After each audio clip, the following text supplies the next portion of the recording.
Hey, what's good, everybody? How are you doing? Happy Thursday, everybody. Hope you guys are doing super good. Happy Friday, wherever you may be. Well, hello there, Adam Montage, Dr. Longballs, Uncle Bill, and over on YouTube, Ollie is cool. Hope you guys are doing good. What's up, Board IT guy?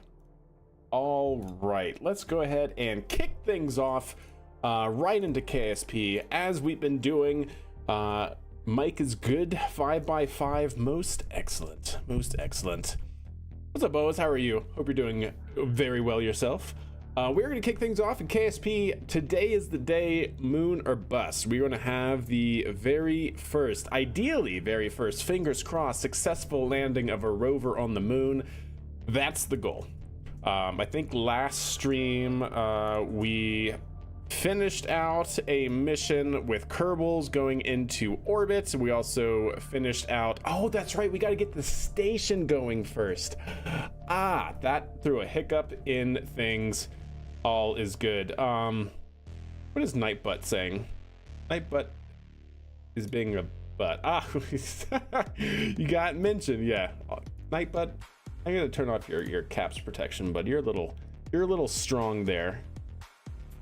Let's see, excess caps options. Wow, that's the limit. Good lord. Okay, yeah, let's just increase that. Nightbot is being a stickler. There we go. Sweet. So yes, we got to get the capstone mission going is what we got to do. Also, chat, if you look over, oh, you know, I got to get Nightbutt set up. You know, I haven't gotten Nightbutt set up for YouTube, but in the Twitch side we do have a number of logs doing exclamation point logs, so that way you guys can see our current rule set. I'll bring them up here. I did a little bit of rearranging of the rule set, just kind of group things together nicely. If you guys know, this is what we play KSP with. And is the bot not responding, or is it only a mod can do the logs? Or no, it's log, not logs, I'm pretty sure. Greetings from Friday. I'm reporting as of 4:51 a.m. Friday is fine. Adam Montage, what are you doing still up is my question for you. So I regrouped some of the rules here.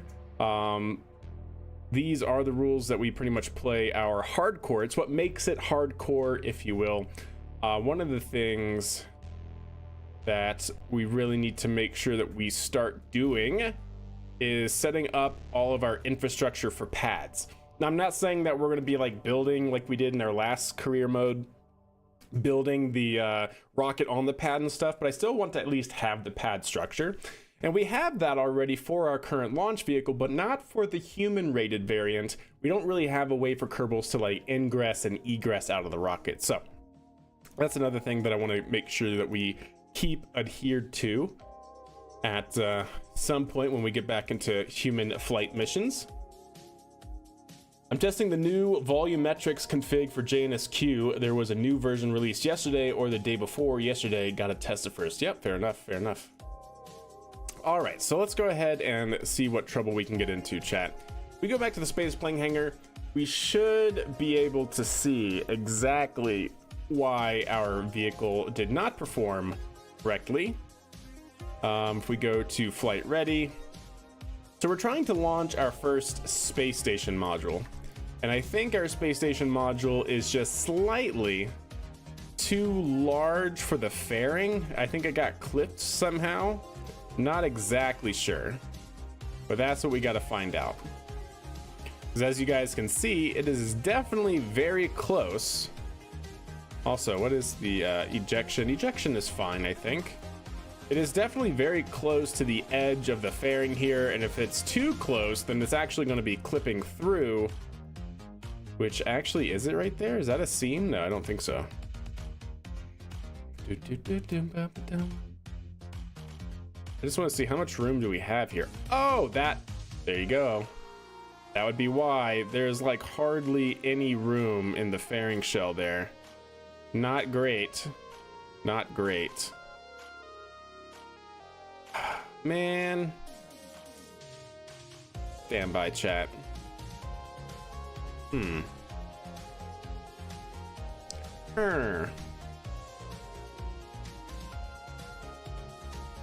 What to do, what to do, what to do.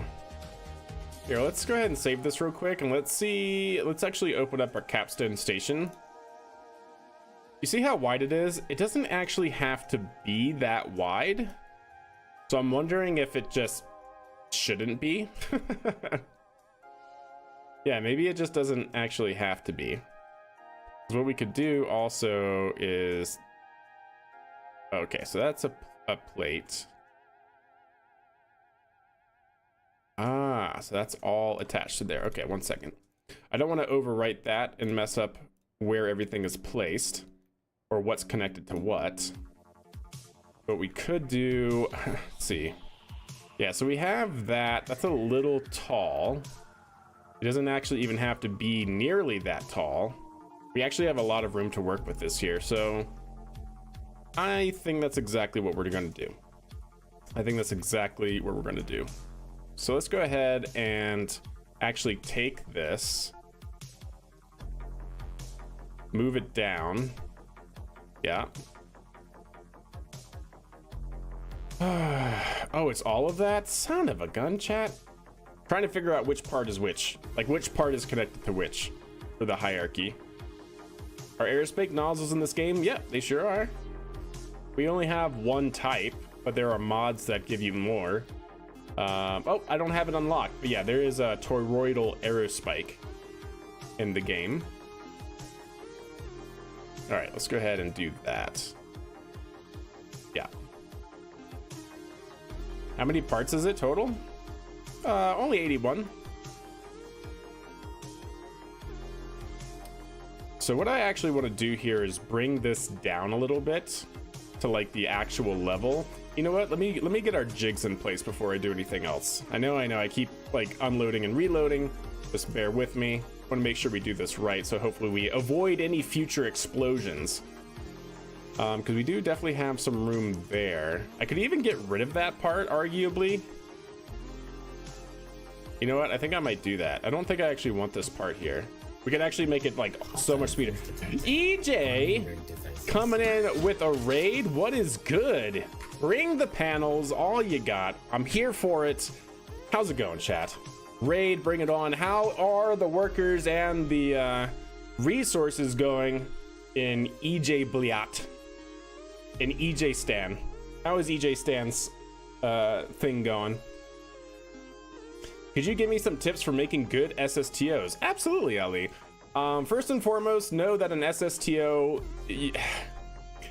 The downfall of SSTO is dry mass. So like having too much stuff on it is very bad, right? So you want really efficient engines and a lot of propellant for as little extra stuff that you bring into orbit. So like an SSTO that I really like is something like what DCX, if you're familiar with that vehicle, is designed to do, which is basically big tanks, and it's designed to basically only use the tanks as basically lift during a re-entry, and then it lands propulsively.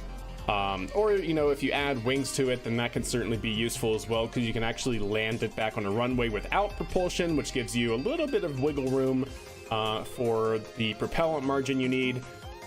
It's tough. No matter what, SSTOs are tough, especially with the big soup of an atmosphere that Kerbin has.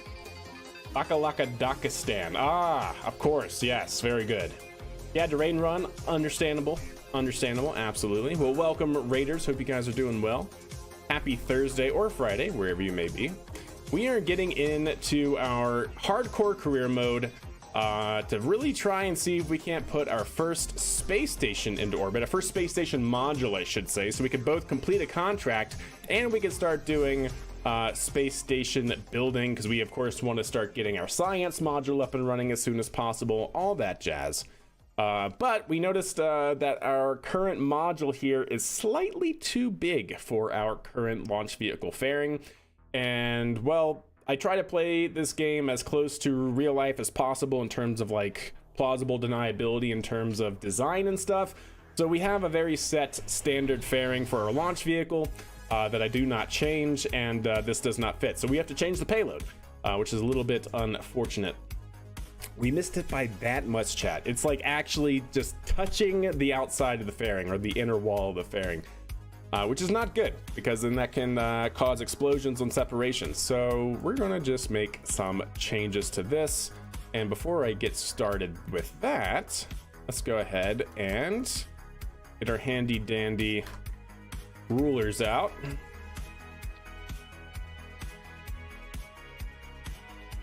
There we go.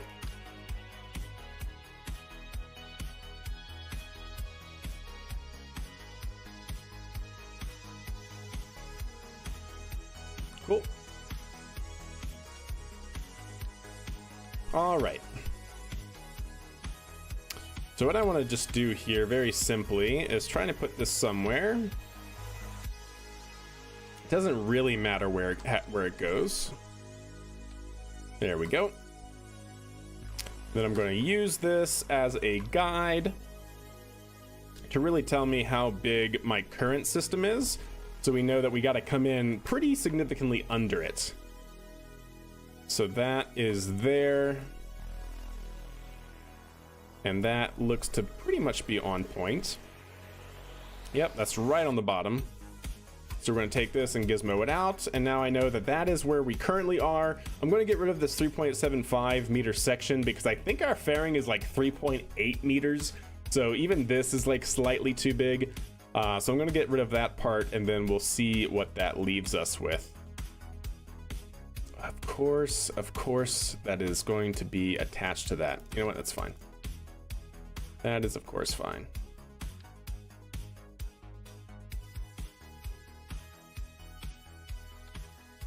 Stand by. Let's go ahead and just gizmo all of this stuff down. Actually, you know what? Let's just go ahead and... Is that attached to that? That is attached to that. So we're just going to take all of this off. So that way we can take that off. And that is apparently attached to that. So we're going to take those off. Very nice. And now, let's see what's attached to this. Hopefully nothing. That'd be great. Nothing? Nothing? Yes. Good. So that's now gone. And now we get to rebuild. But first and foremost, now that that's gone, let's actually take you, gizmo you out so I can kind of see what I'm doing here. And let's rebuild. We just know that it needs to be skinnier than that.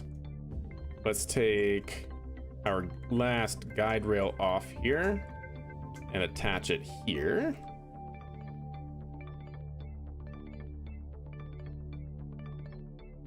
Come on, work with me, KSP. There we go. Cool. Now we should just be able to gizmo this around and make our guide again.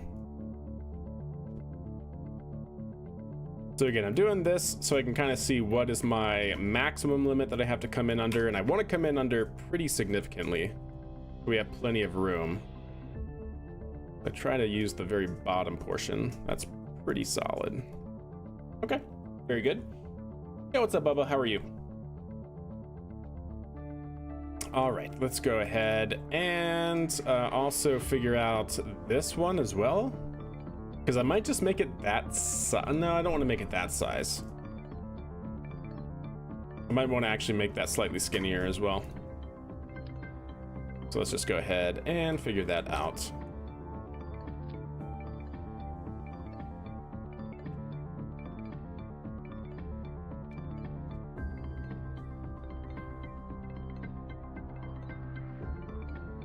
There we go, something like that. And now we can edit our fairing. One thing I do want to do, of course, as well is take you. Oh, you're the root node, aren't you? Okay. It's not really that big of a deal. I can take you and move gizmo you out, I suppose. So that way I don't have to worry about that, and then I can close it on that. Yep, indeed. Yeah, what's up, Elixir? How are you? Right there with Yali. All right, let's go ahead and edit. There we go. Actually, you know what? Let me close fairing here. Let me terminate that and let me get one more guide. So I want to know how wide this skinny part is, because that's how basically wide I need it for our inner modules. Let's go ahead and take a couple more of you.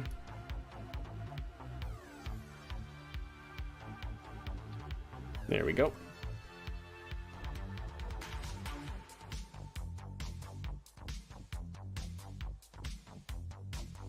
Okay.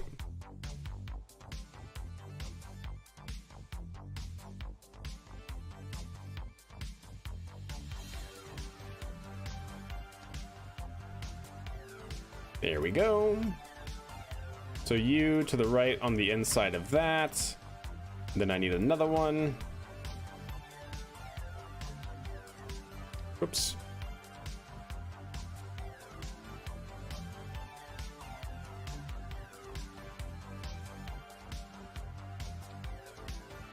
That works.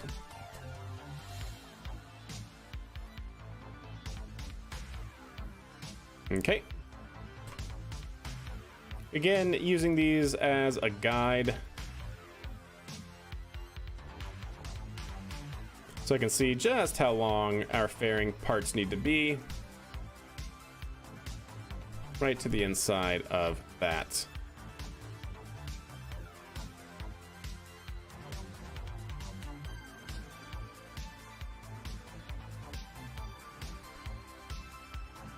Okay.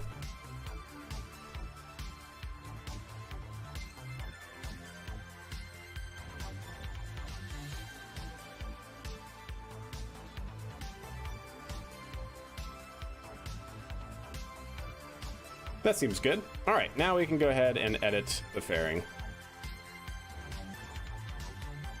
All right, so first and foremost, I definitely want to bring that fairing down.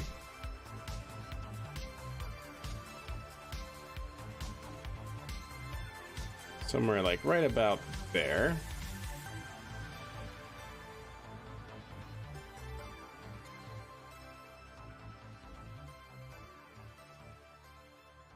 Something like that.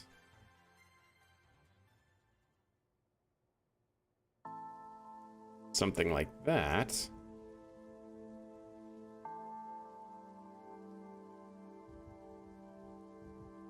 Something like that.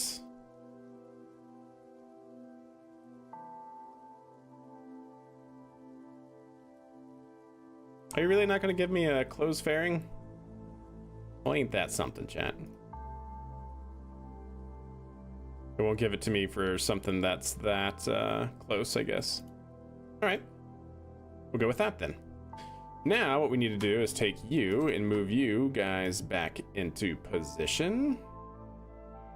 Wherever that was, that seems fine. I hope that's enough, but I guess we'll find out. Take you and move you back, and then gizmo you in.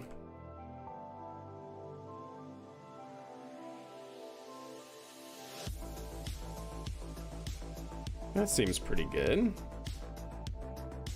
Actually, before I do that, let me actually get these arms situated first. And yeah, radial, or mirror mode rather. Good.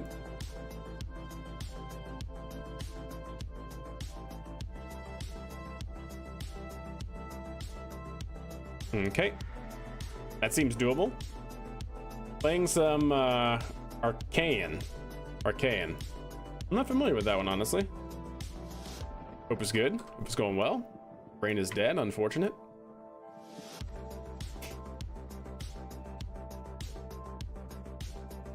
I know, right, Ali? It's all good. Figure it out.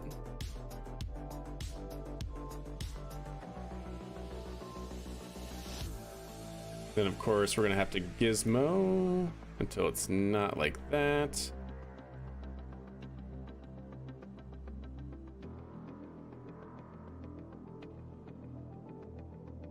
I'm trying to remember where I had this situated.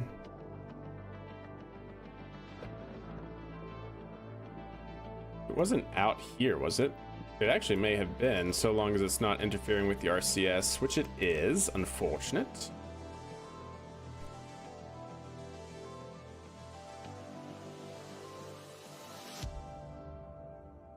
Yeah, it was definitely not there for the RCS. Yeah, it doesn't want to go. Okay. Stand by.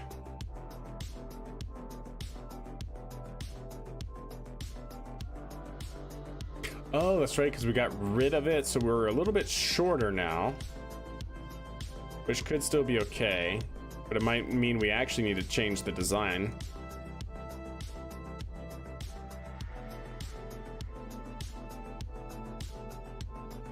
This is supposed to do that, but it's already now.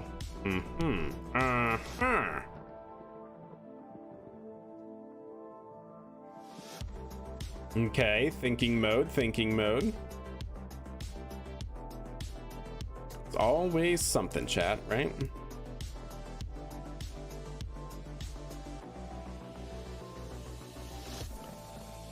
Because we essentially do this so that way it can remain collapsed inside of the fairing. So that's fine, and then when they deploy, they go out like that, and then that swivels out as well.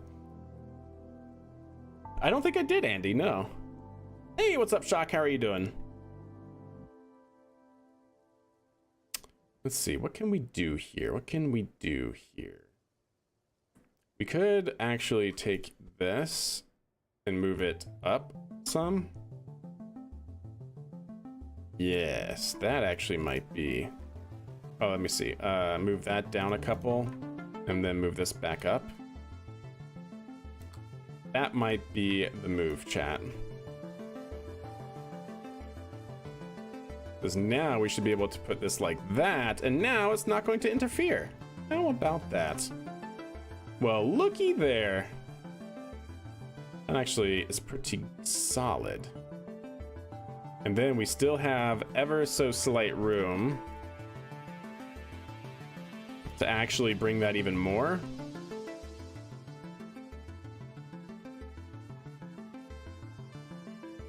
Because that's only 10 degrees. What if we do a little bit more? Ooh, yeah. Yes. And that's actually not clipping. Especially if we move this strut out of the way. Wait, why is that strut even like that? There we go. Gotta find where it's supposed to be centered, roughly.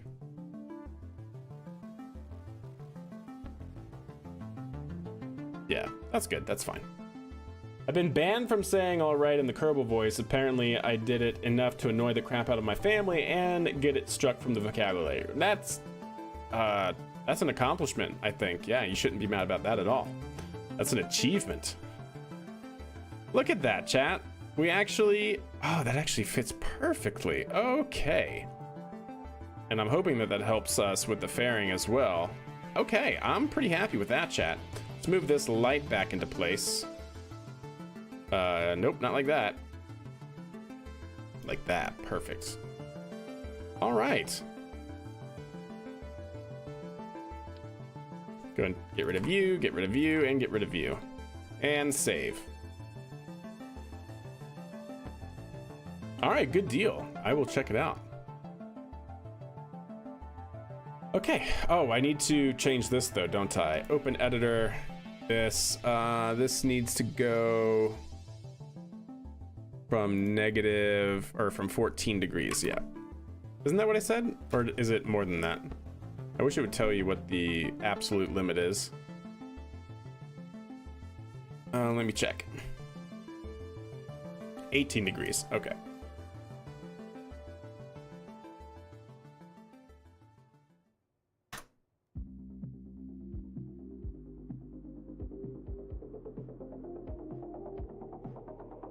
Cool. I like it. Let's go ahead and save it. And let's go ahead and put it in the fairing again and try again. I think that's what we need to do. And we'll check it, of course. We'll do a fit check real quick. So we'll load this in, we'll merge in this craft file and see how much room we have to spare. So let's go ahead and turn that off.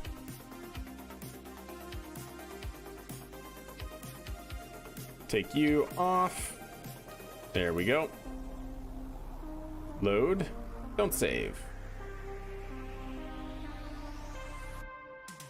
There it is. Merge it in.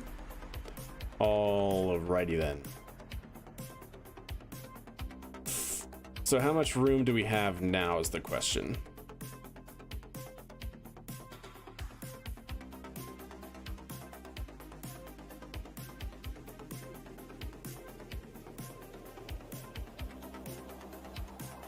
Oh, I hope that's enough. I hope that's enough, chat. I think we definitely got room up inside of the top of the fairing, I'm hoping.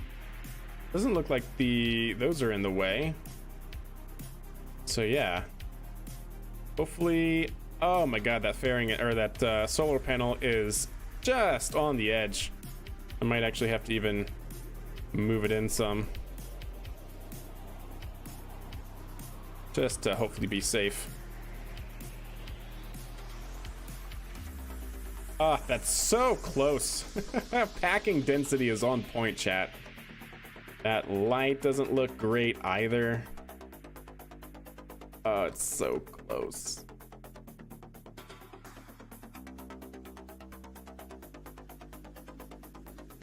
I don't know. I'm really hoping that this this works and is not going to cause catastrophic things to occur on separation, on fairing staging. Let's go ahead and save that. Goodness. Let's go ahead and actually take you. Fairing. There we go. Save again. We're actually going to not use this. We are going to switch editor. We're going to go to new. We're going to load up from here the craft file. Merge in the capstone payload from that other craft file and then go from here. Yeah, so this is the one that we were looking at previously. There's like no room inside of there. All right, don't save. SPH, we're gonna merge in that other craft file and go from there. Never enough room, indeed. What's up, Aragnsnat? How are you? How do you make a Moon Crew tug for between Moon and LKO? You're only limited to your imagination, is what I would say. How do you make one? I don't know. A hitchhiker and a propulsion system is, you know, the simplest that it can be. Did that just delete the fairing? Okay, no, it didn't. For a second, I was like, that's a bummer, if that's true.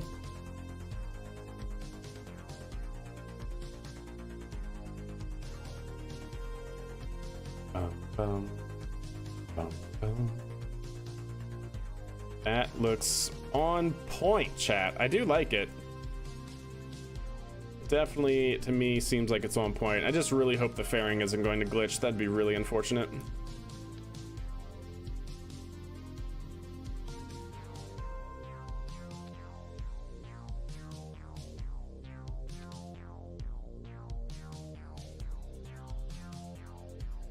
There we go.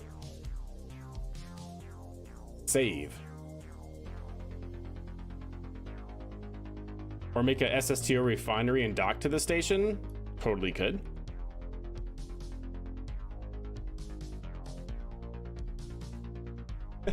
Rex. Well, I'm glad that you're not? Question mark, I guess. Yeah, that's a thing. Alrighty then. That looks pretty good. We have room for 8 Kerbals as per the contract says. Actually, I think they said that you need room for 5, right? 5 Kerbals, something like that.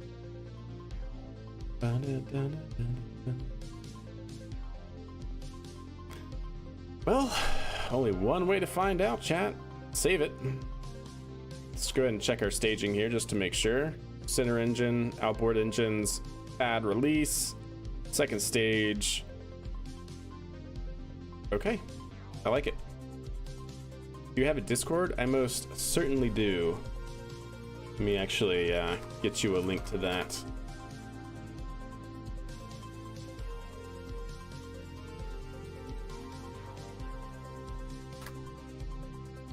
All right.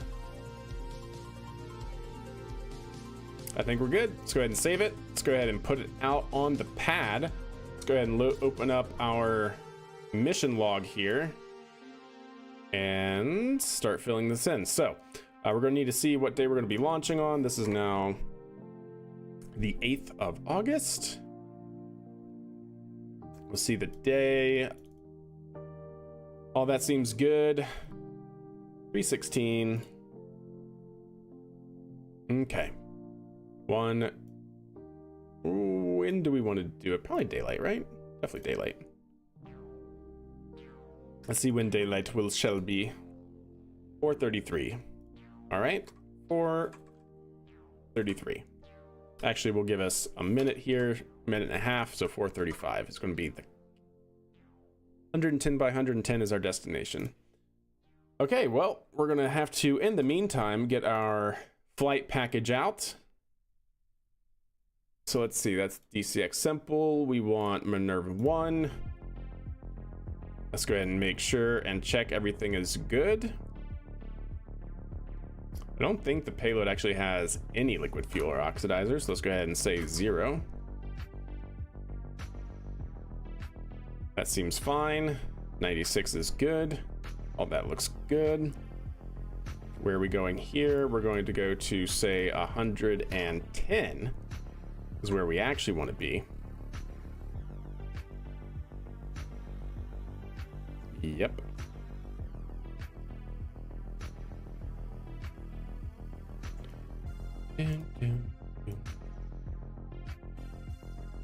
That looks fine.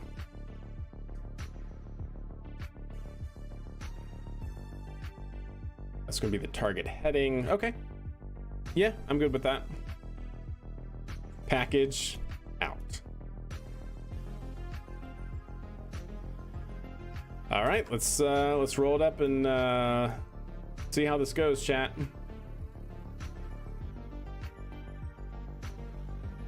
We're go for launch. Vehicles on internal power. Range is green. Guidance is go. T-minus 9, 8, 7, 6, 5, 4, 3, 2, single engine start. Outboard engine start. And we have liftoff of Minerva. This is gonna be Minerva 13. Lucky 13, chat. Let's see how it flies. You can't accept the link? Really? Does the link not work or something? It does work. I'm not sure what that means.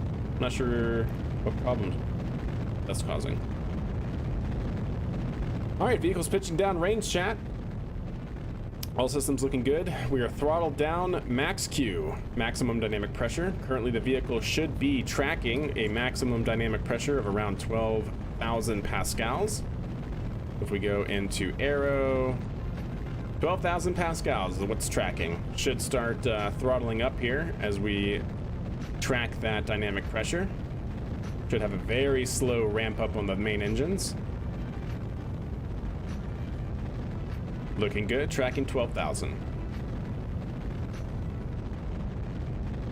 Lucky 13, nice. There it goes, increasing, trying to track.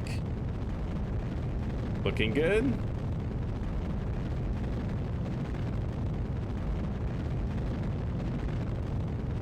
And max Q, chat. We have now passed maximum dynamic pressure. Vehicles full throttle on all engines. Stand by for Miko, which should be happening here in the next 25 seconds. All right, we're looking good. Let's hope we have a good separation. I'm really worried about that fairing. This fairing has caused us problems in the past. We shall see. That throttle that you just saw was it trying to maintain 3 G's of acceleration on the vehicle. No more than that. We should see it, yep, throttling down to maintain load. We should see it stabilize for pitch here momentarily. There we go, and Miko. Please have a good separation. No, please have a good separation. Oh dear.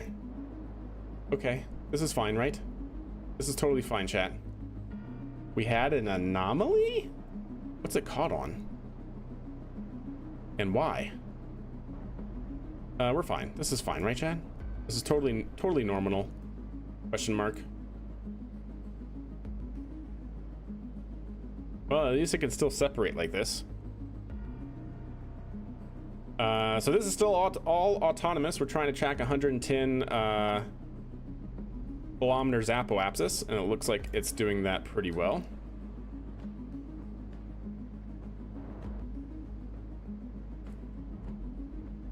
Can probably bring that. No, it's already good.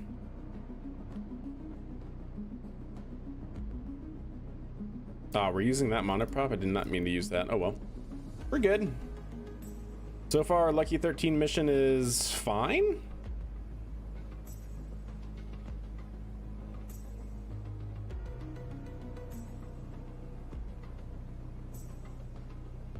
Right now we are in guidance loop number 1. Guidance loop number 1 is basically trying to maintain 110 kilometers apoapsis, either until periapsis starts getting above our target periapsis, or our vertical velocity hits just before 0 meters per second, which means we start falling. We're basically at apoapsis.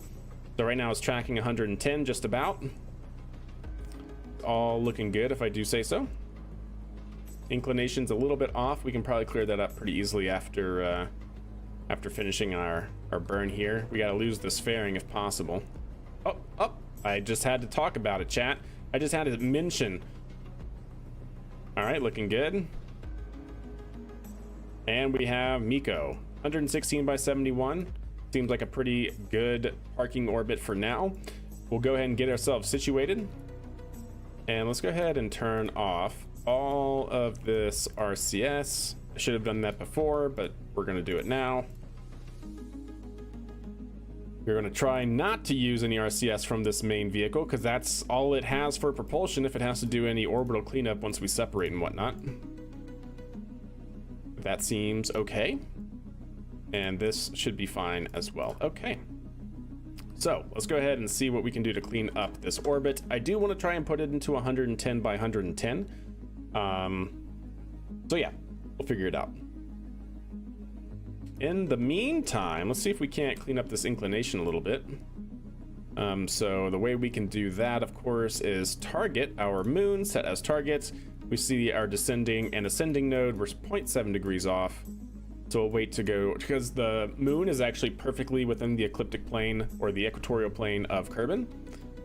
So let's go ahead. So if we target the moon, then we know that if we hit this at 0.0 degrees, that's going to be a perfectly target 0.0 inclinations of our actual space station. So that is good.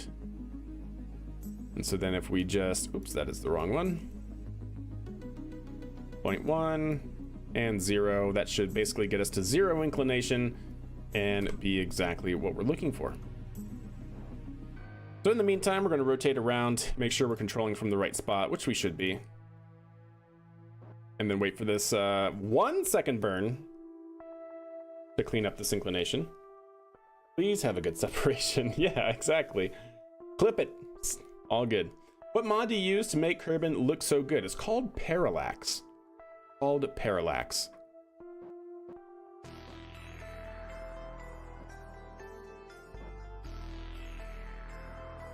Yep, that's what makes it look so dang good, Kerbin.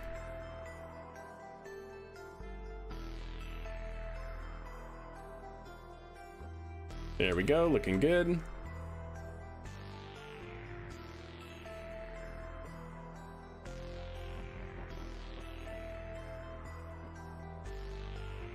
Okay, now we have 12 minutes before this next burn. Let's go ahead and get there.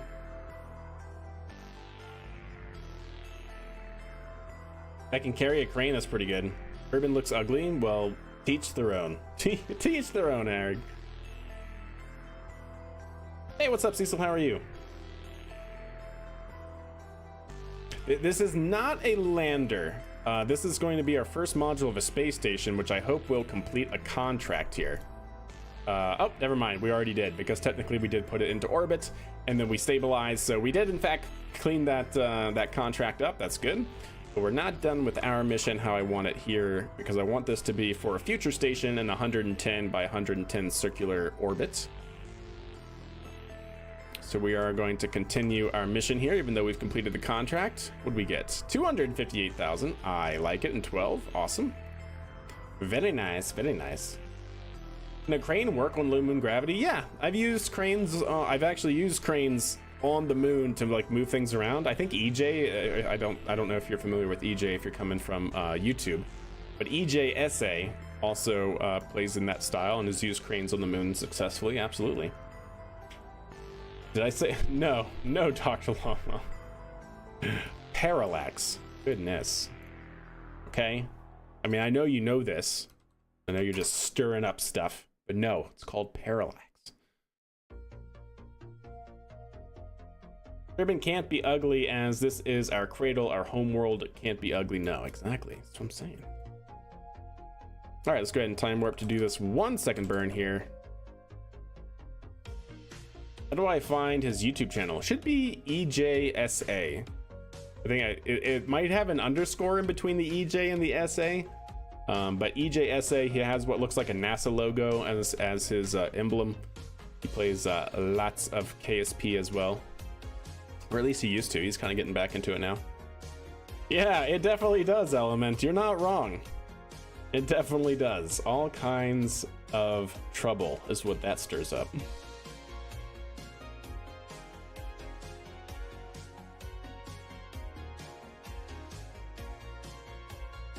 He's here. Haha. Thank you very much. I will copy and paste that over into YouTube. There he is. He has a 1 after his name. What a noob. All right, let's go ahead and start this burn here. And shut down. Look at that. 0.0 inclination. I like it. Very good.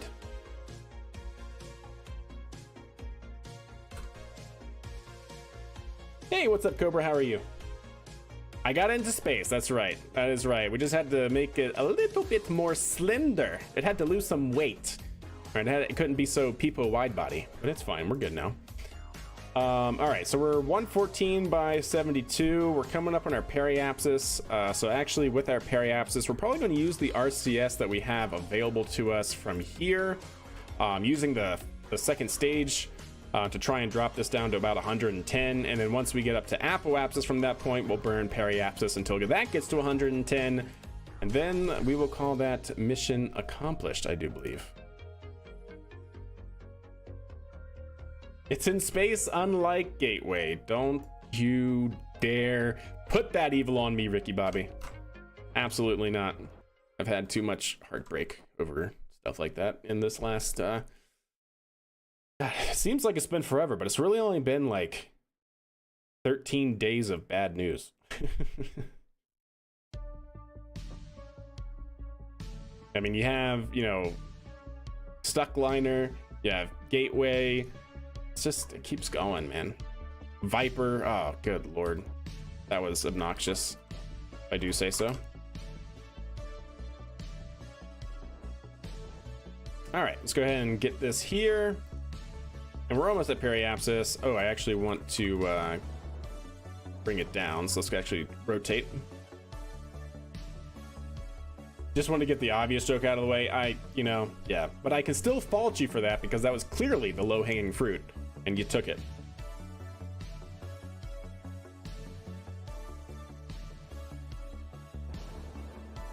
Well, maybe if they had put Gateway on a good launcher, yeah. Are you saying Falcon 9's a bad launcher? I don't know if I'd go that far, but it's certainly not meant for Gateway. That is true. Falcon 9 is certainly not, or Falcon Heavy rather, is certainly not the one to launch Gateway, or at least it shouldn't have been. Falcon Heavy is weak. Yeah. It's not, but yeah, it is. It truly is. Because what can it do? It can only get like 24 metric tons or something like that. Like, Falcon Heavy is not designed really to actually get heavy things into orbit. It is just designed to get heavier things into orbit while still getting your boosters back. Like, it's designed to try and eliminate the whole expendable booster thing. Like, it's not meant to launch 60 metric tons into orbit. Why? Because it's not, I don't think it's rated for 60 metric tons to low Earth orbit. Like, structurally, I mean. Like, having 60 tons of payload on top of the payload attachment fitting, I don't think it's rated for that. 24 tons before the payload fitting breaks, what I say. That's what I was thinking. So, like, The whole concept behind Falcon Heavy is not to launch heavy things. It is to launch heavier things than Falcon 9 while still getting most of your rocket back. That way they don't expend so many Falcon 9 cores. Especially for like high energy stuff, you know, like geobirds and whatnot. But such is life, chat. Such is life. All right, warp around.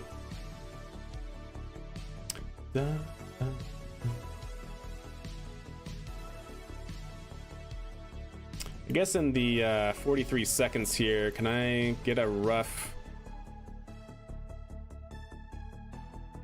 Yep, just like that. All right, cool.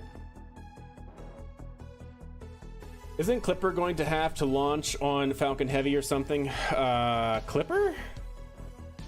What's Clipper? Europa Clipper? I don't know anymore. I don't know anything about any of NASA's missions anymore. They have completely screwed the pooch on a lot of their mission architectures. Like everything, like I don't know why they keep trying to reduce the number of launches that SLS has. That's like the exact opposite of what you want to have to try and reduce costs and whatnot, but what do I know? Okay. That seems to do it, chat. So what we're going to do is now separate. It's pretty much in its desired orbit. Before we do that, let's go ahead and unlock all the tanks. RCS is going to be off. We don't need to expend any more right now. Even if it does rotate slightly, that's fine.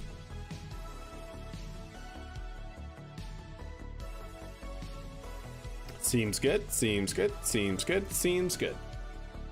Hey, what's up, Fuzzy? How are you? What days do I stream? Typically Monday, Wednesday, Friday, and sometimes Sunday. Like Sunday, it depends on personal life stuff. I didn't stream last night, so we're streaming tonight.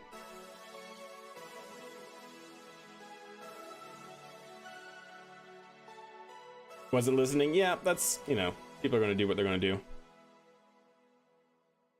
What can New Glenn do to translunar injection burn? Not a lot.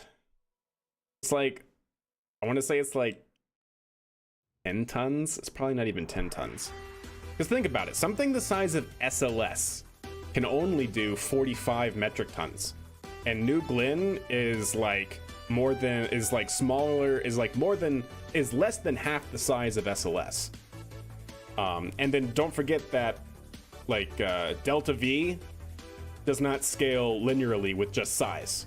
So it's actually more than less, or it's less than half. God, I keep getting my English is tough, chat.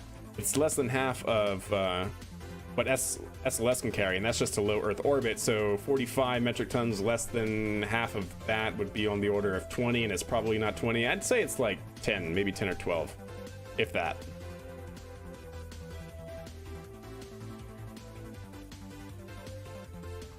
Fix the video driver crash issue for you? Yeah. More testing always. You say it's 7 metric tons, Thomas? I was actually thinking it was a little bit more than that, but not by a lot. Yeah, no, not even, nothing, yeah, no, it cannot. It cannot get, New Glenn is not really designed yet for lunar missions on that sort of mount. That's why New Glenn is designed, or that's why Blue Origin's landing system is a multiple tiered, a multiple system landing system, right? Like that's why the original design for Blue Origin's human landing system for the moon had 3 stages, because literally New Glenn cannot get it out there, so. I gotcha. But it still doesn't make Kerbin look as good as yours, really?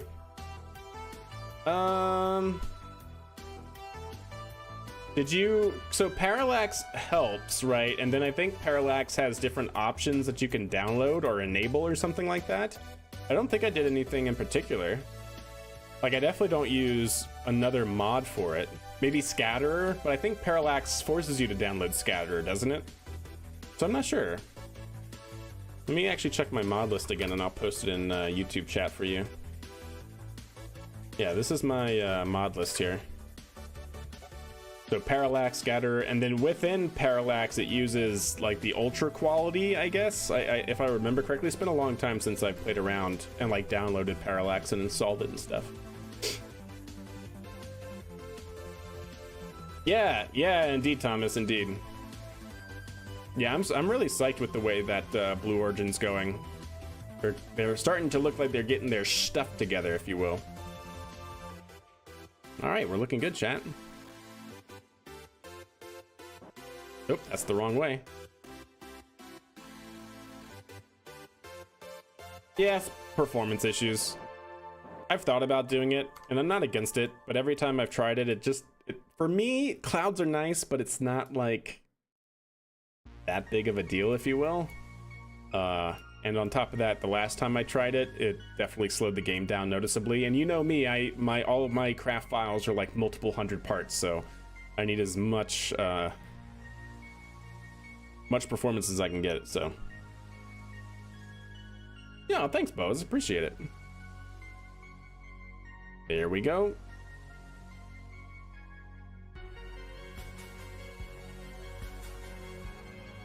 Solar deploy is looking good. Perfect. Okay. I like it.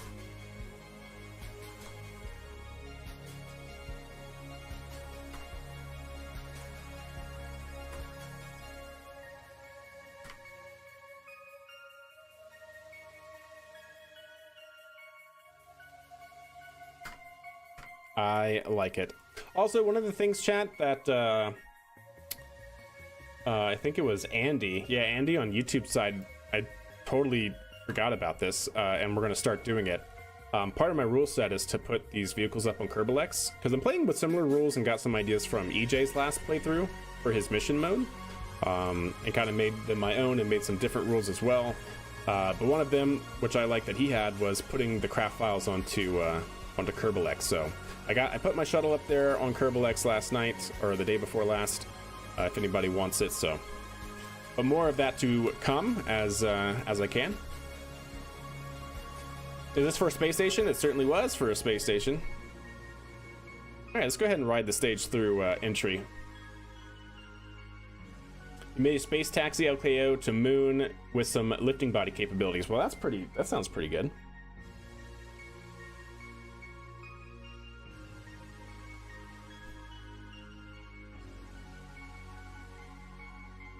Yeah, I don't know if it was that bad, Stuart, but yeah, it wasn't great.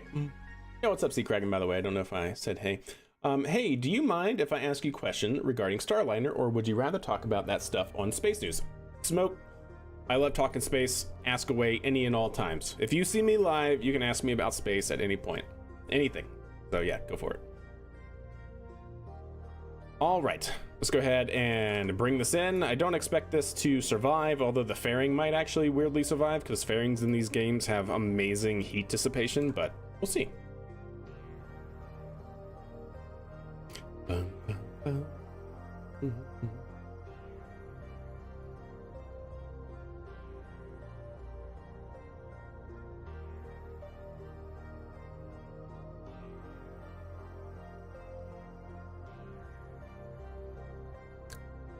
All right, no heating yet, chat.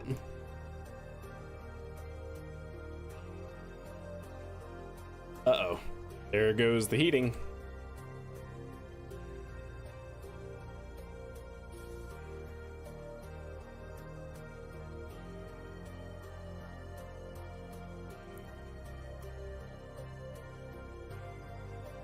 Warning, by the way, headphone users, sometimes when this explodes, it gets really loud, really fast, so just... It scared me last time. We'll see if it scares me again. Hey, what's up, Captain Failure? How are you?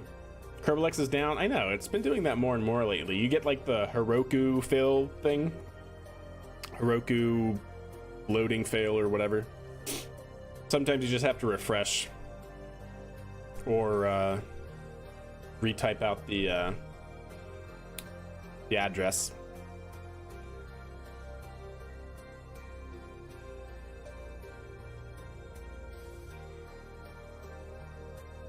I'm surprised it survived this long, Chad.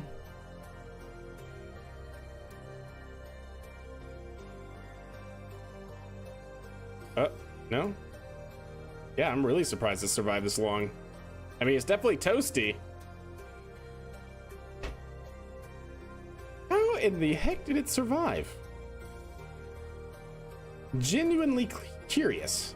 And I have re-entry heating set up to like 120%. This thing must have one heck of a ballistic coefficient.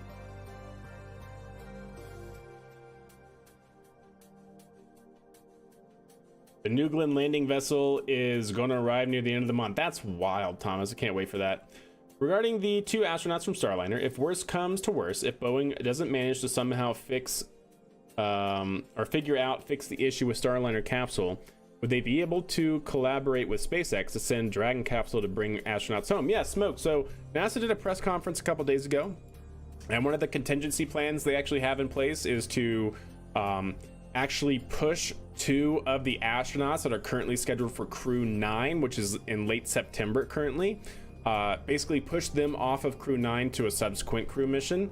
So that way 2 astronauts go up on Crew 9 Dragon, and then when that expedition ends, Sunny, the Starliner crew would come back in those 2 empty seats. So that's one of the contingency plans that they're investigating. So yeah, 100% that is a possibility.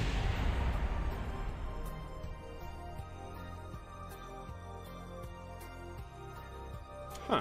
All right then. Well, good stuff, chat. Let's go back to the Space Center.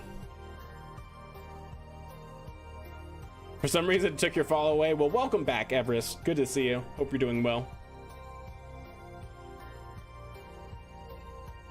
Fine added for littering. Yeah, exactly. A little stage that could. No, yeah, very true.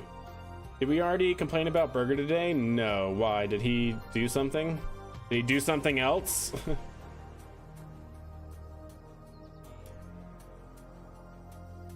Did he do something else?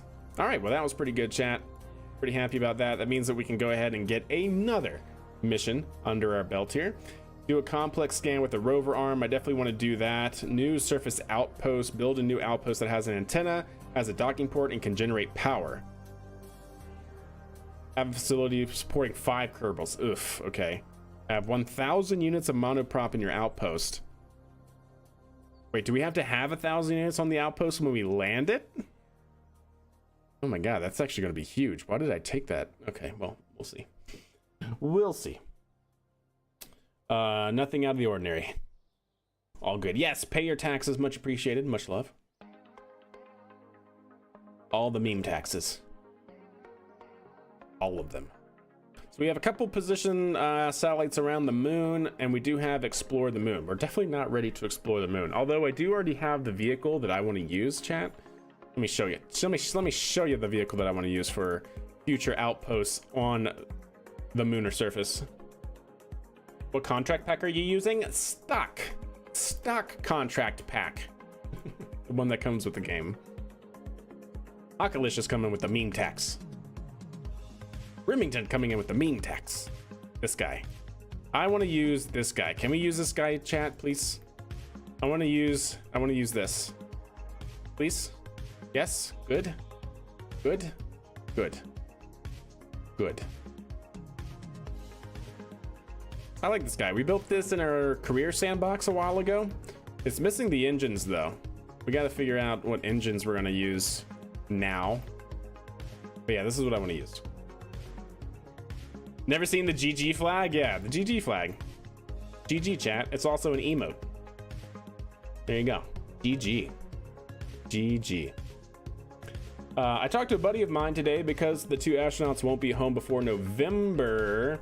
Will they get a chance to do voting from space instead, do you think? Oh, that's a good question, Bulldog. I have no idea how that would work. Although I don't know if it's decided whether or not they'll be home before November. They have until like late this August to kind of figure out when they're going to be coming back. Like they could still potentially come, at least I haven't read up on the news today. So unless something changed today from yesterday, then fair enough. But from my understanding, the decision on when they will return, whether it's on basically Crew 9 on the 2 up, 4 down contingency plan or something else, is that it could be back on Starliner. They just have to figure out the root cause and do the assessment. They vote absentee. Yeah, but don't you have to do that beforehand? or is it like a special case for them so you know they can just tell NASA? I don't know. Like, did they already fill out the absentee ballot? Because don't you actually have to like put all that through paperwork and stuff? I mean, I'm sure it's I'm sure, you know, like exceptions could be made and NASA could do it for them or whatever.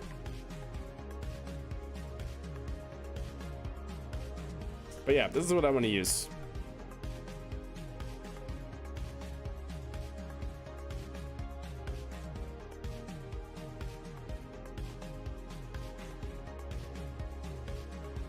Trying to remember what all we had and where did the engines go? Because we definitely had engines for this thing.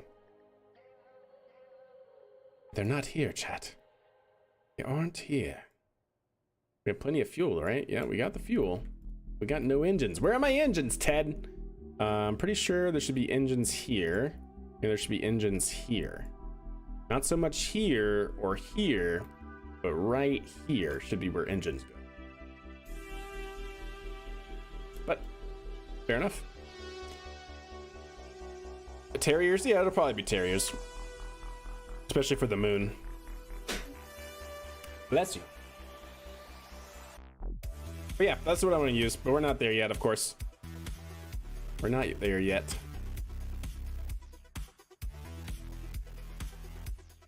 You'll fit it out in space. Yeah, there you go.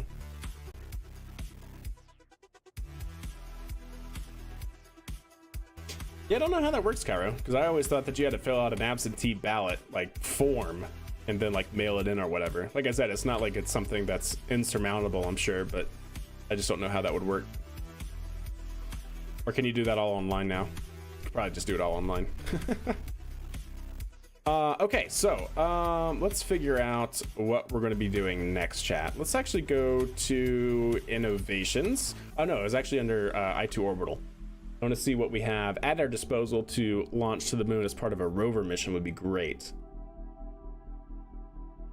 What will be the launch vehicle for it? Probably one that doesn't exist yet, because I don't even think we have anything that can launch. I mean, if we would do it using the same launch vehicle we have, which I don't want to do at all, it would probably mean that we would do like an Earth Kerbin rendezvous style of system, right? That's probably what it would end up being. So yeah, we have the lander here that we could send, but we probably need kind of like a rover.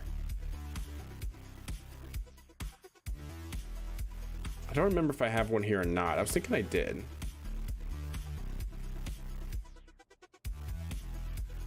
Did this one? Aha. Look at this little guy, chat.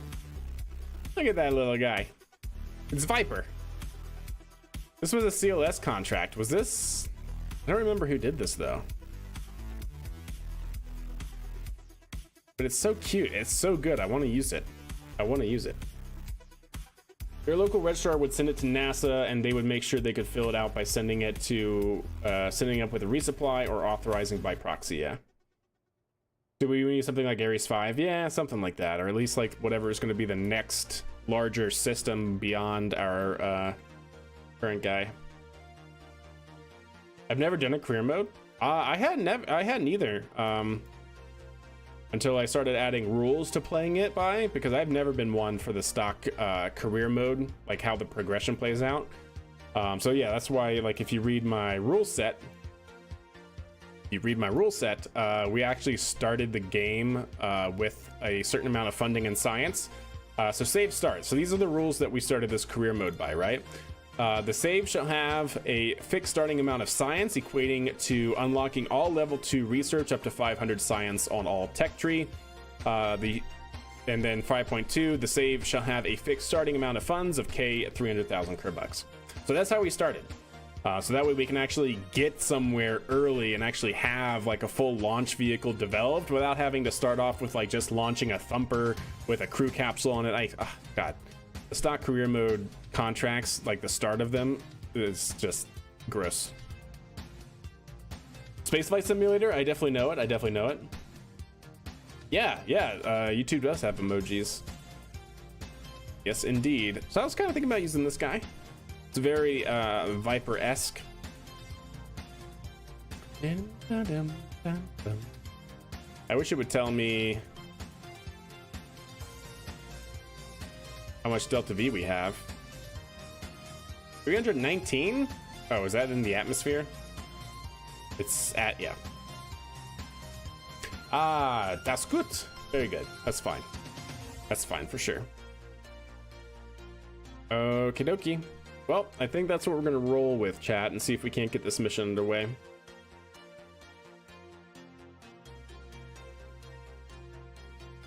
Yeah, I'm sure that's true, Cairo. I haven't thought about it. All right, let's go ahead and do it.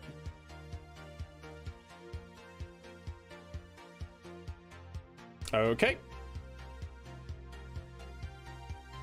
So that's what we're going to work with. Was there anything that I couldn't? It's the grip pads? Oh no, chat. Really? The grip pads? And the grip pads are, for whatever reason, the last thing in the tech tree?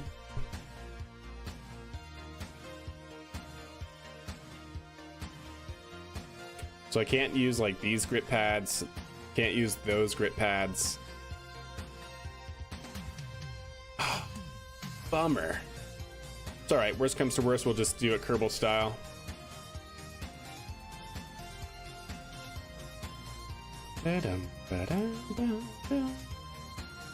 Aw, man, and those things are attachable? Alright. Stand by. I know, it is awesome. A viewer made this. Because in the future, or what I've done in the past and what I plan to do again with this career mode, is I actually do basically commercial contracts to viewers where I basically set out like, okay, I need this with these requirements, and then viewers will make them and submit them, right, for me to launch and use as part of my save. So this is one such example. Ah, that's such a bummer that the grip pads are the last tier of unlock. At least I'm pretty sure they are. I don't think I have them. Yeah, I just have the huge ones.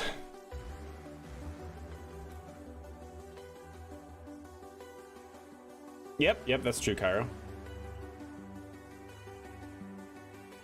Can launch vehicles be made by viewers? I have a rule for that. Let's see.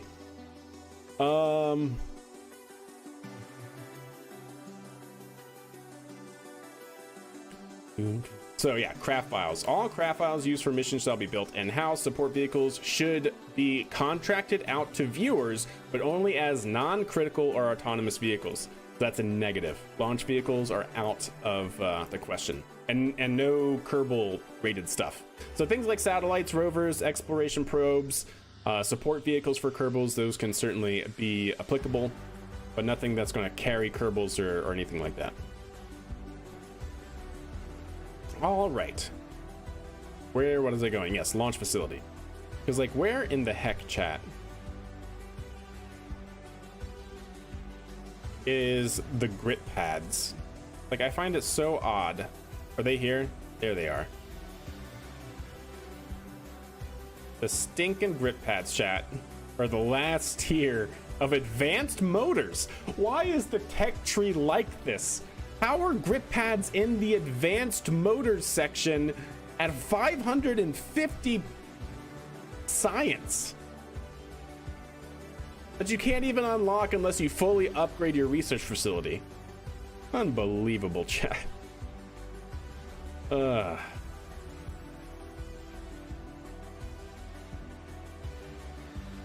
Okay, calm down. All right. Let's get back.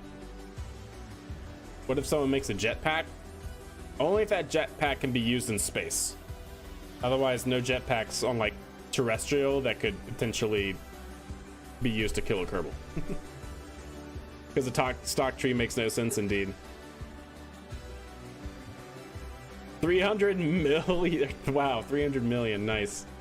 And 100 million science. Yeah, you were sitting pretty then. And unlock the whole tech tree? No, only because I feel like we have enough to work around most things that are unlocked in that last point, and I don't, I want there to be a challenge. All right, so we clearly can't use this, which is a bummer.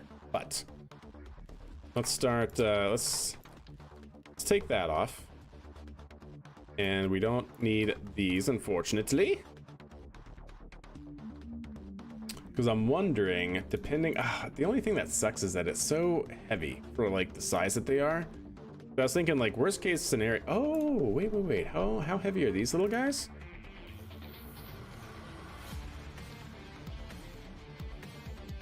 Or we could even do like the structural, no. Equilateral. I don't want the equilateral, I want the right angle. Because we could do something like that.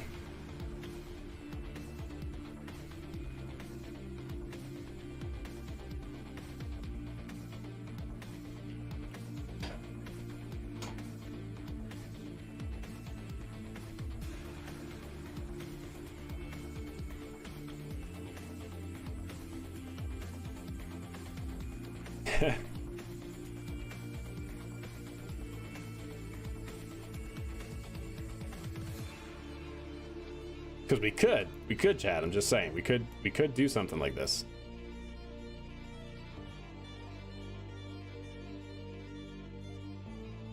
I mean, I'm just saying. It could just be a static ramp. Well, actually, it would probably have to be folded up in some manner because it has to fit inside of a fairing, right? But, you know, I'm just saying. Flat flags? Maybe. Either that or we just have the rover fall off. It's the moon. I'm sure it'll be fine, right? Give it some torque capability. Or have have wheels on both sides. So that way it can't flip over. Because both sides work. There are ways. There are ways. Either that or we just do sky crane. Like, who says we have to launch it like this? Right? Maybe we just go with a sky crane style of design. Last thing to enter their mind. I guess that's true. Yeah, that's very true, Cecil. But we've gotten around that so far as well. Constellation, that's pretty good. I definitely like Constellation indeed. All right. So what in the heck would a sky crane style of design look like? Not too sure off the top of my head. Dun, dun, dun, dun, dun, dun, dun, dun.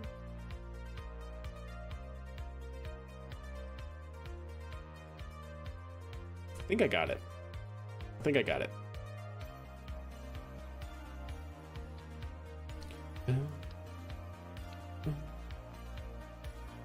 Stand by. The only thing is I don't know how much delta V we're gonna have doing this, but I guess that's part of the learning process, right, champ?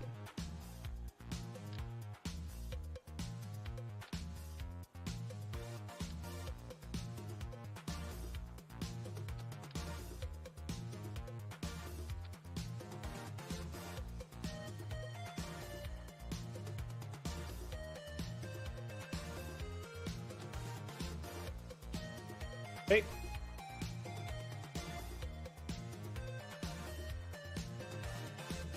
I wonder if bagels would be better. Or baguettes, rather, not bagels. Yeah, the bread.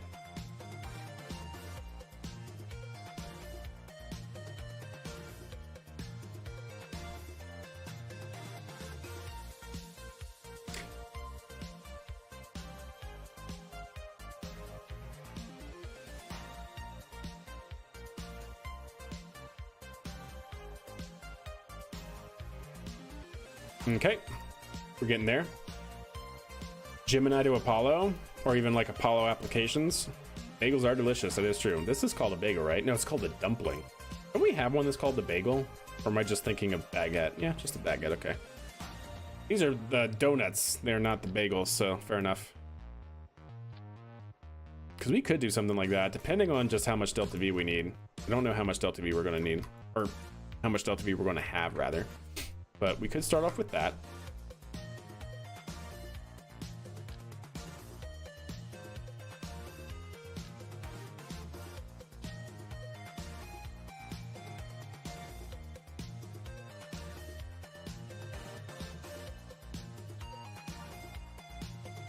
How do I want to do this?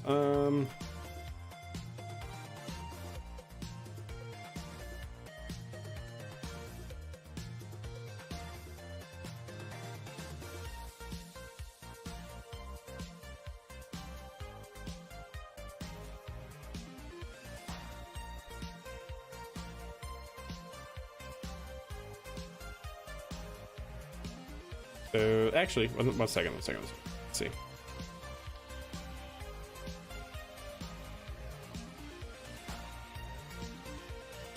Ah, this could be just too big, isn't it? Not the right size, not the right size. Let's do the 2.5.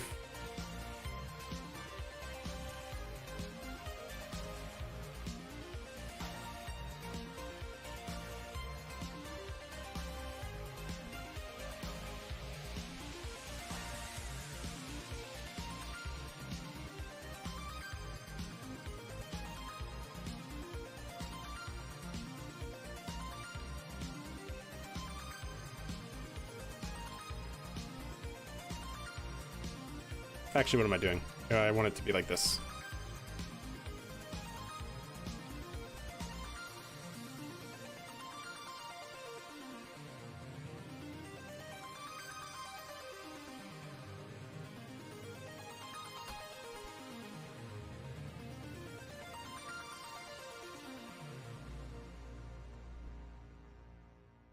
Seems good.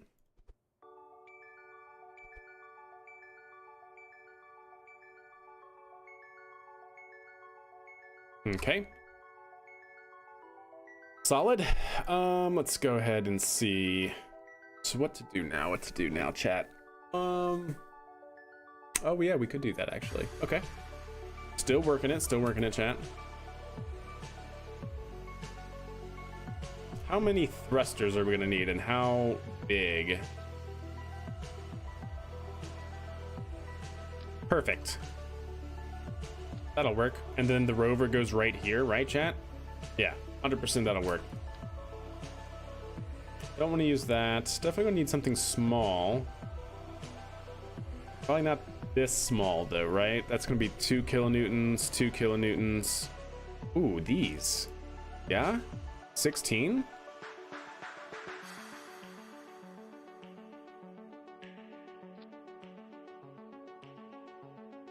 Okay.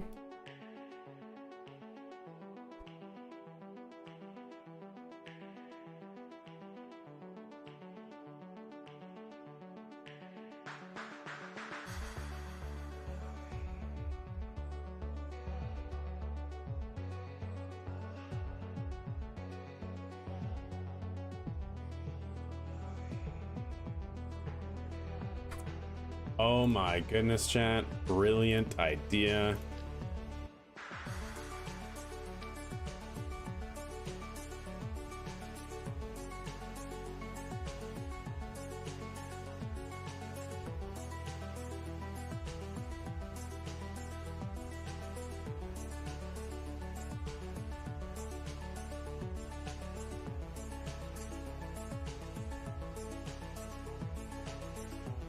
We have a good color for this. Good color, good color. Not really. Anybody know of like a metallic sort of color? Like shiny? Basically like gold foil flag color. It'd be pretty on point. What does this color gray look like?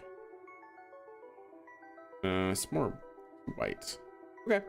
We'll go with the gray here. Oh, there we go. That's kind of what I'm looking for. And then, can I make it any bigger without it being stupid? No. Okay. Actually, in that case, what about a 6.25 meter?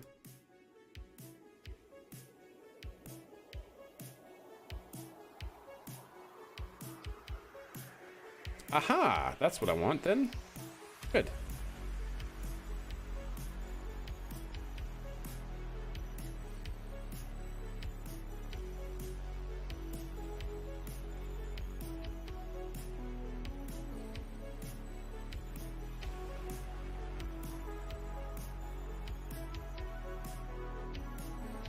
Not bad, not bad. More meme taxes. Heck yeah. I wish they chose Dream Chaser then over Starliner. I don't know. I mean, yeah, for sure. I mean, Starliner is definitely very nice. I get the sentiment. I most certainly get the sentiment.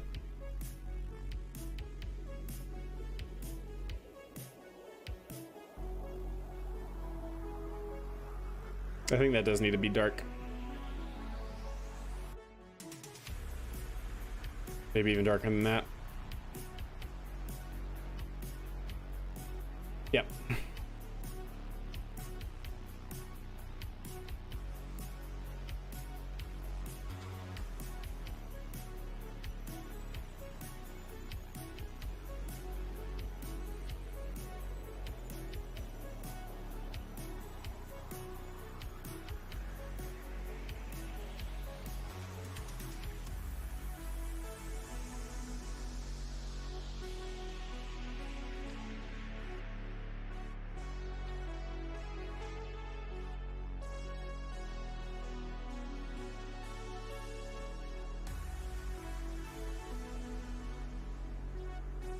Okay. Oh, did I only put one on?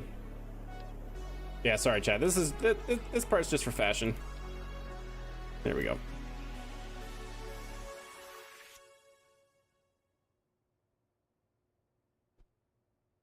Cool. Now they got a little heat shield skirt there. Hey, what's up, Graham? How are you? They look like your flags. Well, I think I got them from EJ's download page. So, yep. If you gave it to him, would make sense. Cool. There we go.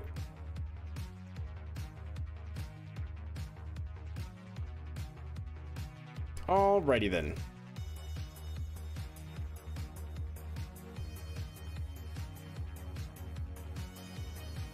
(2,300 meters per second) or 2,200. I like it.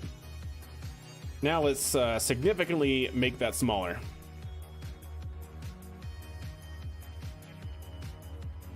Dun, dun. So how do I want to do this? Let's get one of you in here. No, not you. You.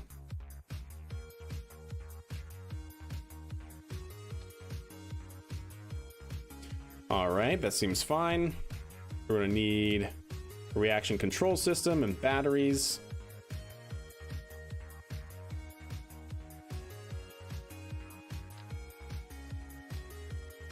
Put that pretty low, 30% probably.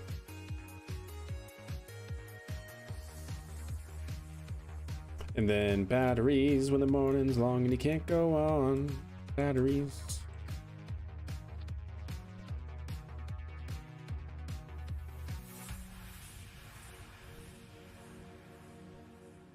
Okay.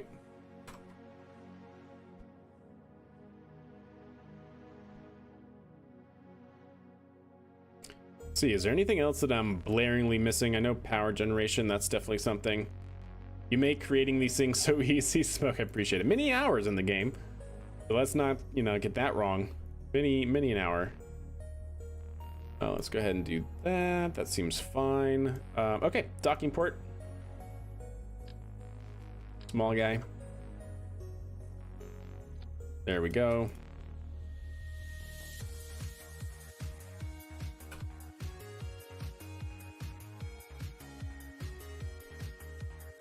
Something like that. Okay.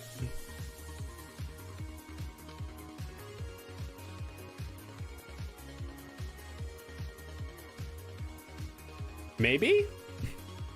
I actually wish we could make something smaller, but the way I would probably make something smaller is through like grip pads or something like that. Like how, and I don't want part count to be too high, so we might just do it.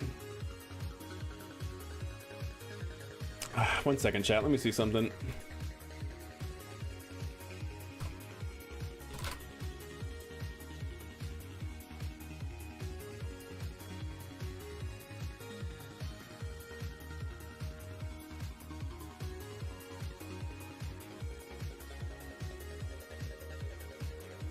Yeah, you see like the little thruster covers? That's what I'm trying to make. I don't know how about what about on Percy Rover Sky Crane? Did that have any covers or no? I don't think it did, but it was also working in the atmosphere. Poop quality. I'm just trying to see, like, you know, how far do we need to go to like protect our rover from plume impingement? Obviously that's not really a thing in KSP, not for something like what we're doing. It actually didn't have it, but again, I guess it's because the thrusters, oh, because this was all huddled up. It was actually kind of inside of the engines, like the engine compartment, basically. And then once it was in the atmosphere was at least some, you know, some protection against plume impingement.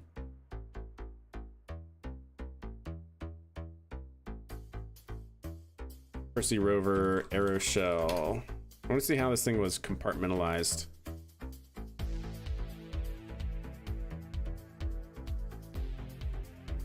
So that's not it.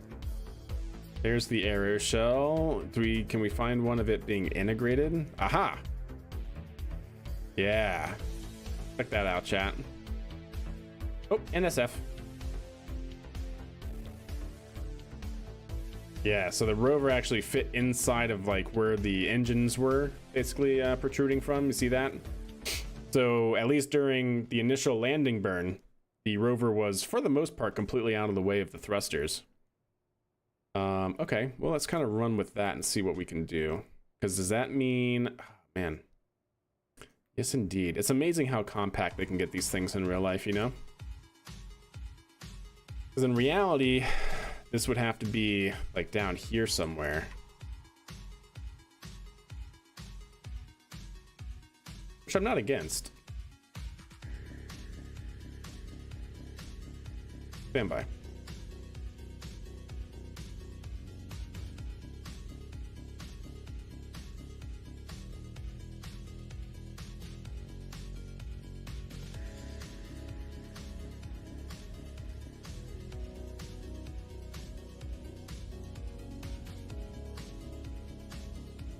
Okay.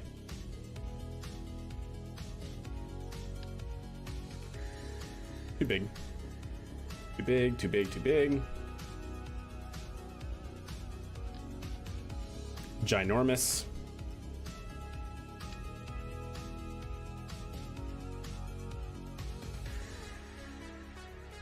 It's probably going to be too big, right?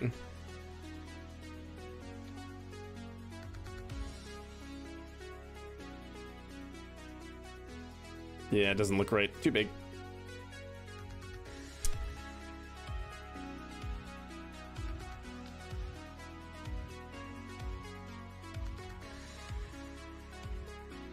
Too big.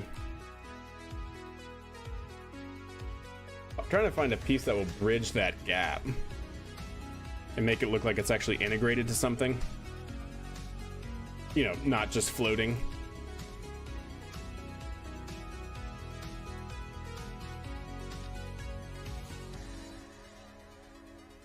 Yeah, that'll do it.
Okay.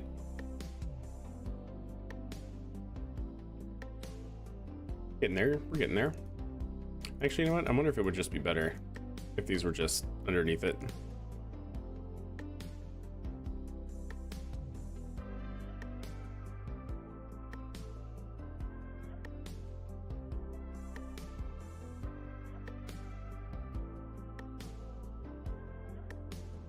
The only thing that would be better is if I can make them a dark color, but...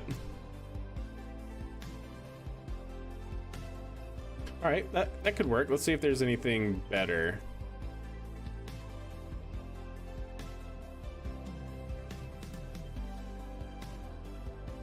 That actually could be better. Okay. Fewer parts as well.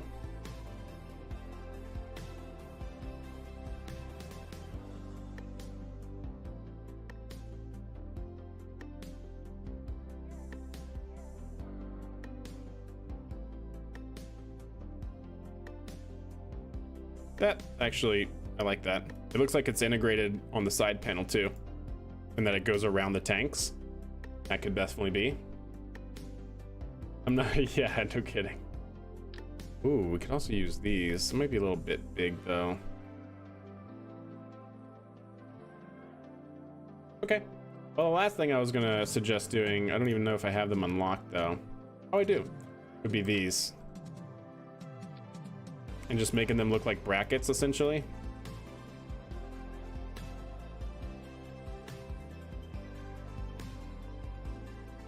They're a bit big.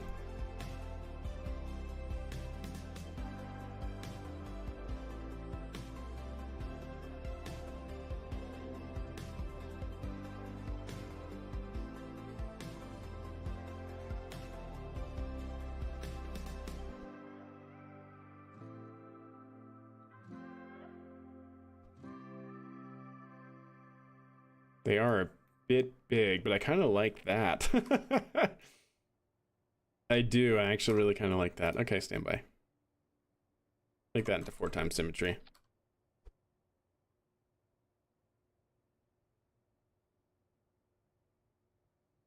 So yeah. We gotta get our struts, chat. But we gotta get our fashion struts.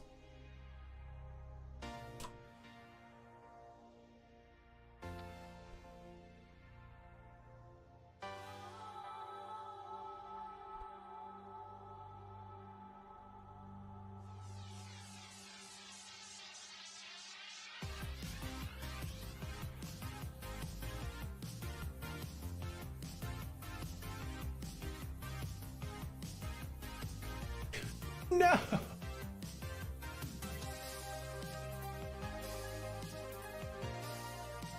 There we go. 4x symmetry, please. I do not. No Kerbal joint reinforcement.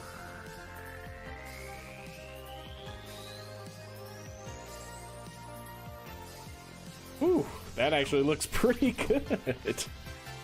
I like that. All right. Well, let's run with it.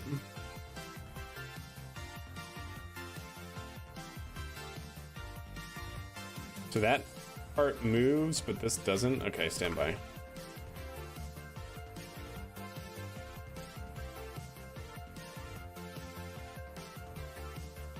I'm glad you can radially attach those to this engine. That's actually pretty clutch.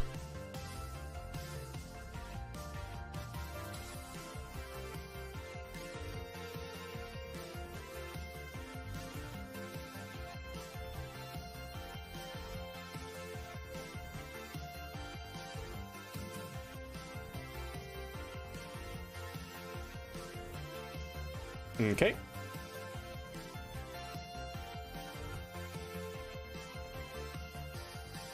Very nice, chat. Very nice.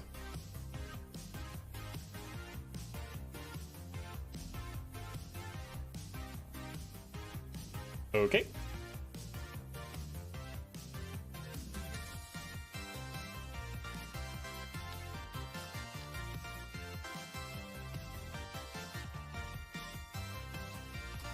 Okay then.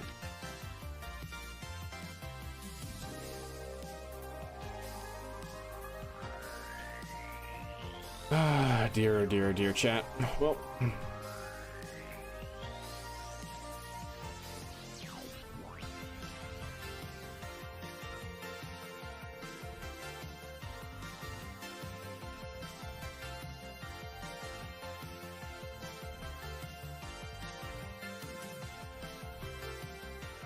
No matter what, we're not going to get that in there, right?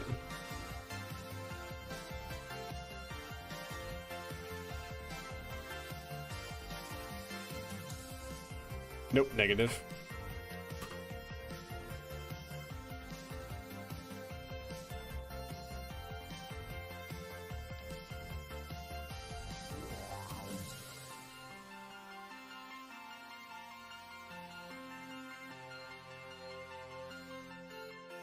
Okay.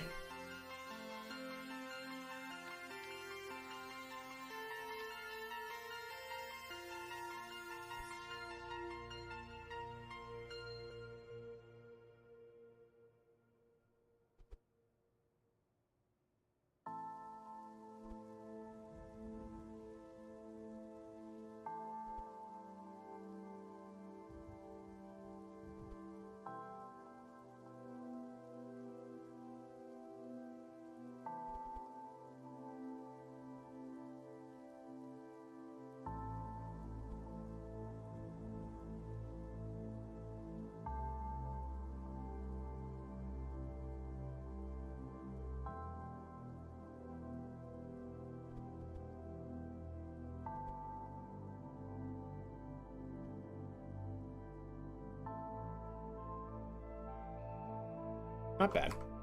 That should be enough electrical charge generation. I could maybe even do something like this. No, probably not. Yep, I like it.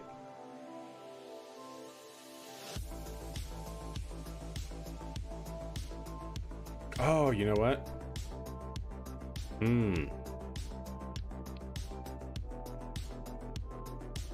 Stand by, I want to test something here, chat.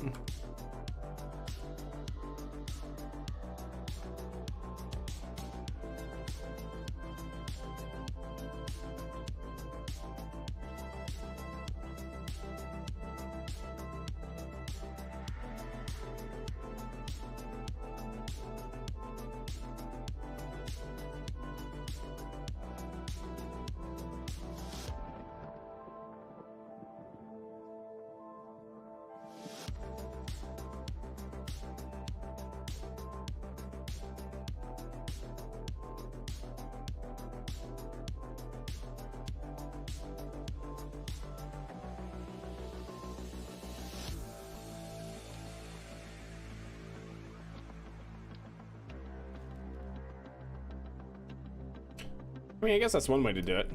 Not like super pretty, but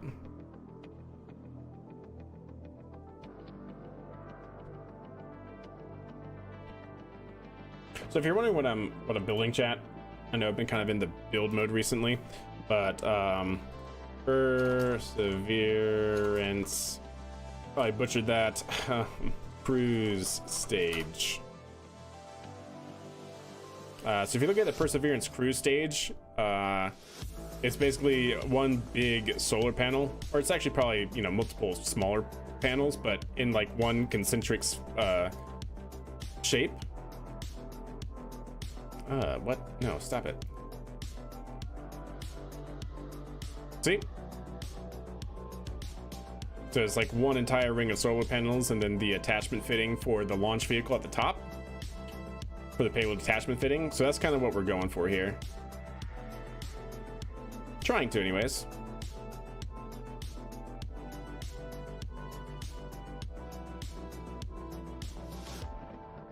Let's see what to do, Oh yeah, by the way, chat, I just realized the time on Twitch side. So I think, you know, we're now an hour and 50 minutes into the stream.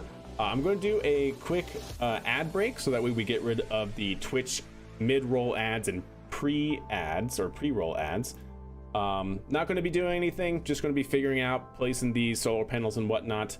Yeah, I will be back in 3 minutes. You're not going to miss anything, don't worry.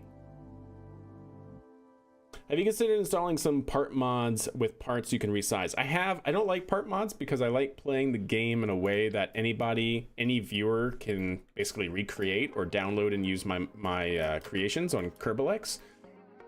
So I don't like using part mods for that reason. I want the game to be pretty much stock minus some visual mods and like quality of life stuff. But yeah, part stuff I don't use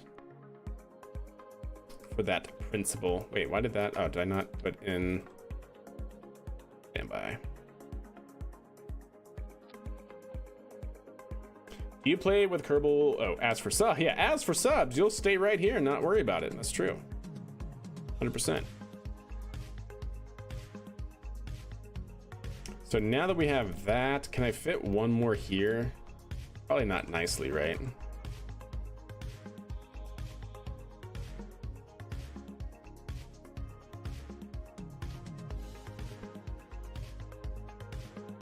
Yeah, not super nicely.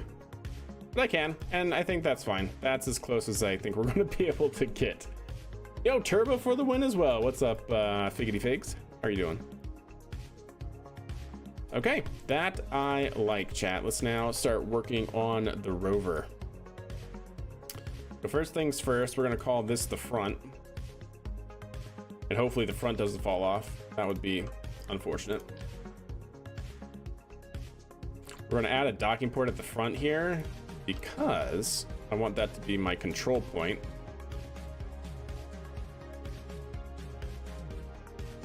That works. Sub's having a party without us, yeah. Nah, you're good, you're good. They got a minute left on their timeout and what, their limbo. Yeah, we got these little guys, but these guys are so teeny.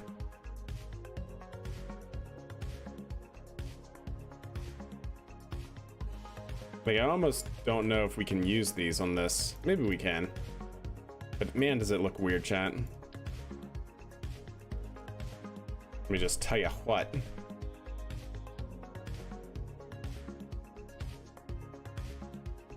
That might work.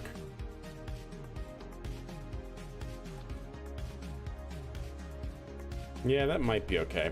It's not great. And these are too big. These are arguably good, but I think they're too big as well.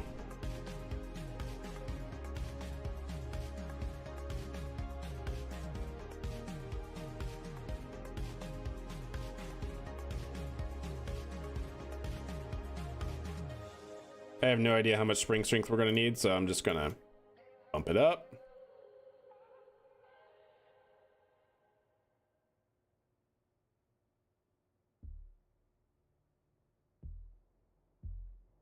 And welcome back, everybody. Now that is a lander. Something like it. All right. I think what we're going to want to do here is move this in, each one of these in at least a tick. Might be end up doing more even.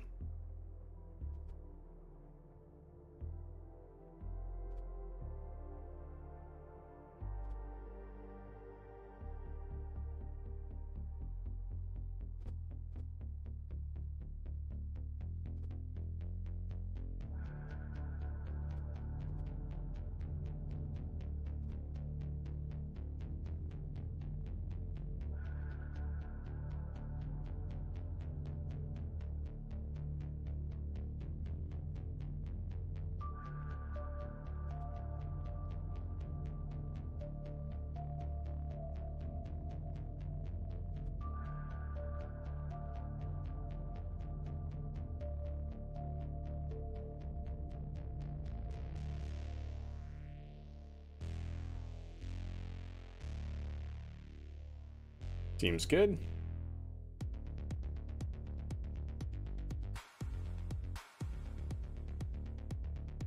I can live with that, I think. What would happen if I put the gear in one more tick? Like how far could I go? Maybe like that.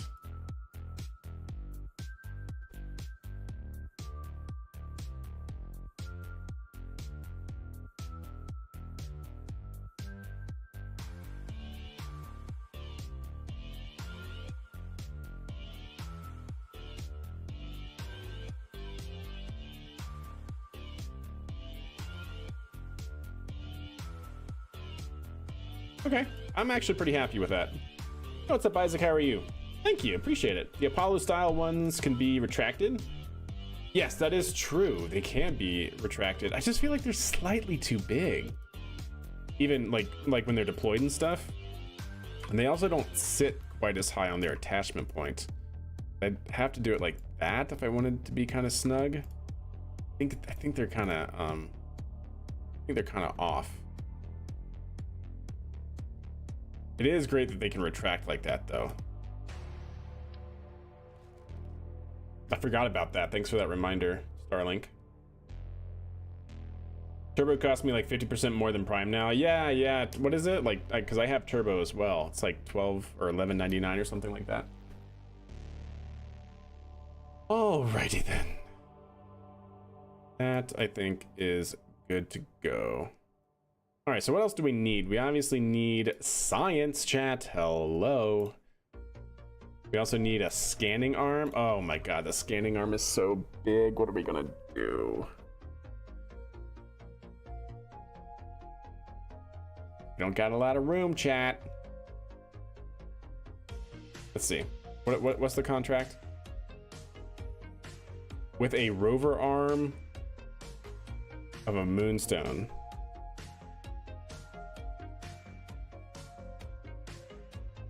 For 67% chat, can that just be a medium arm, or do we have to have the huge arm?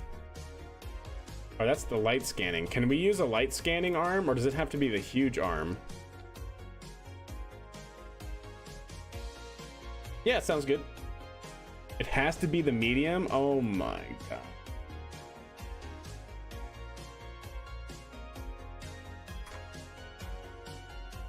What a bummer. So where to put it, chat?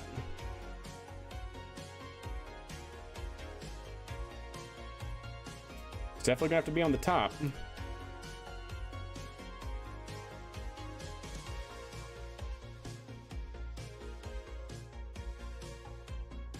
Sensitive equipment right next to the engine? Yes, please. Do not think of a better place to put it. Actually.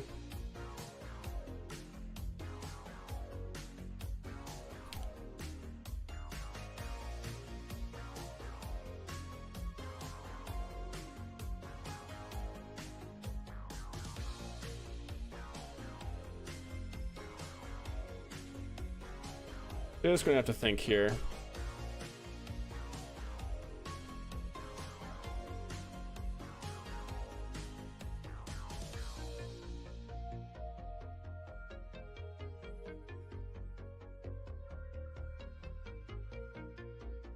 Gosh, why does that have to be so big? What's up, bro? How are you?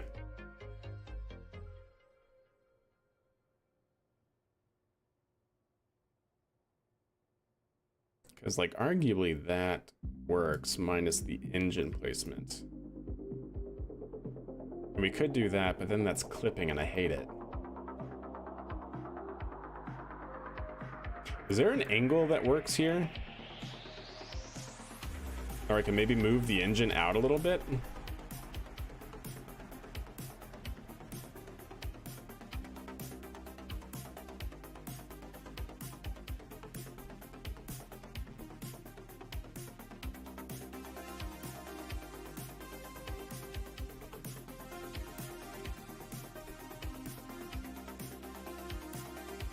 Stand by, chat.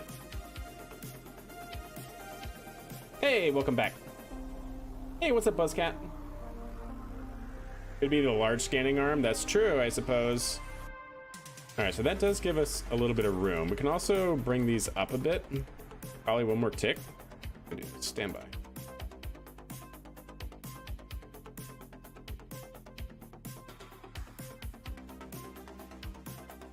Did I already do that one? My bad.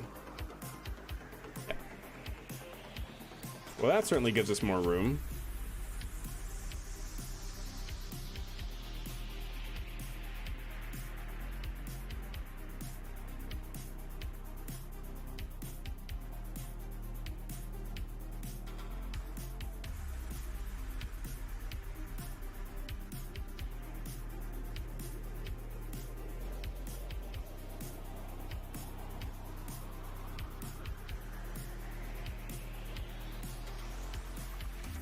Wait, what way does it unfold, though?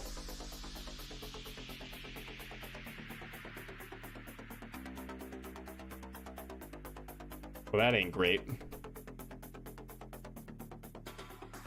I don't think. Is it? We're gonna have to test that. What's up, Catfax? How are you? Linux rocks. Yeah, it does. but not for gaming. Kappa. Can I just turn this perfectly horizontal? Have it work now that we gave it more room? Absolutely not. No, 100% not. Well,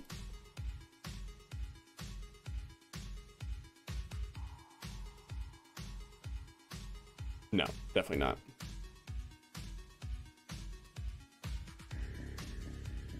Although, arguably, it's just this. And rotating it won't help me really. Like, where do I need to put it? Like, it needs to be back here, kind of. And lower, it needs to sit lower. I'm trying to think. Yeah, Fig, I gotcha.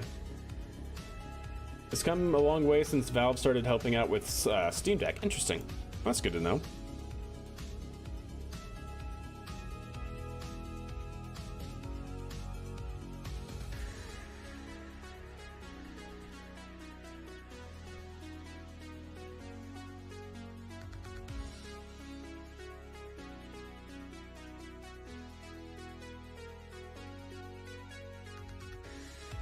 How do we make this work, chat?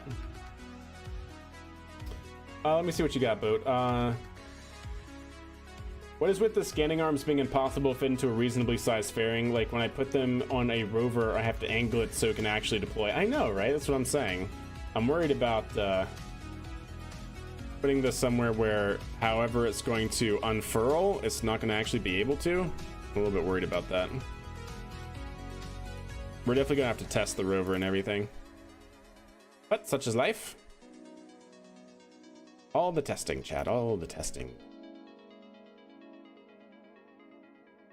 You know what?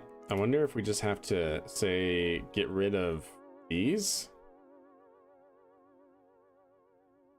Or get rid of one? Can we get rid of one? We can, on both sides? Stand by.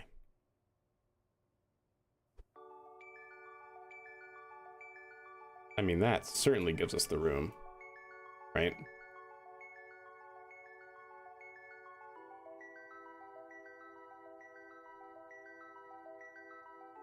That certainly gives us the room. Use 6 rover arms, yeah. Easy. Can I take this, remove from symmetry, move it over? KSP 1 is amazing, chat. Can I just tell you what? I tell you what, chat. Make sure we're in local. There we go. Yep. That's probably the way to do it. 781 meters per second delta V. Is that still? Oh, it's yeah, okay. 824. Okay. That's a little bit better. I don't know if we have to add anything else. Not really. Hey, what's up, monkey boy? How are you?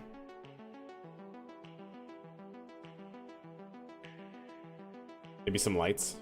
Maybe some small lights. Teeny lights. Like these little lights? Oh, yeah, these little lights. Perfect. Look at him, chat. He's so happy.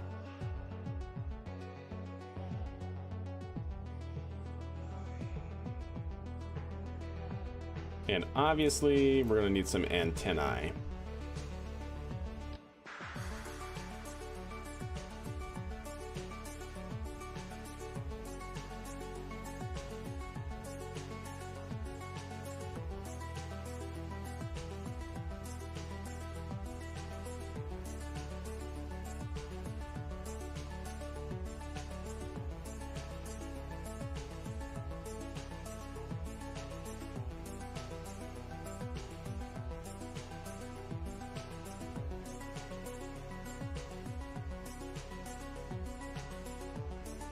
Okay.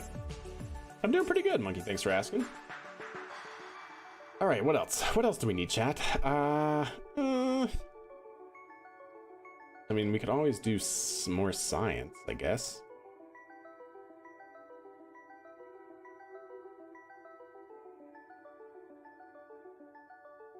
Like a temperature. Always use temperature gauges. We know if it's hot or not. And then probably one of these somewhere. I'm really scared to put it near this arm for when it like unfurls and whatnot, so wondering if we can just do something like this.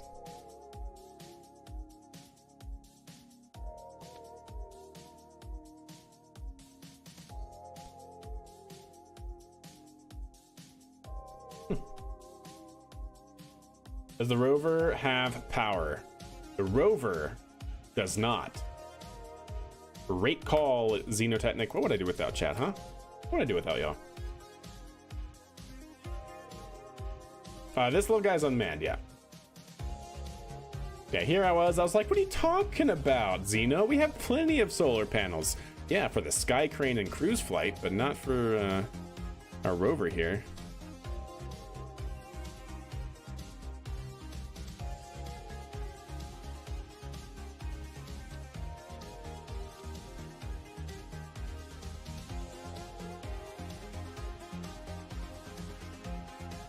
Man, you really got me wanting to watch Alien again. Boom boom boom boom boom boom boom boom boom boom boom boom.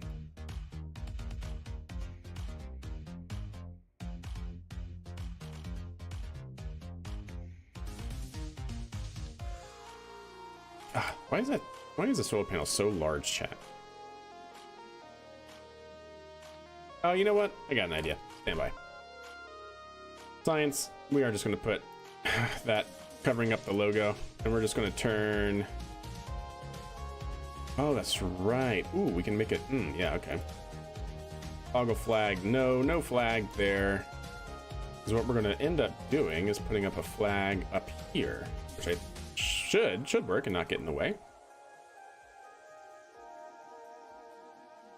I need the flat flag. Actually, can I fit it here? No, that's the smallest. Okay.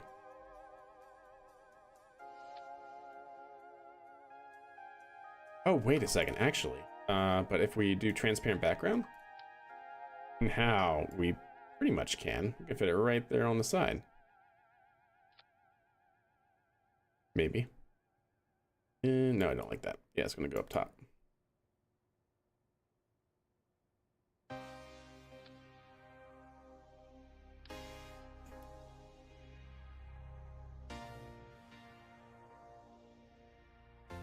Wait, can I do 2x symmetry? Oh, I can. Okay, cool. There we go.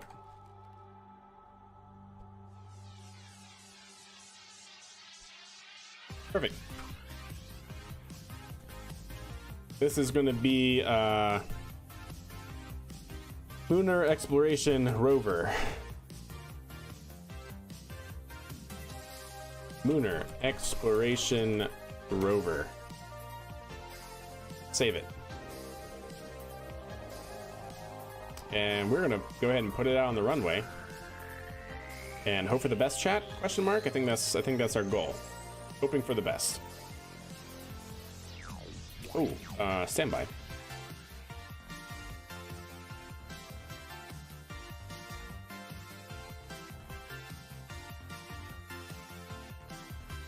Get our staging right.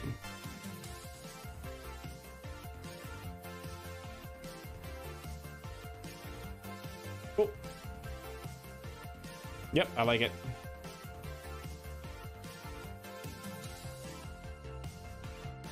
Stand by, I don't like it, chat. There's one thing that we're missing on this little guy. There we go.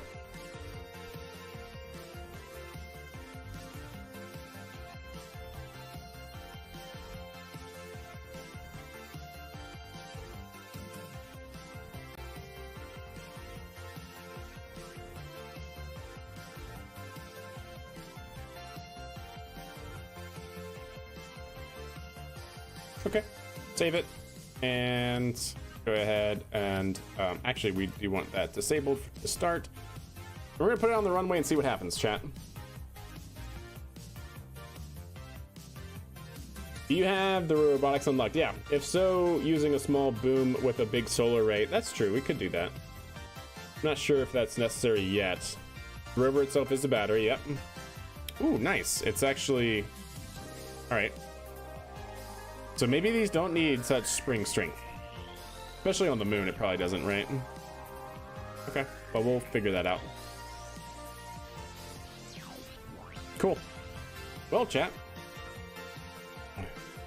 Time for some testing.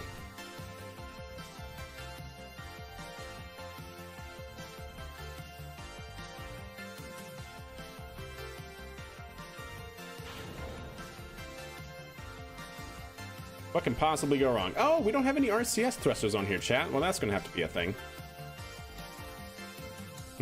That is gonna have to be a thing. No regular rover has 200 electrical charge, I'm pretty sure. Probably 120.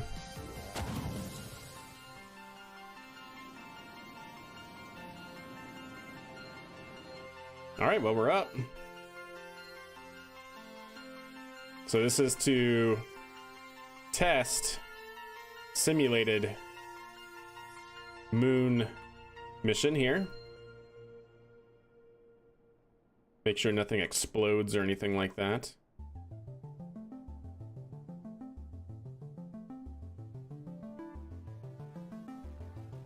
Yeah, Sky Crane looking pretty good, honestly. I'm pretty happy with it. All right, let's cut power. By the way, chat, can anybody do a quick Google search for me to see what sort of hack gravity setting we need to be to get lunar gravity? So basically the idea here, right, is we should be able to come in under low power setting, enter a very brief hover right over the ground and separate. And then this should be able to, boop. Oh, run away. We'll have to have the brakes open, I'm sure. Hey, there it goes, chat. A 1.8. Hey, I'll take it. Oh, that wasn't a score. That's right. I asked you. Wait, was that a score, Olmo? Or are you saying it was 1.8 meters per second? Oh, God. Spring strength is too much, chat. Spring strength is too much. Spring's not having it, chat.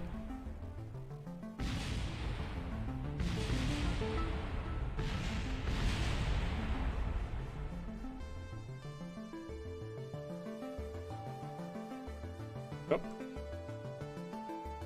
Should be able to control from here. Oh, it's upside down. I need to change that then, chat. I gotta... what if I control from here? Oh, that works. Okay, never mind. I can actually set that to be control from here, but it's backwards. Oh. Tease it. Tease it. I love how it's sliding. That's great.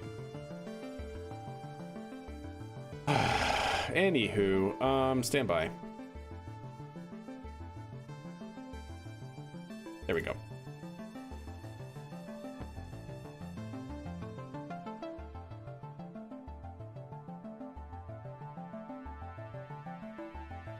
Oh yeah, and the other thing that we can do, chat, is turn this on. Ah, yes. What can possibly go wrong? The launch complex for integrating this? No. I'm gonna do a wheelie, chat. Yeah, maybe boat. Not really sure if I want to do that, but certainly an option.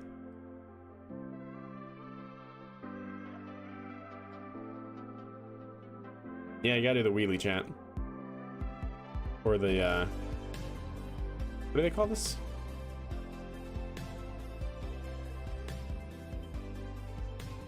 Eee.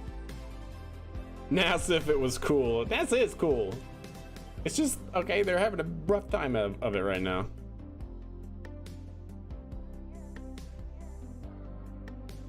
All right, well, this rover's pretty great, if I do say so. Okay, cool. So it is like 30%, right? Roughly.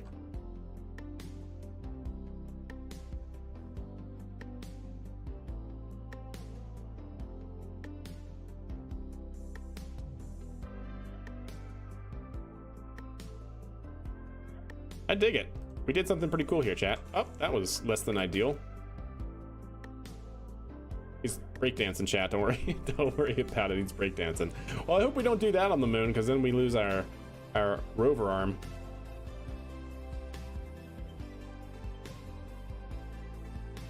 He's out of control, chat. Oh, and we broke a rover wheel. That's fine.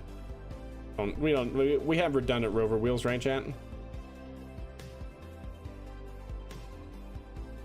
Can we name B-Boy Rover, please? Can we name it B-Boy? Name it whatever you want. Look at that. Look at that little guy go. He's so happy. Yeah. Something like that. Oh, wait. We never... Uh-oh. This might spell doom. Nope. We're fine. Oh, the save. The save. Up. Ooh. Yeah, there we go. All right, let's just turn that on. How about the lights? Okay, lights are good. Oh, yeah, lights are great.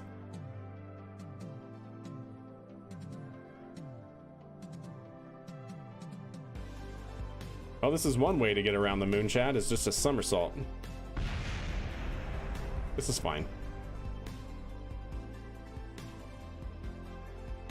How have we not lost a solar panel yet, is my question. Just kind of widen our wheelbase.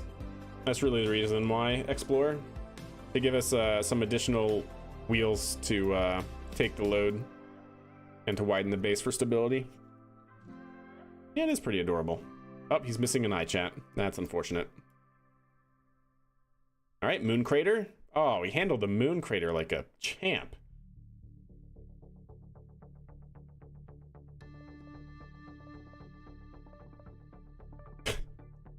What did we make, chat? What is this? Oh, no. Actual somersaults. Somersaulting around the moon. It's the new way to get around. It's just a somersault. Boom, indeed. He's so happy. Wow. He loves his job, chat. That's all it is. All right, let's go ahead and revert. I want to try that one more time just to make sure everything is good. And also under this gravity, I want to check what kind of spring strength we actually need. Whee! All right. So go back. Hat gravity is already on, and we said 30%, chat? Is that right? Or 33%? 32. Good enough, probably. And let's go ahead and hit pause or brakes, and let's change this spring strength override. Yeah, that seems maybe good at 1.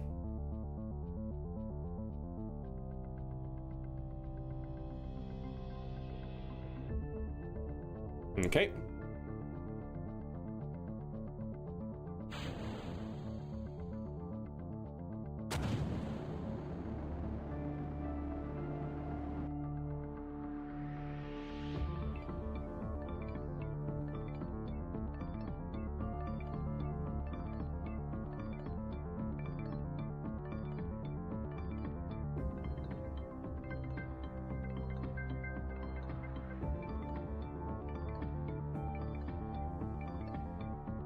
Coming in for a lunar landing. Very aerodynamic. Yeah, flat plate into the low atmosphere. Very bad, actually.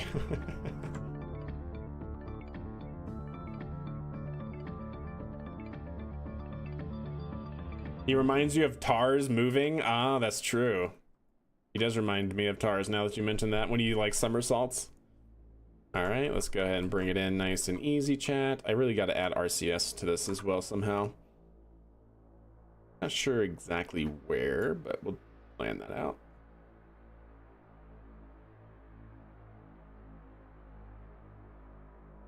Okay, stand by. Find null rates here.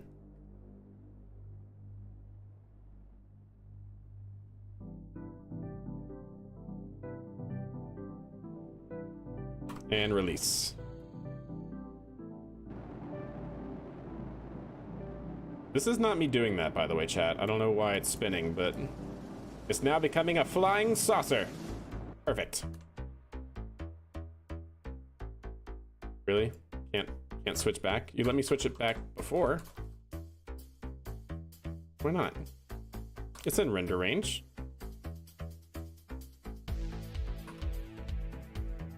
Why won't you let me switch back?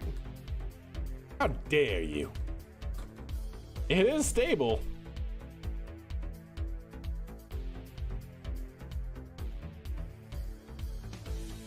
This is fine. Why though? Why does it want to do that? SAS is on.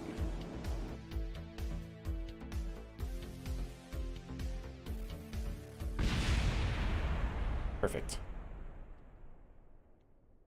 Okay. And yeah, that actually seems to work pretty well, chat. Landing gear are fine. Yes, awesome. We can do this. Part. No, I'm sorry, command, control from here, but reversed. There we go.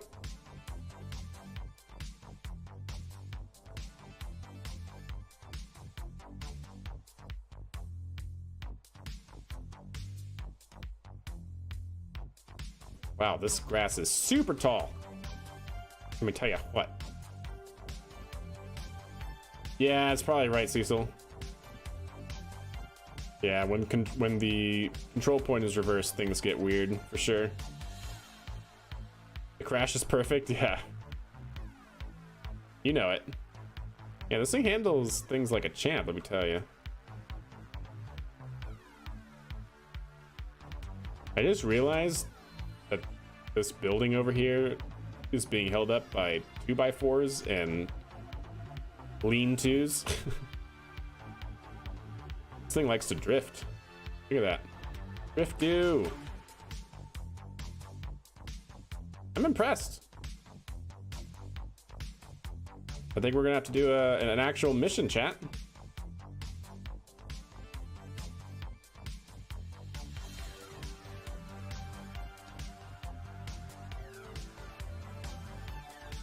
It actually handles those little bumps really, really well. How about a bigger bump? Ooh, okay. Uh-oh. Oh, but we got RCS, or SAS rather. Oh my goodness, yeah. How about that? SAS keeping us on the ground. Stare into his soul, chat.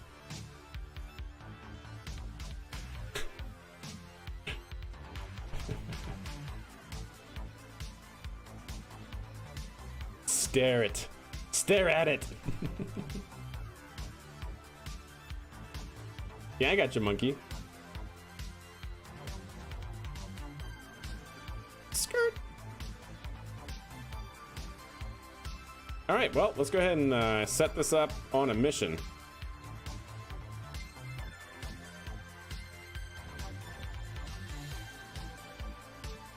This thing is fun. I like it. Skirt. What's the mission? First moon mission with a rover to complete a contract. All right, revert space plane hangar. Yeah, that's true, boat. It does look like that. All right, also, you know what? Let's just go ahead and do that so it's easier to manage. To the moon, Alice. To the moon. All right, let's see. I need this right here.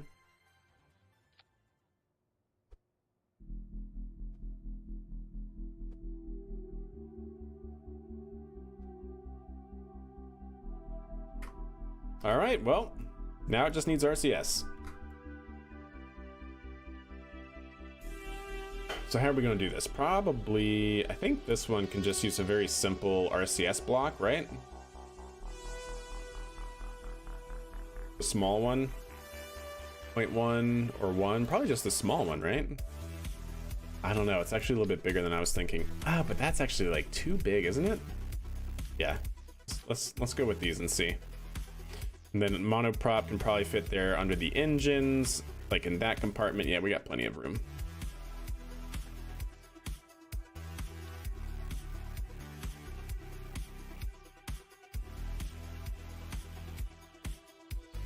Hey, Monkey. I got you, buddy. Can you, I'm not sure if we need to, be putting all that info in YouTube chat, all right? Please and thank you.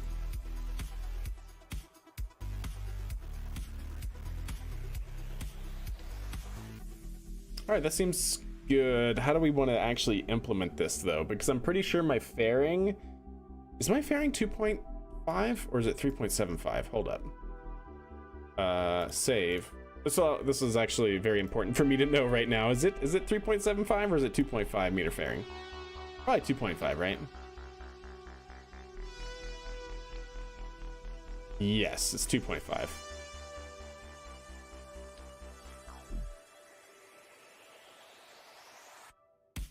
Definitely 2.5. Okay, so that kind of limits where we can put our RCS.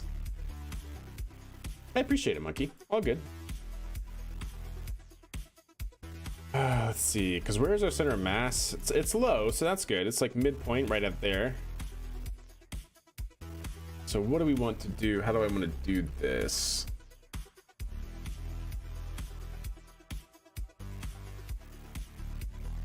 I mean, we could leave it there. That just seems a little weird to me. I don't know how much we can move it out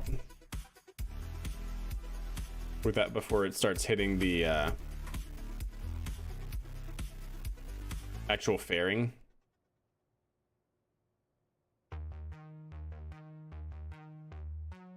Like, we could potentially put it on the top here.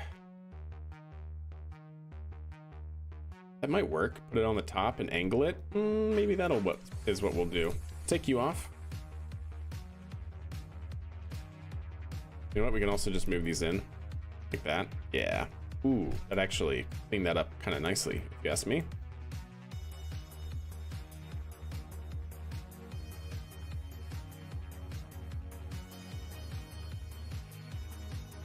Okay. And then let's go get ahead and get our handy dandy communication antennas out.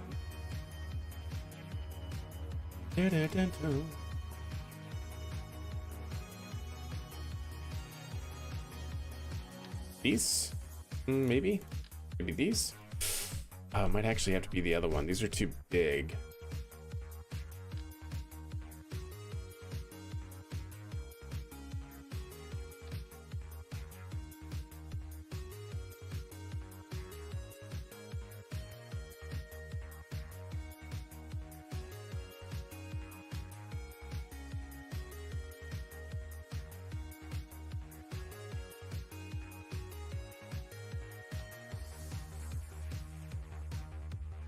Good enough.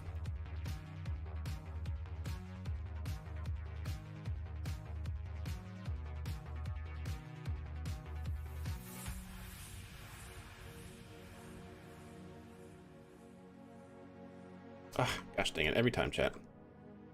Also, those are not quite even, are they?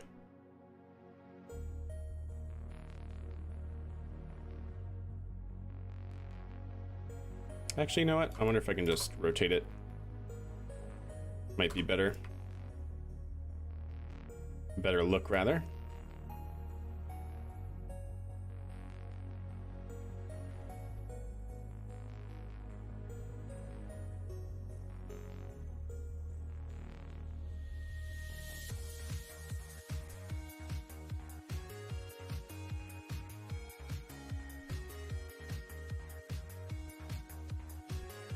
Gotta get the fashion in there, chat.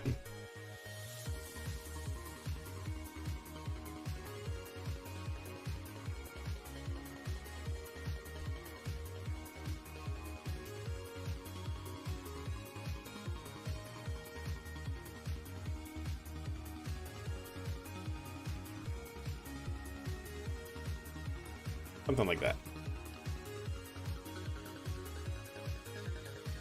Okay.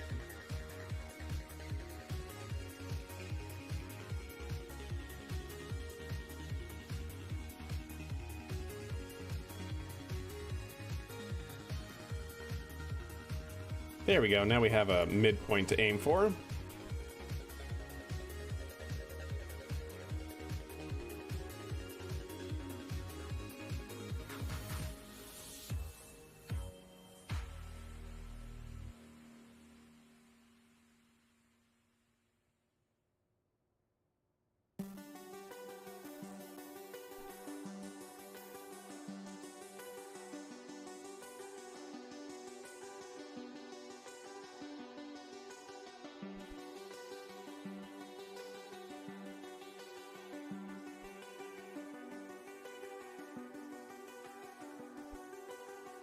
All right, and finally, 10 degrees angle. All right.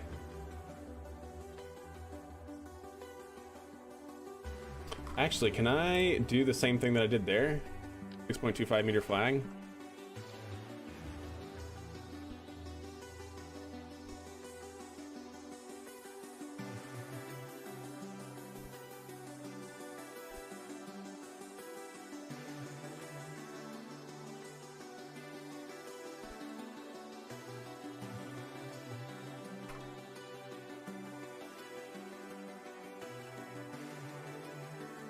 That seems okay.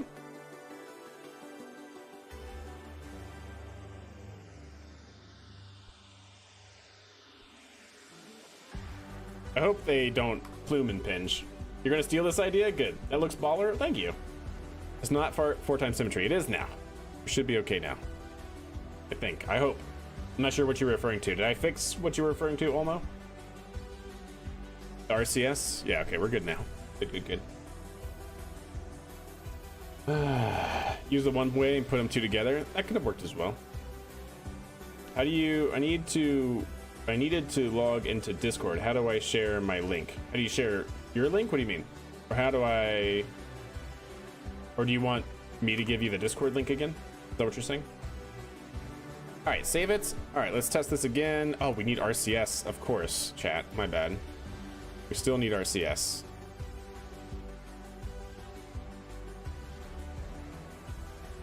I'm wondering if this is going to need a kick stage because it only has 723 meters per second. And how much do we need to get? Whoops, that's the wrong thing. This guy. Let's see. KSP Delta V map.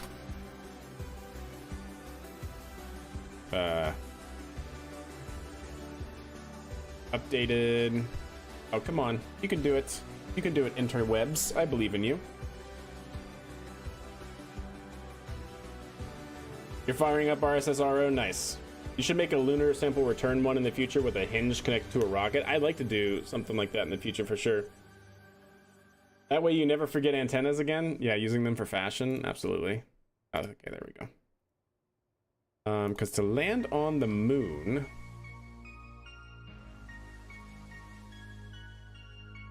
from orbit requires how much? 580? Okay, that's all it needs.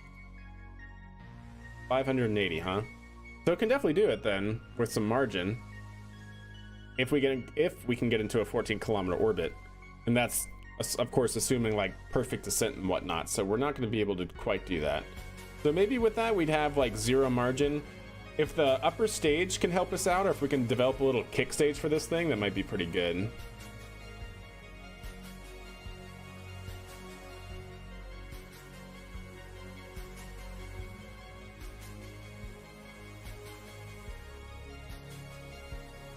Stand by.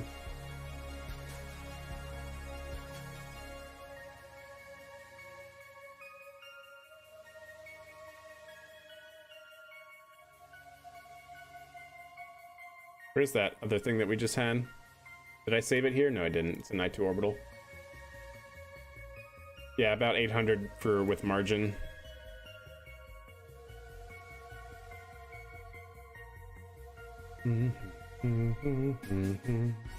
What was it called, chat? I don't remember. The rover. I think it was like Martin? Was it Martin? Yes, it was. Merge.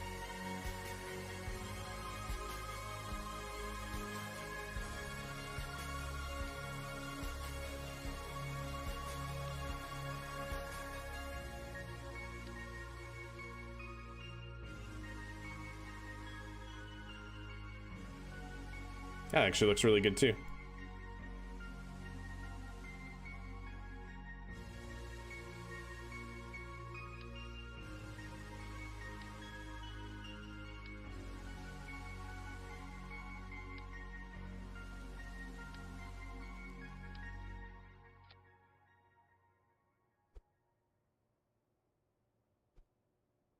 Okay. We should be able to do something like that. Take you off. 4. Get you up. Move you there.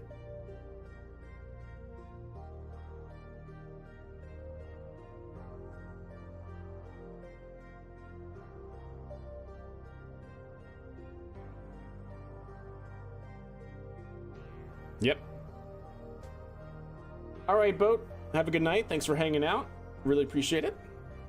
Now I just want to see how much does this guy have. Move that at the bottom. Why are you... Wait. Why are you there? Hold the phone. What?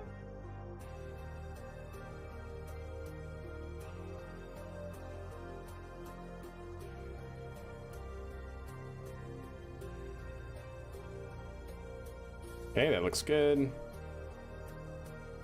That... Can we just... Yeah. Yeah, good.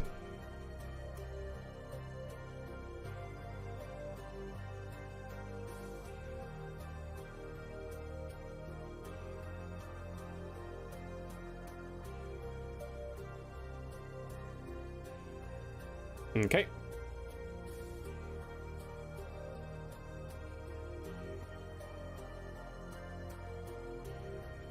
Let's get staging good. Got that going. That.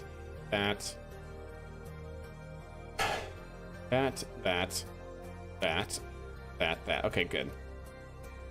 Save it. I'm just curious to see. So we have 182. That's it. Wait.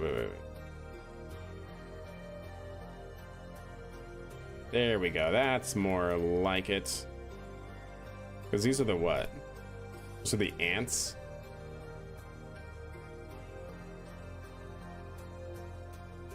These little guys, 2 kilonewtons of thrust, 315. That's 290. Yeah, okay. Indeed. Not bad. So we have a little kick stage here. That should be good. And then these little guys. Actually, I don't want those. I want some of the bigger, maybe 2 of the bigger monoprop balls. I don't know. I don't think the big monoprop balls are going to fit. So let's go ahead and take you. But a couple, maybe in 2 times symmetry there. Oh no, okay, sorry. 2 times radial symmetry is what it needs to be.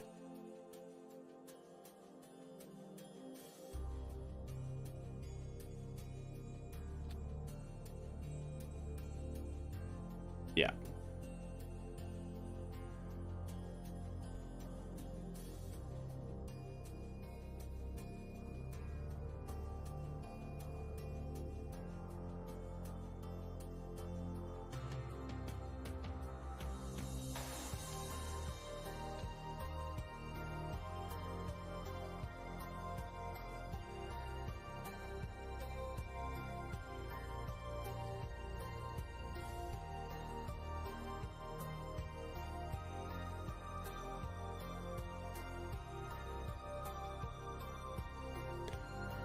So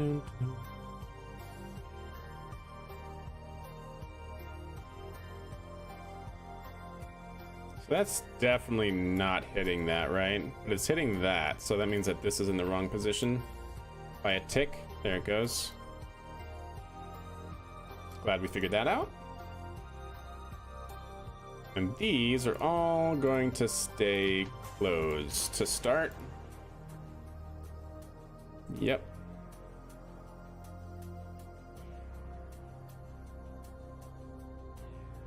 And I wonder if we should action group their toggle. Can I actually? Can you? No, you can't, of course. You can't toggle and unlock on the tanks. That sucks. Okay, that's fine. We'll just have to remember. We have those enabled. That's enabled. Okay. Well,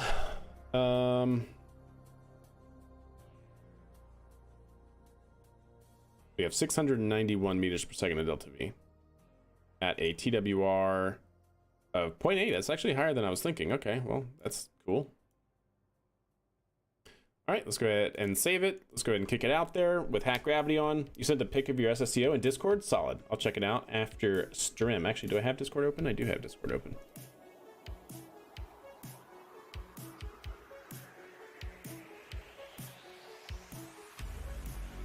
Oh, heck yeah. I dig that. I like the use of rapiers. Rapiers are really cool. Very nice. Very nice.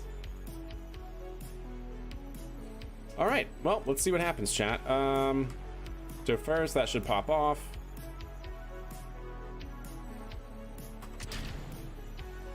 And boy, did it pop off, chat. Do I still have hack gravity on? Yeah, I do. Incoming. Okay. I do wonder. Oh, you know what? I should turn that off. Or I should get rid of that one. I just realized either that or I should angle it, but when that goes as plume impingement, and that's not good. Oh, that actually looks really good. Okay, I'm happy with that. Oh wow, we actually might have way too much monoprop. Okay, well.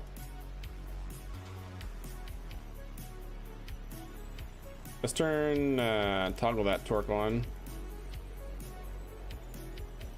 Can we really not? Come on. Come on. There you go. There you go. Just, that's fine. This is fine. Yeah. Great.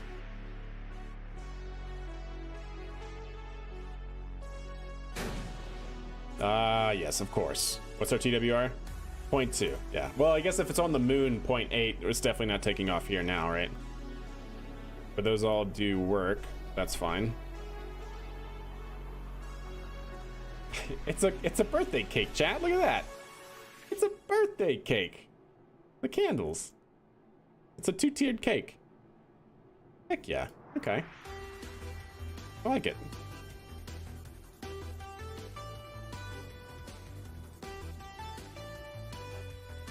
Okay.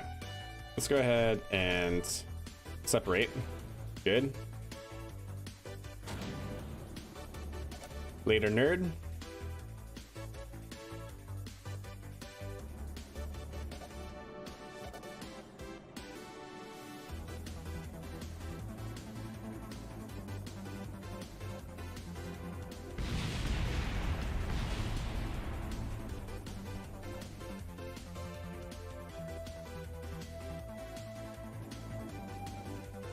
Okay.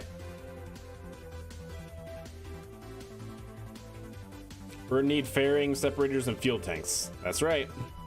Definitely going to.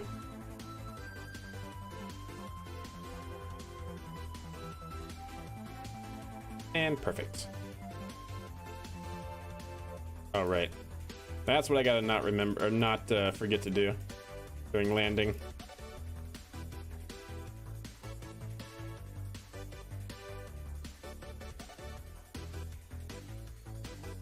It would certainly work.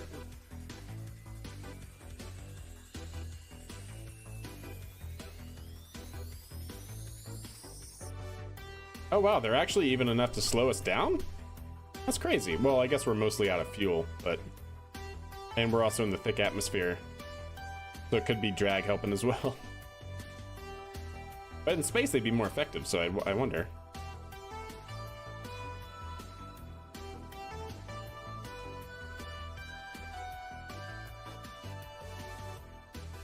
Spinning like crazy. Perfect, exactly.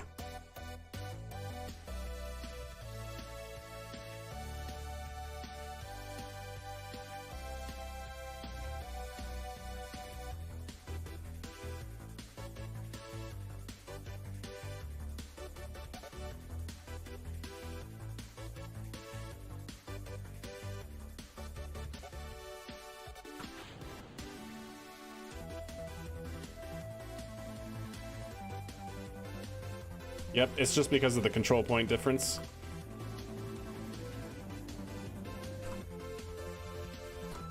Oh, come on. I don't know why it sometimes lets you go back and sometimes it doesn't. Maybe you have to be within like 100 meters or something. How are we doing on monoprop, by the way? Wow, we have a lot of monoprop usage still. We actually might not need this much monoprop either.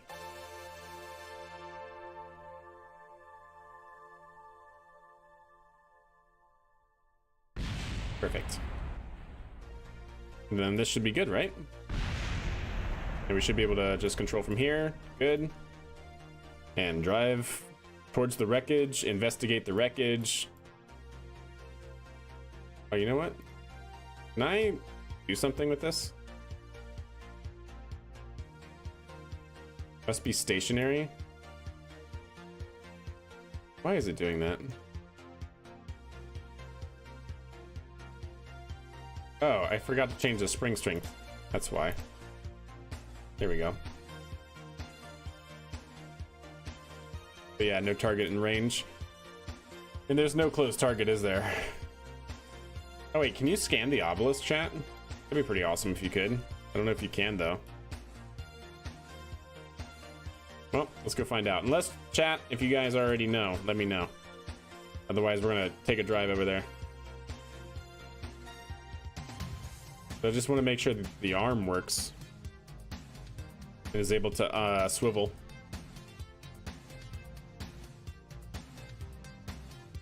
I think the arm should be fine, but just want to make sure.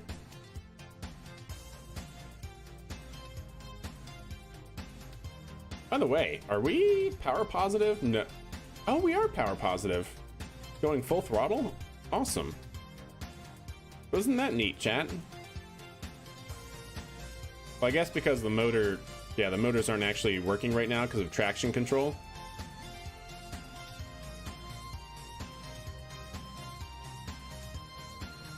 So yeah, nice.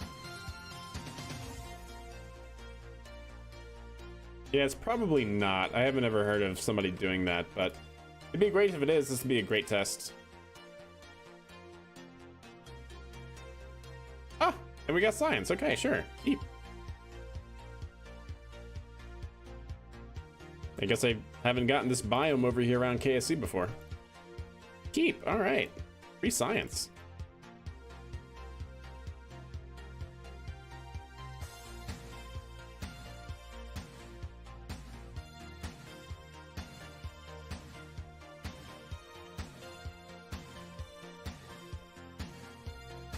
What's up, Remington? Monolith worth it? Yeah, easy peasy, right? What happens if I turn traction control down? Yeah, it's not gonna be able to go any faster, huh? Not really.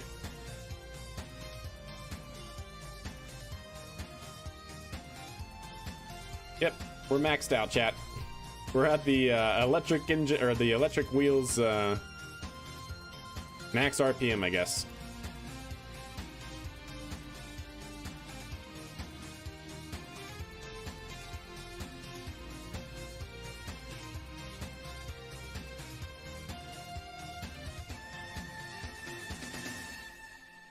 I'm pretty happy with how this turned out, chat. I gotta say. Look into his eyes, chat. Look into them.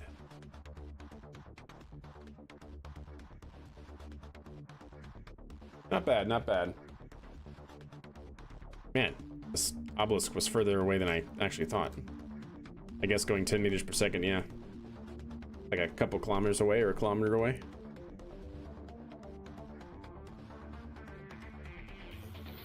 Yep.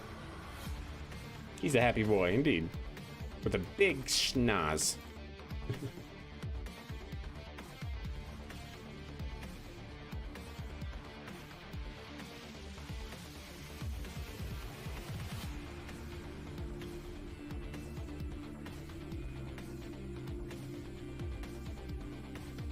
Okay.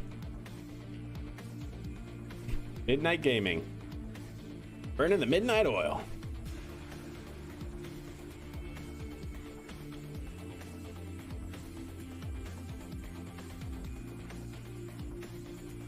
Nope.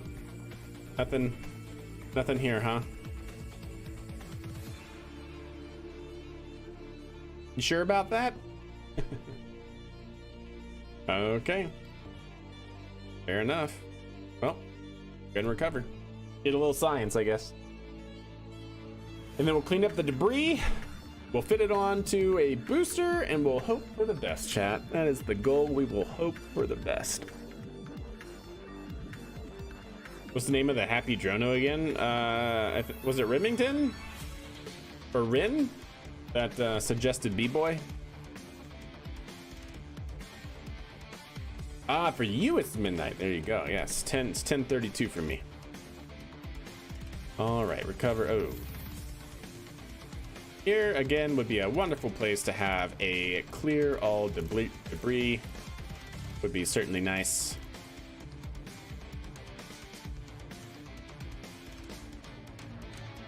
There we are, there we are, there we are, there we are. Okay, great. Well, are we missing anything, chat? Before we go to the moon and find something not working, are we missing anything? We have a little kick stage that gives us plenty of delta V around the moon to drop this to a low altitude, even if it's very low TWR. We have our landing burn engines. We have electrical charge generation. We have comms. We have RCS. We have SAS. I feel like we have everything, chat. Hope for the best is a good motto for a space agency. Yep. Hope for the best, but plan for the worst. 'Tis rules to live by. Would it be better if this was actually just more like that? Yes. Yes, it would be better, actually. I like that. Good. Save it. Cool. Science, and we learned something. That's true. Successful mission. All right, so now let's go ahead and save this over here. We're going to go to new. We're going to switch it over to here, get our launch vehicle up, chat. And in the meantime, all I'm going to do now is run another little ad break. It's been over an hour since our last, and since we're about to do a Mooner mission, don't want any pre-roll ads or mid-roll ads on Twitch side. So all I'm going to do here is load it up onto the launch vehicle, go through our final checklist, bring up the VS code, and go from there. So I'll see you guys in about 3 minutes.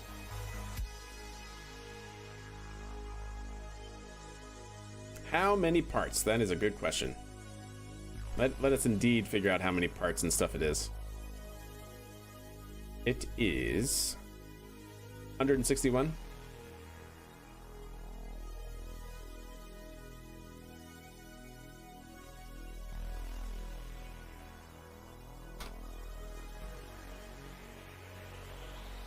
All right, that seems good. Let's go ahead and load up from the VAB. Flight ready. There we go.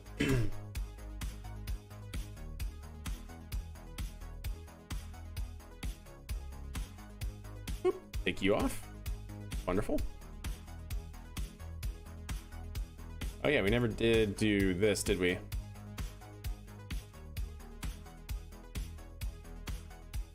This was a complete success.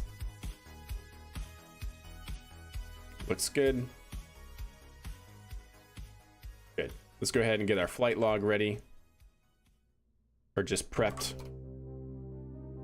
We'll have to time warp 16 days into the future. No, I'm sorry, 12 days, right? 12 days into the future. 12 days for launches of the same vehicle. Yep. Successfully, yeah, well, this is a pretty easy mission here. Successfully land MER-1 on lunar surface for rover arm surveying or contract. Don't need any of that. And that's it. We have one objective, chat. That's it. One objective. Maybe to be fair, right, chat? We'll have a extension. Maintain MER-1 on lunar surface for future outpost scouting area, or area scouting.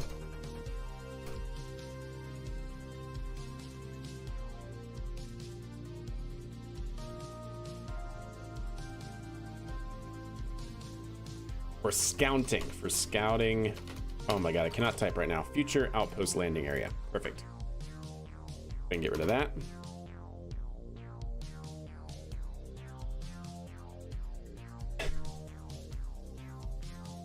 All right.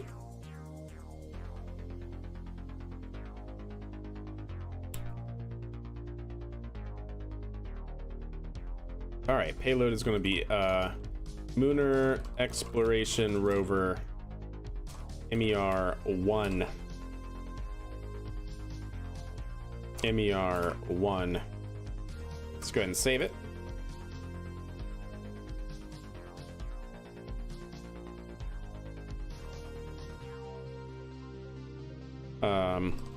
With cruise stage and kick stage.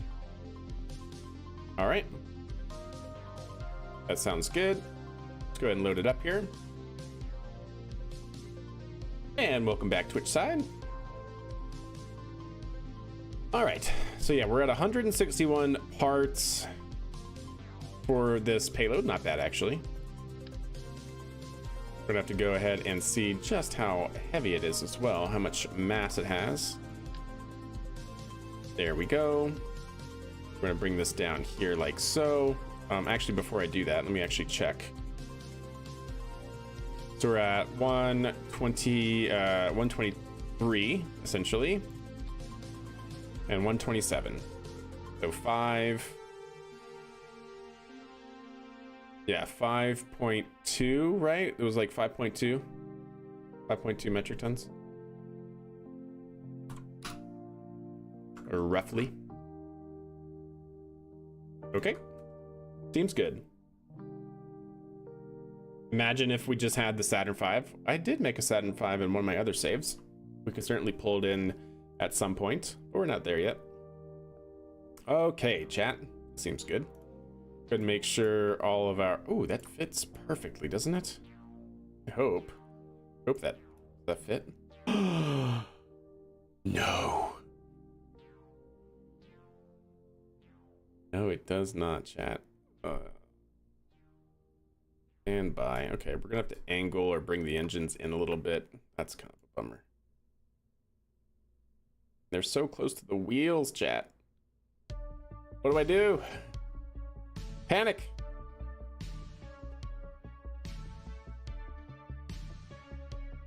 Okay, well, we got plenty of thrust, so you know what? I'm not worried about it. Let's just go ahead and bring these in. Like that. And then angle them away from the wheels. Like that. Does that give us the room that we need, or at least some? Yep, that should be better.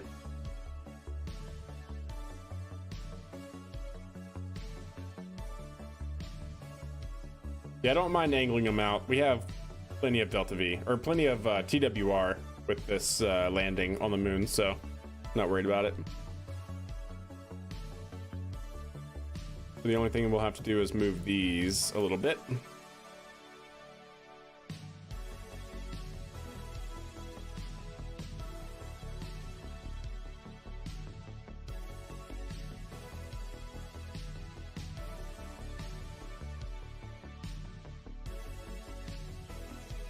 And that should have moved everything. Yep. Good. Okay. Well, let's hope for the best, chat. I know I keep saying that, but it's true. Let's hope for the best.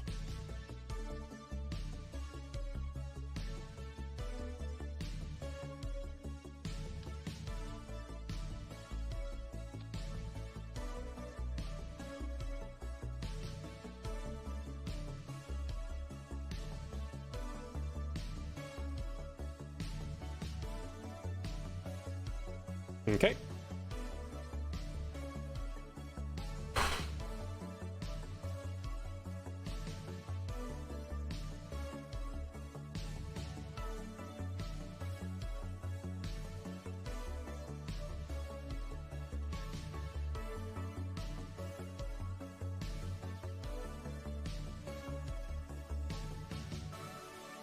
Okay, good. Save it. Check our staging. Oh my god, the staging is off.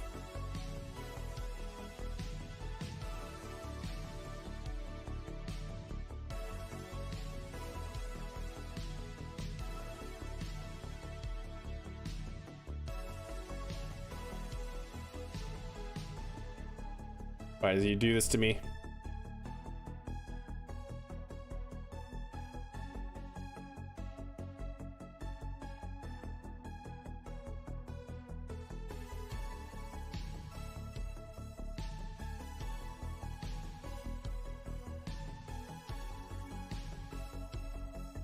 Okay, so center engine, outboard engines, clamp release, separation, Miko, second stage engine start, bearing pop. Then we have separation, kick stage ignition, separation from kick stage, lander engine, and then separate rover. Okay, that should do it.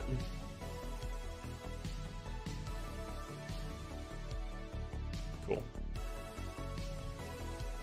Let's go ahead and launch it. We're gonna have to time warp 12 days into the future. In accordance with our rules, this is gonna be MI, Minerva 14, or Mission Lunar Exploration Rover 1. We'll be launching, if it's 316, it'll be launching roughly 28. We'll check time. Time's not really a big deal. Yep, so let's go ahead and time warp 12.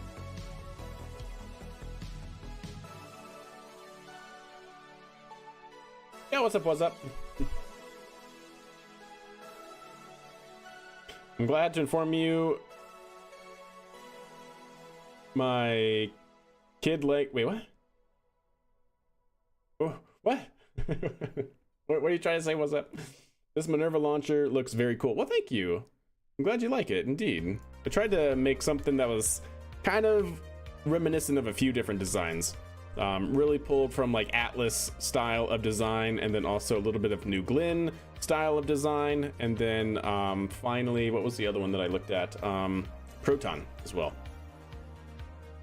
So it was like an Atlas engine configuration, like an old Atlas engine configuration, with like a New Glenn upper stage style of thing, and then finally a Proton body, if you will.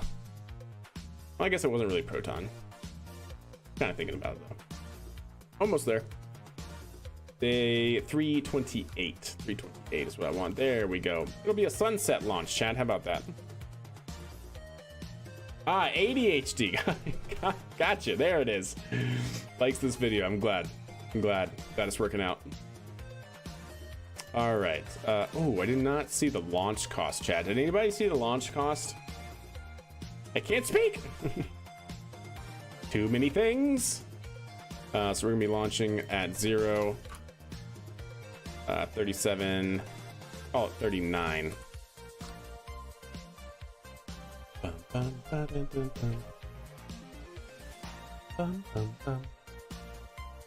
All right, we are T-minus 1 minute. All systems are looking good. Let's go ahead and start our flight avionics check. Going to a 0 inclination for target Lunar insertion. We're gonna go up to 100, and let's call it 120 so we don't try to kick down so much like we've been doing, although that's even probably a little bit too shallow. Overall, I think everything else is probably fine. Ooh, but the liquid fuel and oxidizer. Okay, hold, chat, hold, standby. We're gonna have to bring it back. Hold, chat, hold. Flight avionics configuration, no good. We're gonna have to scrub. We'll push 1 day.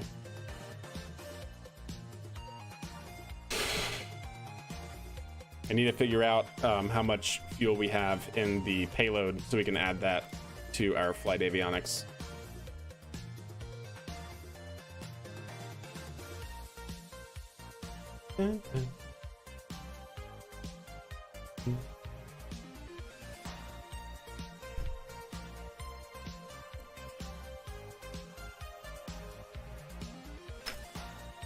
All right, let's see.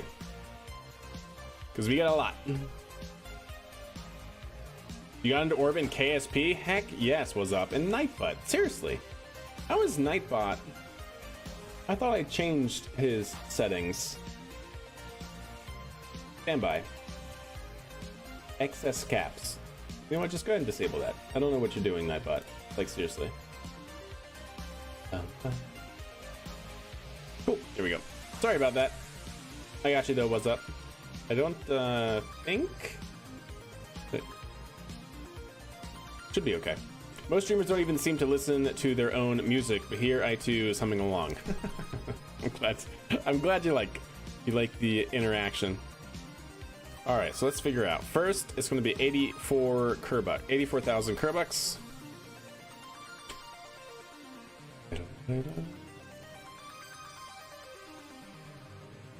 Okay, that looks good. And then the other thing we need to know is how much fuel. So we have 1, 2, 3, 4, 5. Yep, 5 of those. And each one of those is 9.9. This is gonna be 5 times 9.9 plus anything in there. Yep, plus 27. Okay, plus 1, 2, 3, 4, 5, 6, plus 6 times 9.9. There we go. That I think should be fine. Basically, the amount of fuel right there allows me to basically tell the control system when to start stabilizing for pitch based on the amount of fuel remaining. So I have to subtract our overall amount of fuel remaining from what the payload has, essentially. Yeah. That's 720 and 360. Just want to confirm that. 720, 360, 23.2. Yep. Okay. Seems good.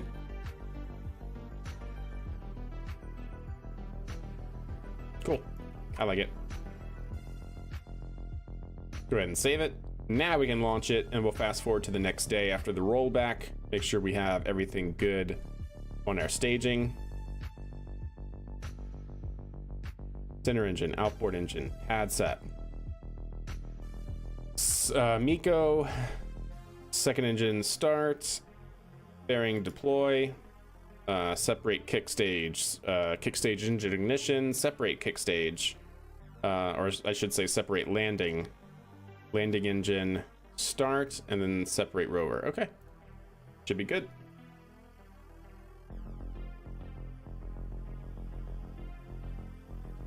Wait, what? What'd I do? What you talking about? Automated to the moon surface? No, not automated to the moon surface. Just automated into our initial parking orbit and low carbon orbit. Eventually I want to get there, but I'm trying to balance like gameplay with like software development, because we did a lot of software development before like any gameplay to get us to this point and stuff. So Nightbot, stop. I know, right? Truly. I first get yelled at by a crosswalk and now AI. Oh man, that's rough. I think it's 6 of those things on each. Are you talking about it's also on the kick stage? I thought the kick stage only had 5. Stand by.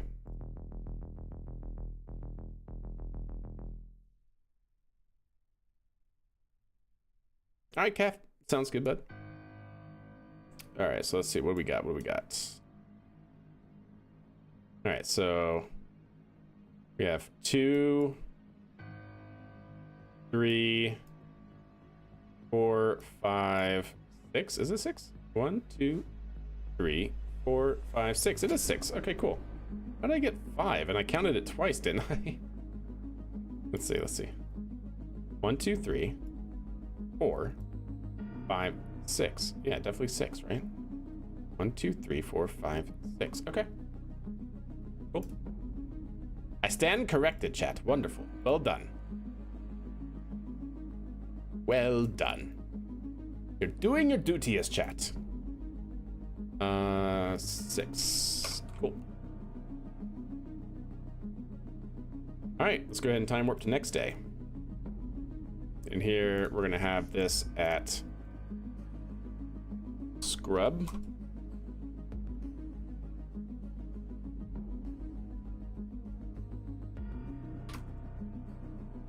And so launch is now going to be reset to next day, 3:29.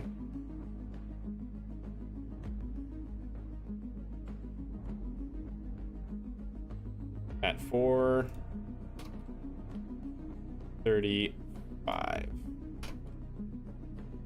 Cool, there we go. I think we are ready for launch.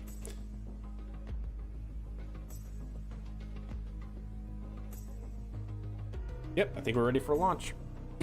Chat saves the mission, indeed. Well, you know, the worst thing that would have happened is that we would not have stabilized for Miko. That could be bad, because depending on where we are in flight during that happening, like when we separate second stage, if we haven't stabilized, well, then we can basically start flipping end over end if we don't separate correctly. So it definitely could have been a save. But hopefully, worst case scenario would not have happened. But you know what? We'll never know, and that's great. It's fantastic. And welcome back, Kat. All right, stand by. We have 30 seconds to launch.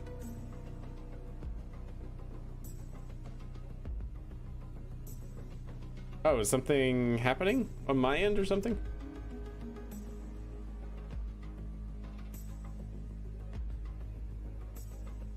T-minus 15. Vehicles in auto start. 7, 6, 5, 4, 3. Main engine start. Outboard engine start. And we have liftoff of Minerva 14, carrying the first lunar exploration rover to the surface of the moon. Hey, what's up, what's up? How does one get yelled at by a crosswalk? Very, very carefully. Okay. Actually bump that up a little bit. There we go. All systems looking good. Chamber temperature, chamber pressure, all within family on 3 main engines.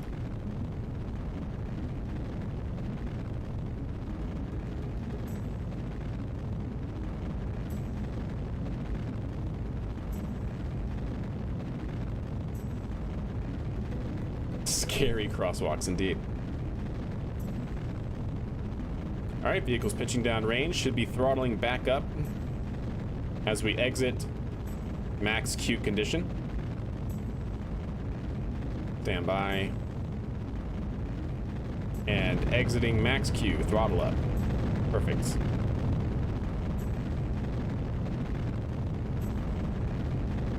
That's where we're going, chat. Right there. Oh, wait. Yeah, gotcha.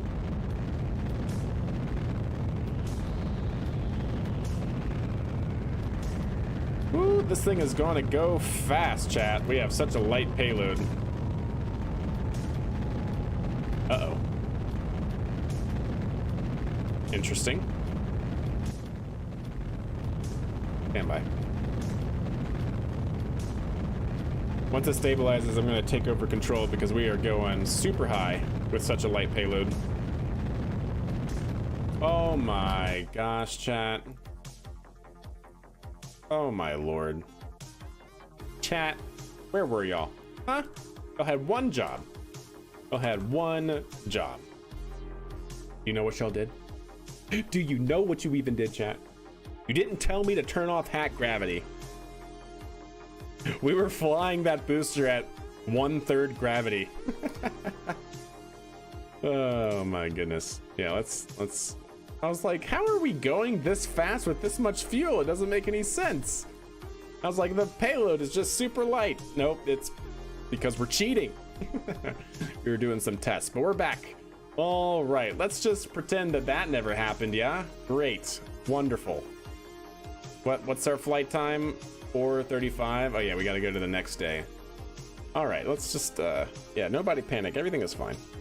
Light payload indeed. Yes, indeed. All right, T-minus 1 minute and 30 seconds. It was a simulation, chat. Don't worry. It was a simulation. Okay, simulation. None of us noticed. I know, right? There's like 150 people watching and nobody remembered. Yeah, redo. It was a simulation. We were just running the simulation. We were curious how our rocket would perform if Kerbin had 1/3 of its gravity. You know, that's a valid scientific research, right? Right? Sure. Anyways, 2 minutes 50 seconds.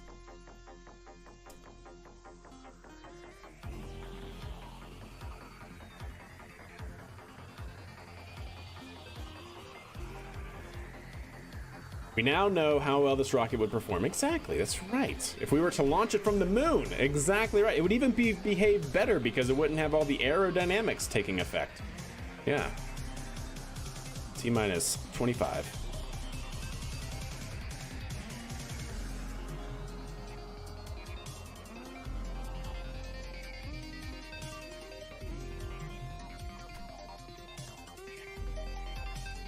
All right, T-minus 10, vehicles on internal power, switching over to automated guidance. T-minus 10, 9, 8, 7, 6, 5, 4, 3, 2, main engine start, outboard engine start. And we have liftoff for the second time after simulation, Minerva 14.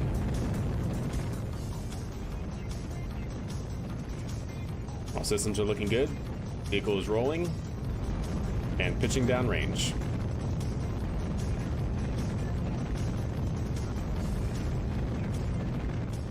Pitch program looks good.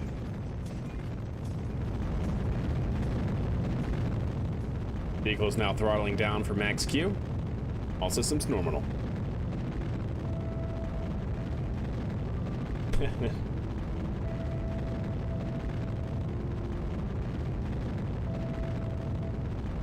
All right, CAFAX. Vehicle's continuing to pitch down range. All systems are looking good. Tracking that max Q condition. Vehicle should have a slow ramp up back up to 100% rated power of thrust until we cross 12 kilometers altitude. There it goes, ramping up throttle.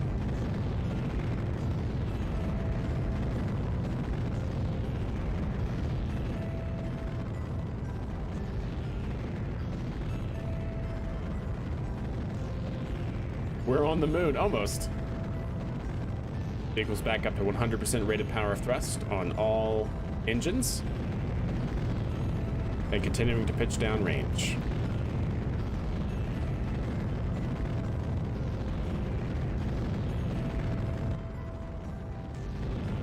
Throttling down now to maintain no more than 3 Gs of load on the payload. Maintaining 3 Gs of payload load.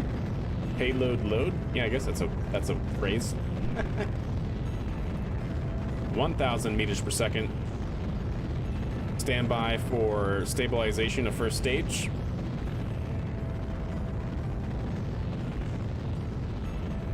Vehicle stabilizing. And we have Nico. Second stage engine confirmation. Ooh, and we have fantastic fairing sep. Great. Awesome. Love it. Love to see it. Where are you going, bud? Can you not?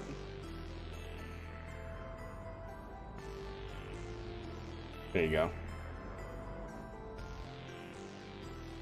Yep, we're good.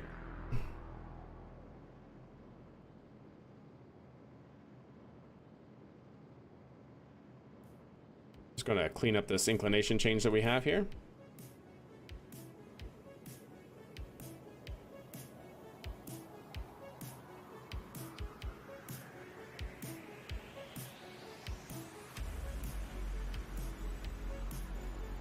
We are looking good.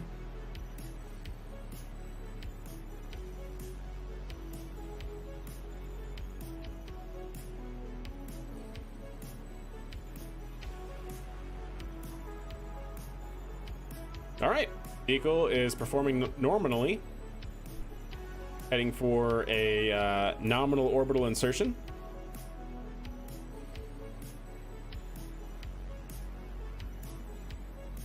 How does it get to the moon? Very carefully.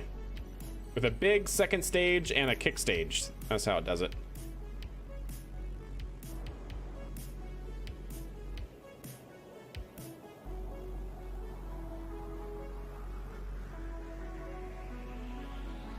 Okay, looking good. I know, right, Explorer? Truly. And we have Seco. Second stage engine cutoff. All systems looking good. Okay. 130 by 68. Good parking orbit. So where's the moon? Moon is over there. Almost perfect burn ability to go right here directly to the moon. Let's go ahead and set that as our target. And we should get an intercept here, or very near one. Just like that.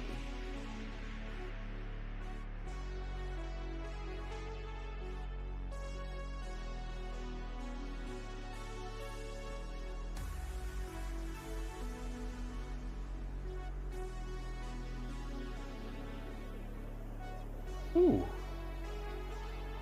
Ooh. Well, isn't that nice? Isn't that nice? All right. Happy with that. Well, it seems like this upper stage here. Seems like this upper stage has more than enough delta V to even like land us on the surface of the moon. But hey, you know, I'm not going to complain. Over engineering is best engineering. Well, technically, but yeah, the sentiment is there. Okay, well, let's go ahead and configure ourselves for this burn coming up.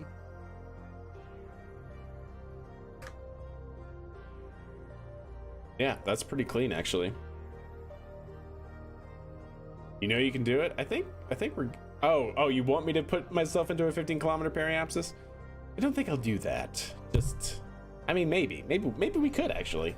Maybe we'll just clean it up with a little RCS once we get there, yeah. But in the meantime, let me actually turn off these RCS balls, because that would probably be good.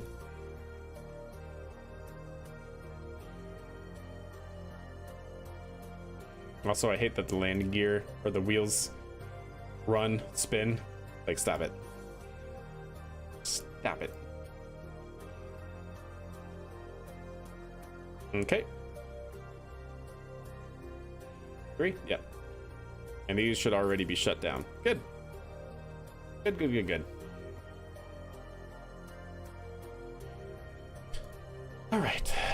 Let's go ahead and get situated here.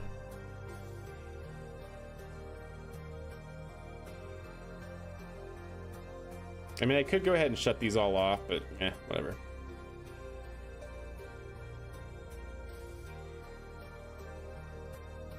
What's good, Intense? How are you doing, bud?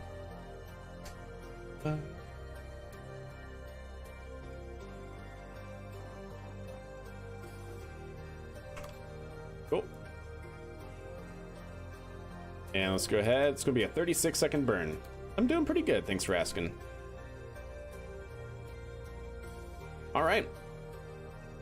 36-second burn coming up in 55 seconds. We should see the moon just peek around the corner here over the horizon. We'll basically have a moonrise, and basically when you have a moonrise, that's when you start burning prograde towards the moon for a natural free return trajectory, or at least a lunar intercept. It's a very easy way to do a lunar intercept. Back in the days when we didn't have the node planner.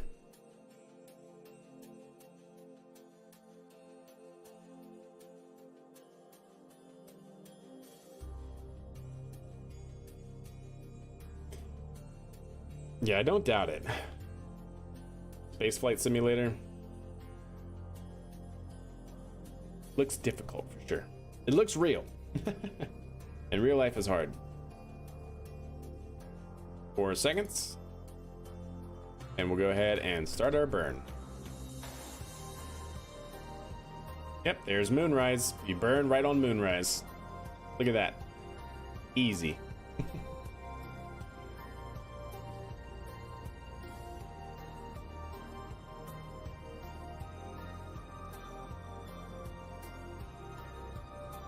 What is that?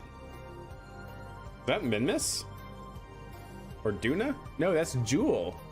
That's Jewel over there, chat. See it?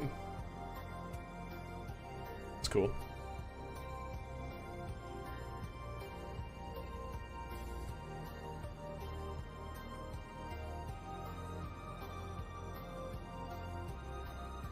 Okay, stand by for shutdown.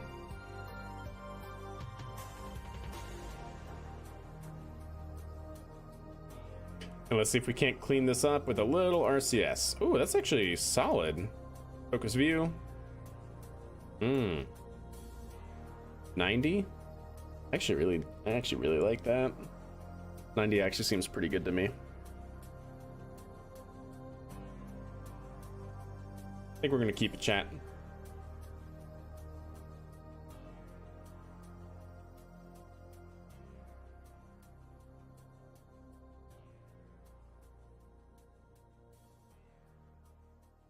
Then to circularize, 281. It's actually not quite a circularize, but it's very close.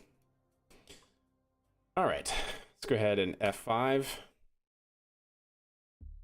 I really wish it would tell me how much delta V I have. 510. Well, I guess that's with that. So we should have a lot then, right?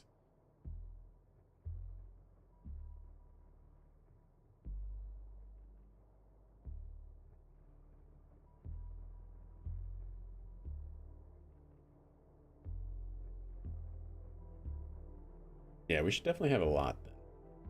Because what I'm thinking about doing is kind of doing this in accordance with real life, which is your upper stage would just kick you out to the moon, right? And then because it typically uses cryos and might not be designed for long duration missions, you'd separate from it, have it impact the moon or go out into solar orbits, and then your hypergalls would carry over from there. So I'm kind of thinking about doing that for this mission.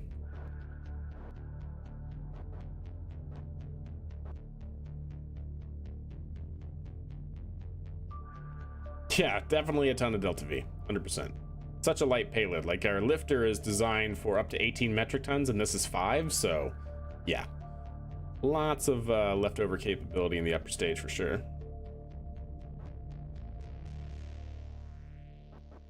Yeah, exactly, Pico, pretty much.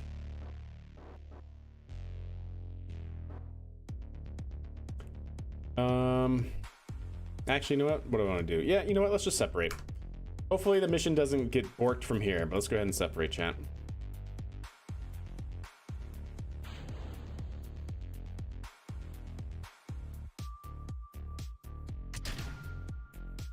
And then this guy, ideally, should be able to do a very simple maneuver. Periapsis, I want to drag it back. And impact the moon.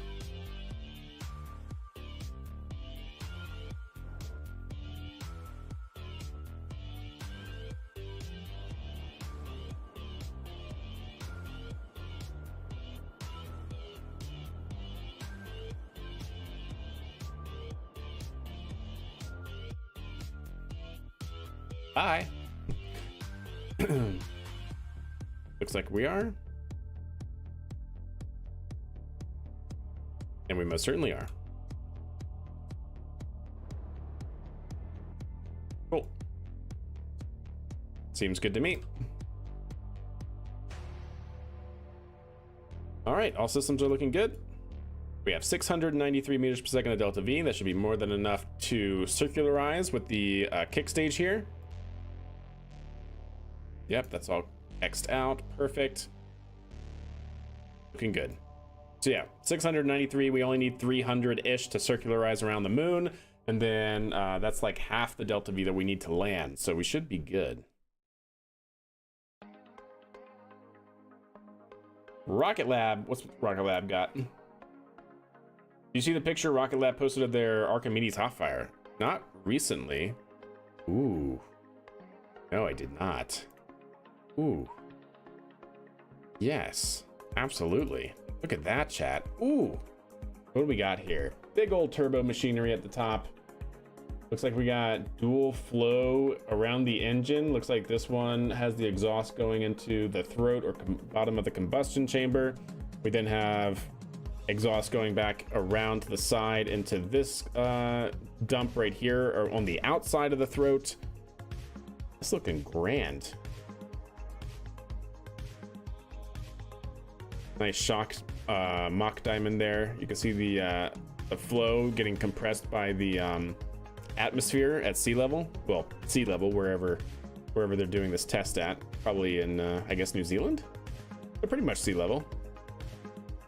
Nice. How solid is that, chat? That looks good.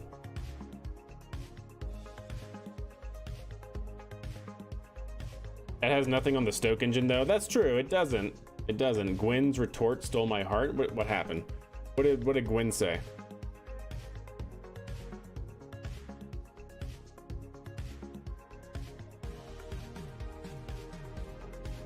Shotguns are nice, indeed. Indeed they are. Oh, it's a Stennis. Oh, sweet. Okay. That's awesome. Oh, that's right. I forgot they had facilities at Stennis. I'm really glad that Stennis is getting used a lot more now. Right? Like you had Relativity there. Of course, you had SLS testing there. You have Rocket Lab there. It's really good. Stennis has just, you know, had no love for a while. Imagine it's if it was in Colorado. Oh yeah, you mean like Ursa Major? Why am I doing that here? I want it to be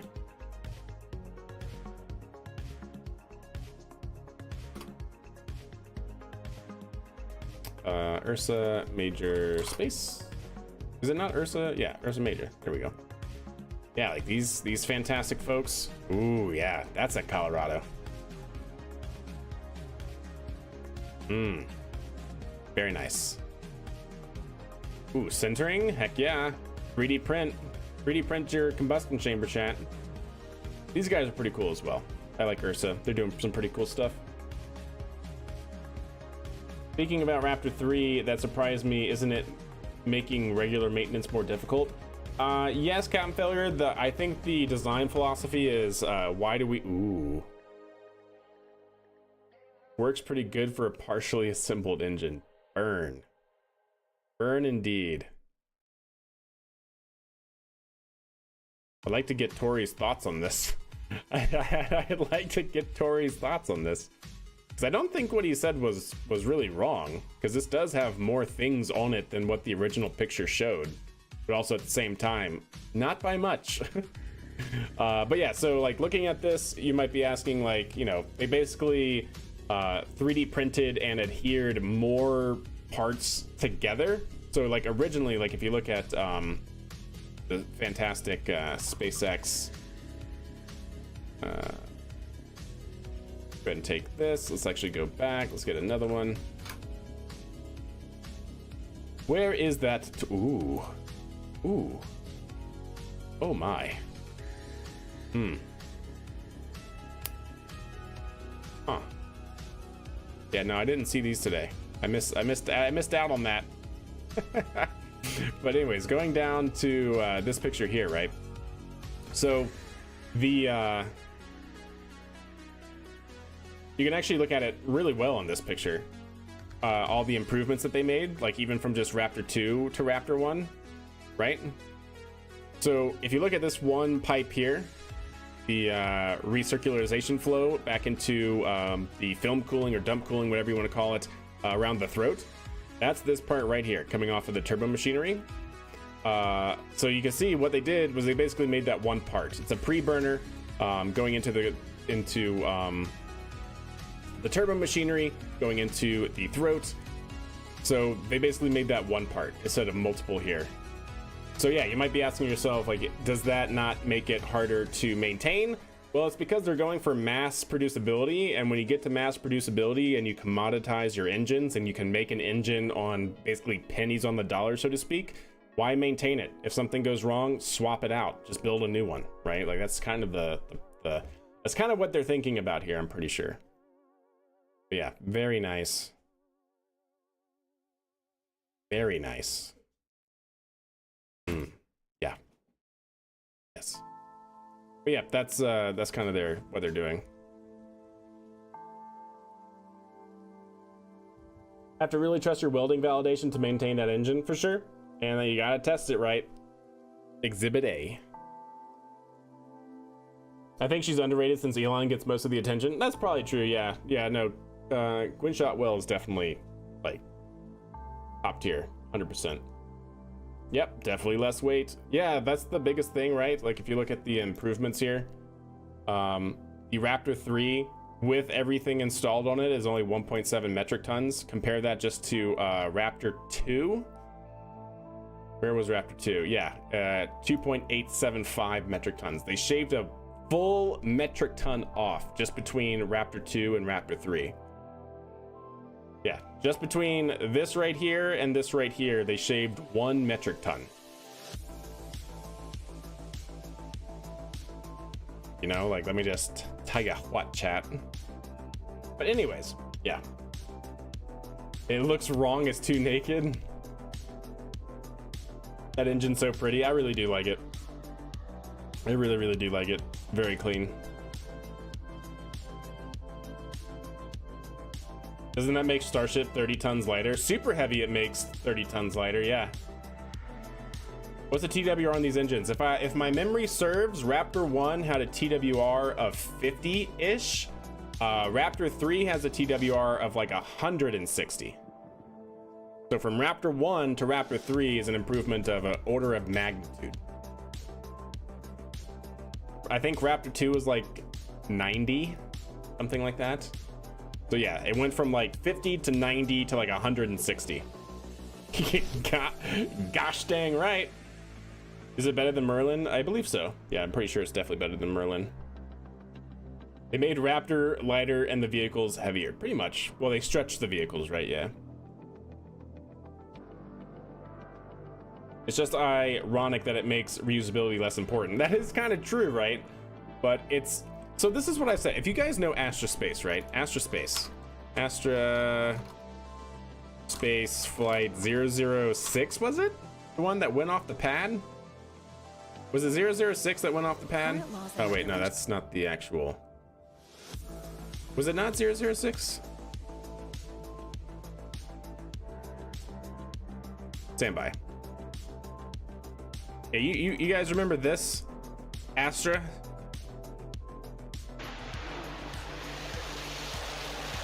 Oh, it's trying, chat. It's so trying. It's trying so hard. But yeah, you guys, that Astra, that was their design philosophy. They wanted to make their Astra launch vehicle very, very cheap to manufacture, because there are two ways, right, to make anything less expensive, especially when it comes to spaceflight, especially when it comes to rockets. One, make it reusable, as we've seen with SpaceX. Fantastic.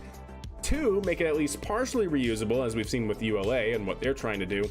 Three is basically make your system stupid cheap to produce, right? Because whether or not you spend all of the money to develop all of the infrastructure, the design, the requirements for a reusable system, or just make it dumb and stupid and super simple, right? Those are basically the two really big ways, either full reusability or just stupid cheap to make, are the two ways to get launch costs down low. If you can mass produce your launch vehicle, then it doesn't matter really if you can reuse it, because you can make them for pennies on the dollar of a reusable system typically.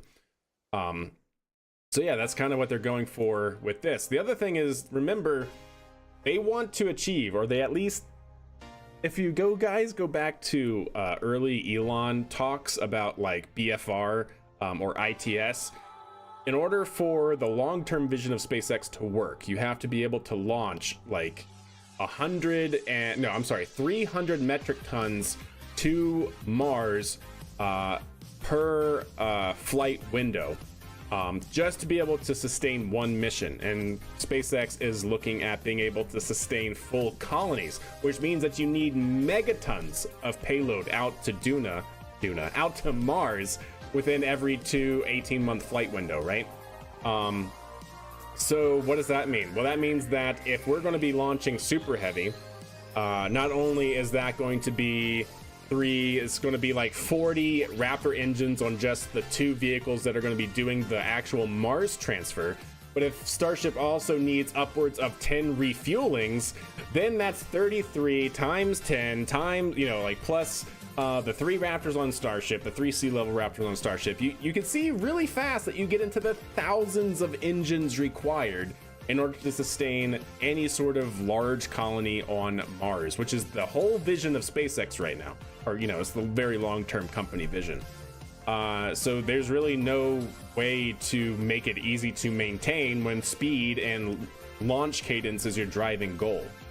So yeah, make it stupid simple. And if something breaks, well, swap it out is better than maintaining.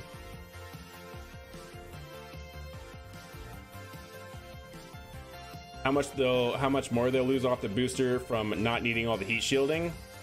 I don't know. I'm not sure. It's true. The economy of scales is a very real thing. Yeah.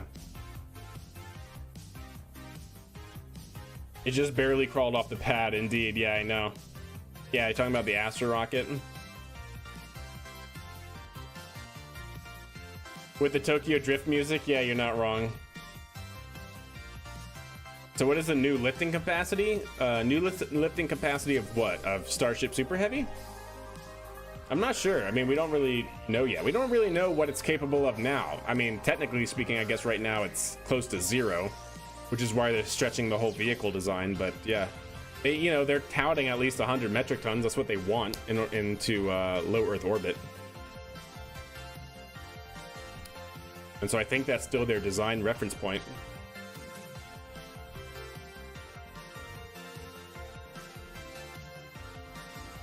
All right. Well, let's get a quick pick. And let's get this out to the moon. There it is, chat. So where are we? We're looking good. Electrical charge generation. We got plenty of comms. I'm really hoping that comms hold up. If not, that's going to be our downfall. Okay.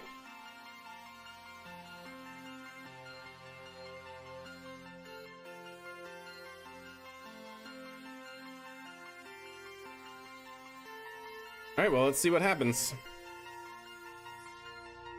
Let's go ahead and time warp and drift out towards the moon. Raptor 3 will change the game. It'll definitely help them, that's for sure. It'll definitely help SpaceX. I mean, just going from, basically going an order of magnitude in terms of TWR for a single engine while still shaving off, a full metric ton off of your original design. Not even your original design, your intermediate design is, yeah, pretty crazy.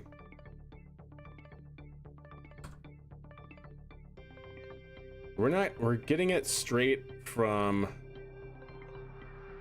KSC. I almost want to, probably start circularizing now in case we lose comms with KSC. I don't know if that's going to be our only point of contact for this mission.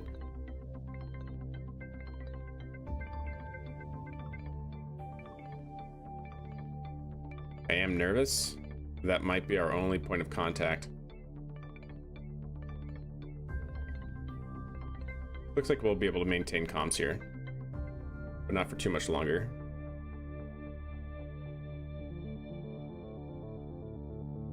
Oh, we did have a handover. Okay, good.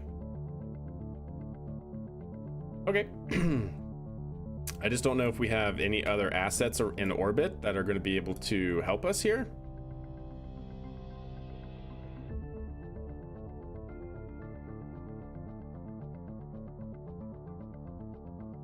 Is that a relay? Maybe it is a relay. Okay. Yep, definitely need more comms. Always a thing. It's super interesting to watch, indeed. All right, Cecil, have a good night. Much appreciated. What is your comlink setup in this game?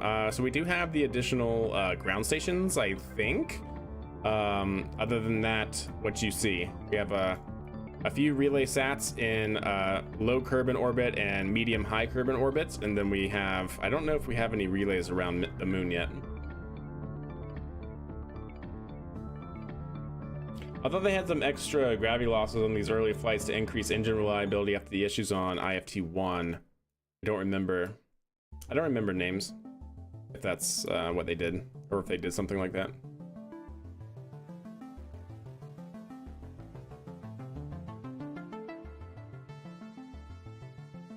Okay, I think I'm gonna start a little bit of an engine burn, because I don't know how long one's going to take, because we have really, really low TWR, right? I just would like to capture and hopefully not lose comms with Kerbin. Would be certainly ideal.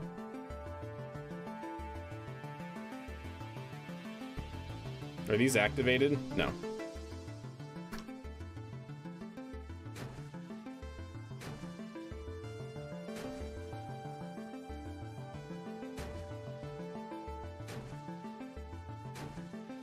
Okay.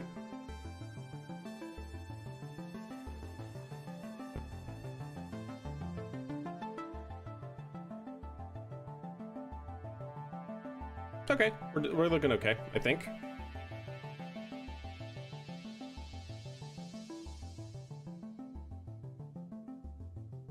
Start burning 9.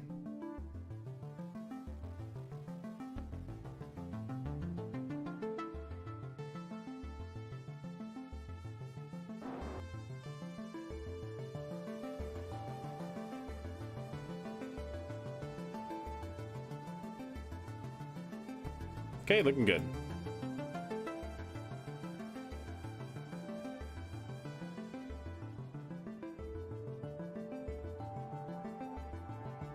So I'm doing this just because I want to capture primarily, ideally before we have our signals occluded.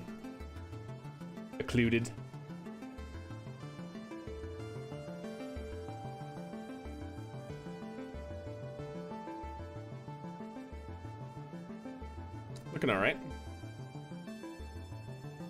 Because I do want to know if we have a relay sat that we can communicate with. Otherwise, we're gonna have to wait for KSC to come back in alignment before we do our mission.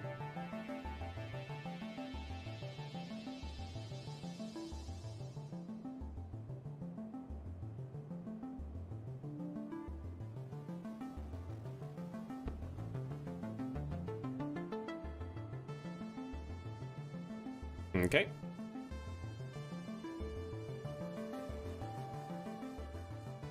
Yep, that seems good. All right, we're safe. Vehicle is saved.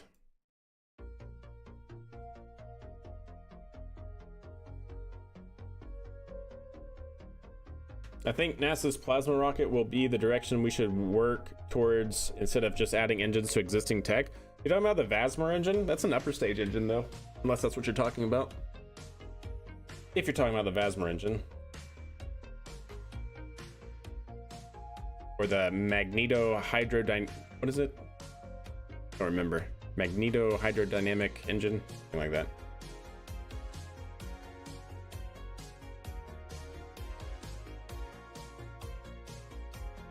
Volts plasma? Is that Vasmer? Or is that different? Alright, just waiting to see if we lose comms here, because we are at least now in a stable lunar orbit. Ooh, we do have comms, but way, way far away. Okay, well that's good to know. It is from our high Kerbin orbit communication relays. Wait, should we watch the impact of our upper stage?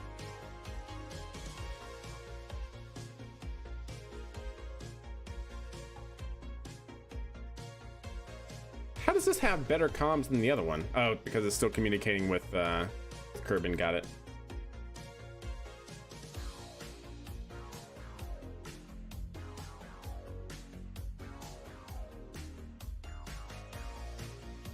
All right. Let's just go ahead and impact the moon here.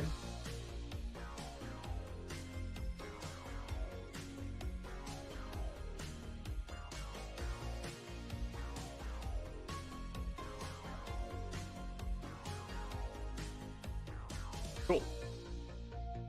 There is still the most feasible way to go to Mars and beyond. Yep, I agree with that.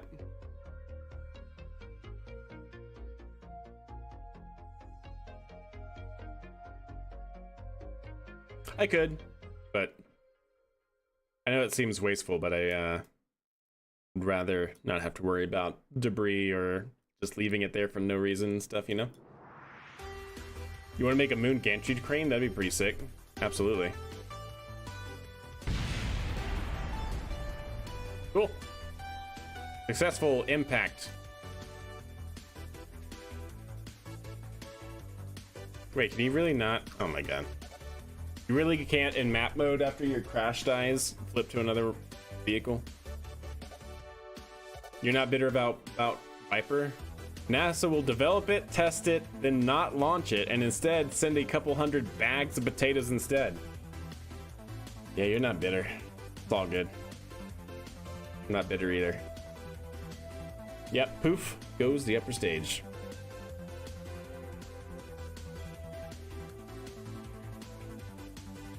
The first shortened Centaur 5, I did not see that. Or rather, I didn't notice it. All right, back in communications. Very good. Let's see if we can't go ahead and set something up here just to,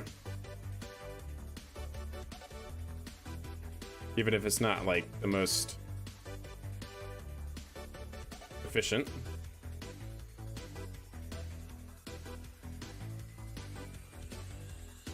$196, that should be fine.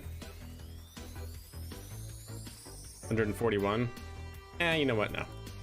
I don't want to be wasteful with our Delta V, so I don't know how much we actually have. So yeah, 45. That seems fine. Can even get it lower. Yeah, that seems good. Let's go ahead and keep stepping our orbit down.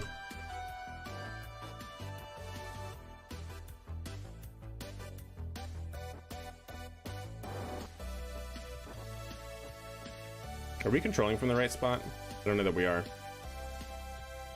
Yep, we are. Okay, good.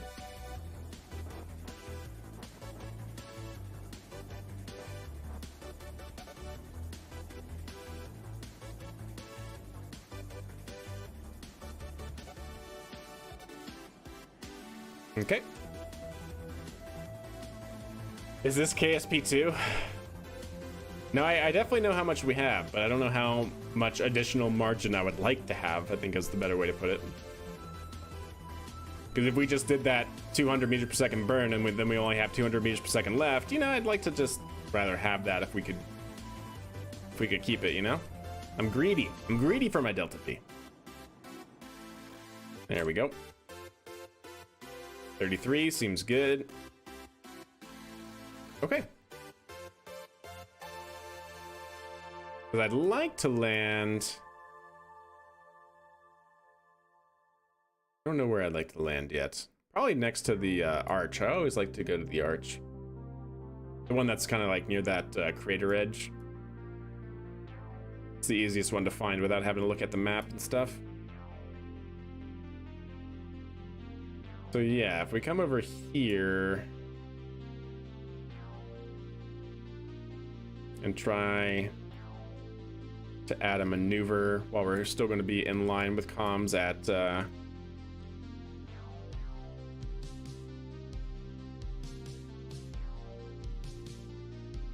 20. I like that actually. We're still going to be in line, so let's go ahead and bring that around even. By 9, let's not do quite that much. Yeah, 20 seems fine. Let's do 20, chat. Okay, that seems fine.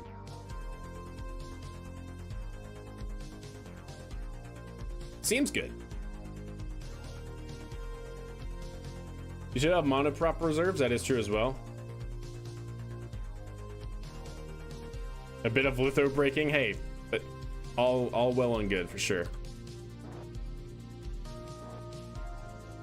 Wow, yeah, these sip the monoprop, don't they? I've never used these small ones before, at least not in like a very long time, so clearly we have way too much monoprop.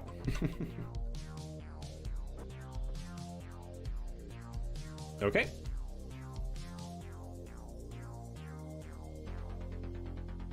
There's going to be a 44-second burn in about a minute. We still have good comms. Make sure we're going to have comms. Oh yeah, we'll have comms. We're good.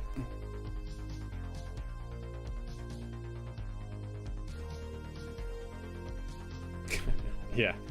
Keep it a little bit classy, but all good. I understand the sentiment completely, failure. Completely get it. Dun, dun, dun, dun, dun, dun. All right, let's go ahead and settle.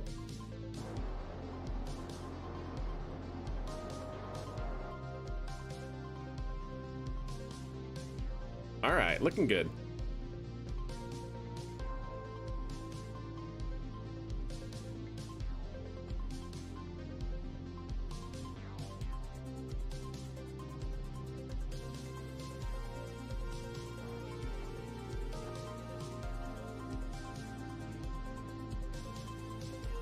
Good comms.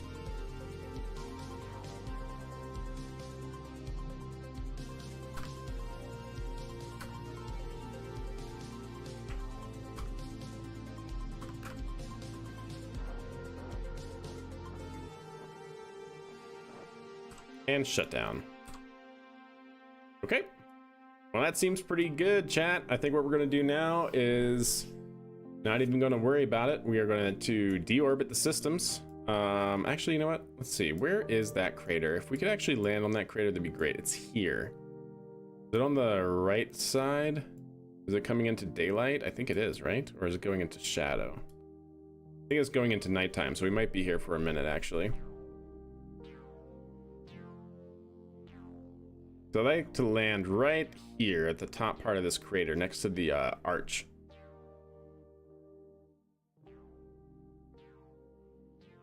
Back from Massey's after spin prime. Let's hope it doesn't need yet another engine swap. Yep, indeed.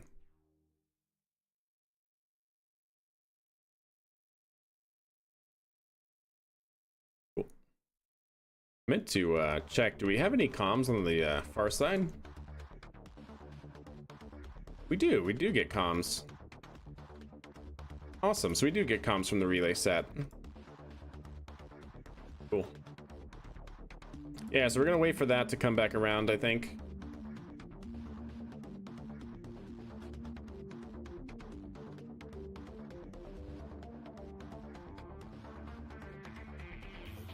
Keeping an eye on our electrical charge.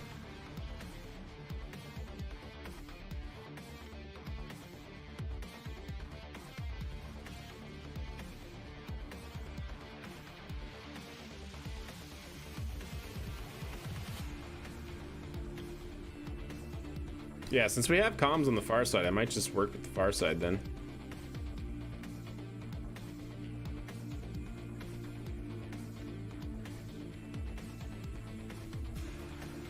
All right, stand by. Let me see. Plenty of electrical charge. That's good. Is that the crater? Is that the crater I want? No. No, it's still on the... Okay. We'll get there. Actually, before I do that, chat, it has been over another hour, and to keep Twitch ads from rolling, mid-roll and pre-roll ads, I run ads manually when there's especially downtime in the game. So before we land, I'm going to run another ad break to get rid of those ads, and we will be back here shortly. Yeah, we're just going to time warp, figure out where our landing is going to be, and then when you guys get back, we'll start it. All right, so perfect. That is right where I want to be. So pretty much we can maybe on this orbit start our descent, and we might be able to have comms. Yes, we actually might be able to even have comms around Kerbin or from Kerbin. That'd actually be pretty good. That would actually be pretty good.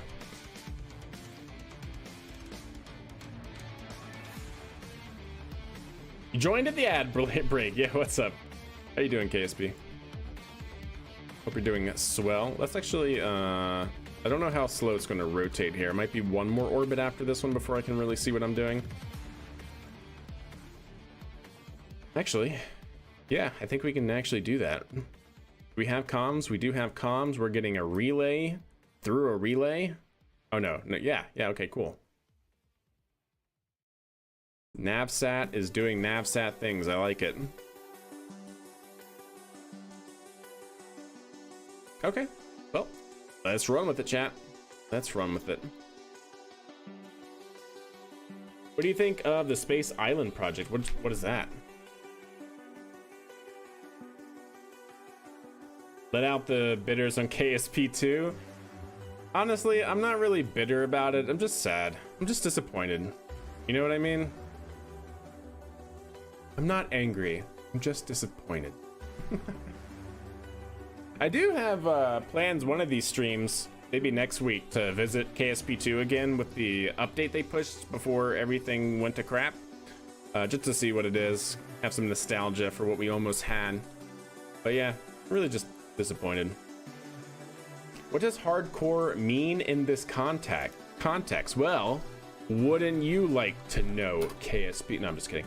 Hardcore career mode, you can look at my mission log here. And hardcore career mode means that we play by a very specific set of rules. Rules that make me a nightmare for people like you. If you launch the rocket and let it go, it will be the end of it, and I won't look for you. Okay, that's from a viewer. Anyways, we basically have very, very, very specific rules for any sort of time warp usage. We have very specific rules for quick loading and reverting. We have very specific rule for funding methods and basically what is meant to be game over. Rules for like crew rotations and resupplies, what we started the save with, because I really hate the stock contract tree and research tree. Vehicle operations, what I can use for craft files, all that jazz. We play by all of these rules. Some of them I've borrowed from EJSA's hardcore, or not hardcore, he calls it his mission mode. Yeah, it's just ways to make the game a little bit more difficult and fun for me. It's an old Space Hotel project. Gotcha. All right, welcome back, Twitch viewers. Welcome back, one and all. Should be good to go. I think we are set up and ready to roll with our descent. So we're gonna start it probably right about here, maybe. Bring it down. I do want to land probably inside the crater near the arch, but inside the crater and not where the arch is. So we're going to do our first step down to something like that. Still looking for an overshoot, but at a very low altitude, of course. And then once we get a little bit closer, actually we can even maybe do that a little bit sooner. Yeah, burn a little bit less, get a little bit lower altitude, and then we'll go from there. Who is this EJSA person? Yeah, I don't know. Some scrub. No. He's fantastic. What are you talking about? EJ who? Right? Oh, goodness. Who likes Ford way too much? Hey, Ford's fantastic, okay? I love my Bronco. Don't you dare besmirch the fantastic Ford name.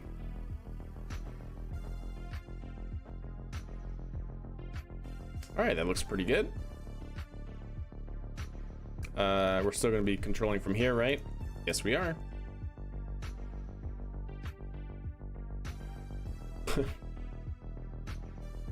All right, we got 12 seconds on the burn coming up.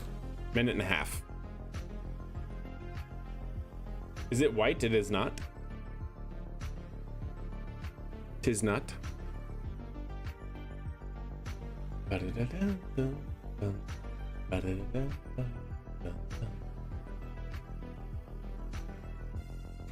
One minute to this burn. We are looking a-okay. Time warp just a little bit here. How are we doing on monoprop, by the way? Oh my god, yeah, this thing has way too much monoprop. I had no idea that these things sipped fuel like that. Anywho.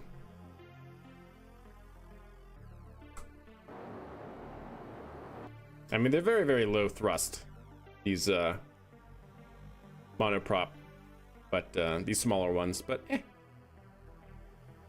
seem to be doing the job.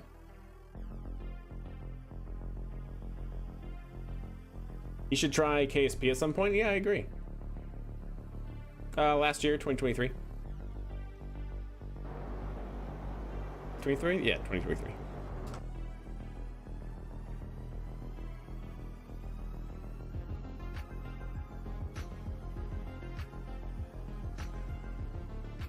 And shut down. That should be good enough. Doesn't have to be perfect here. All right, we have comms through navsat 1.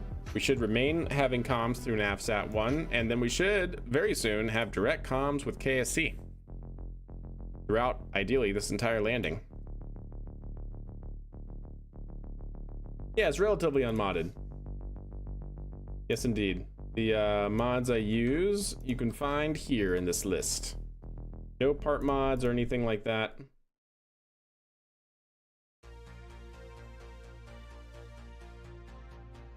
Well, I'm going to be out of here. Hope you'll have a good one. All right, play KSP. Have a good one. Thanks for stopping by and hanging out.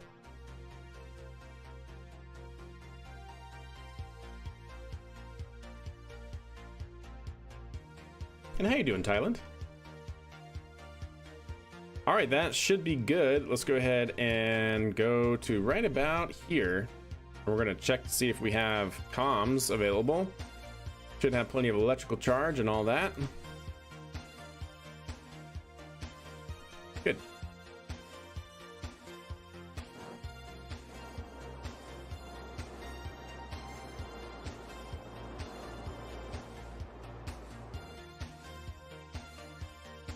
Actually, no. I seem to be on a good keel here. Good heading. Yeah. Okay. Well, chat, be on the lookout for the moon arch. I think we're in the right crater. I hope we're in the right crater. If not, it's not a big loss, but it'd be good if it was.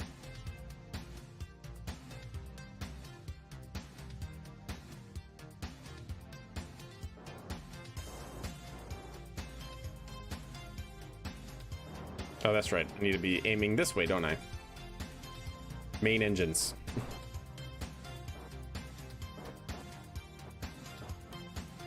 All right, let's go ahead and prime the landing engines here before I forget and we get into deep trouble.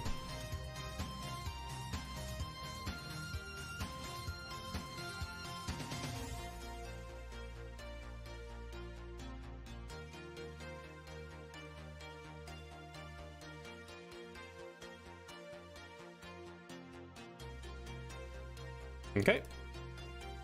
Now, where is that moon arch? Is that it right there?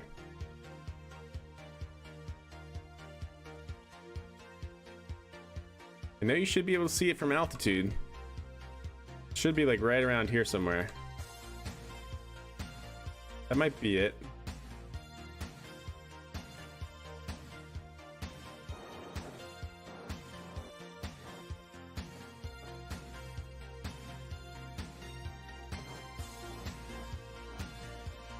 We're gonna go ahead and start slowing down here. Trying to maintain altitude at this rate as well.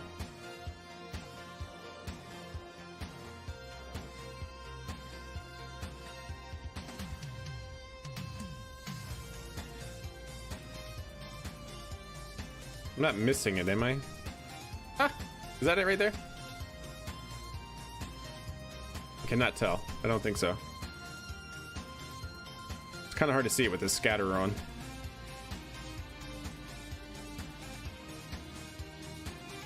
I think I did miss it, actually.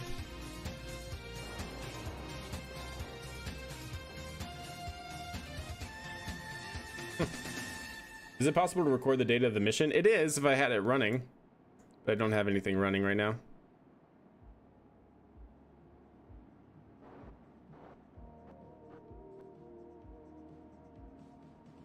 Because did we pass? No, we're right at the edge here. I swear, it should be like right here. I can't see it with the scatterer. I swear we're in the right place though. All right, there's that.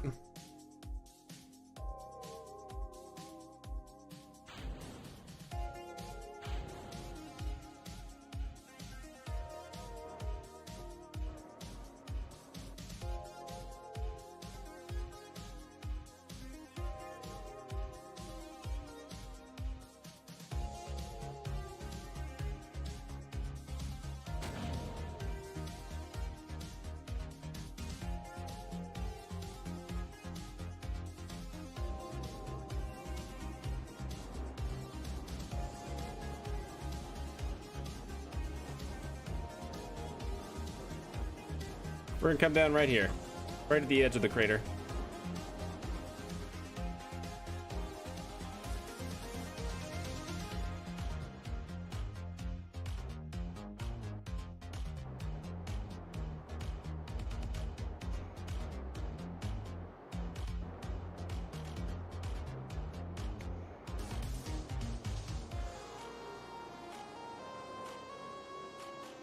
It must be at the wrong crater. It's all good.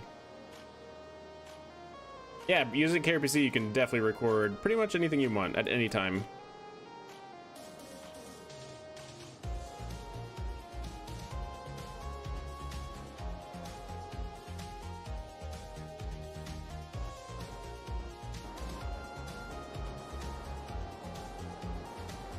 Hey, looking good.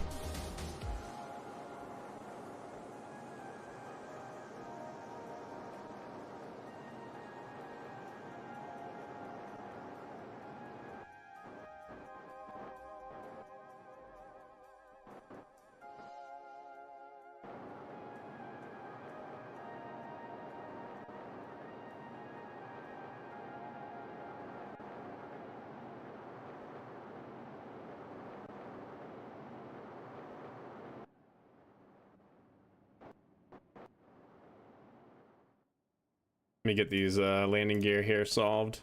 I don't think they need to be that high.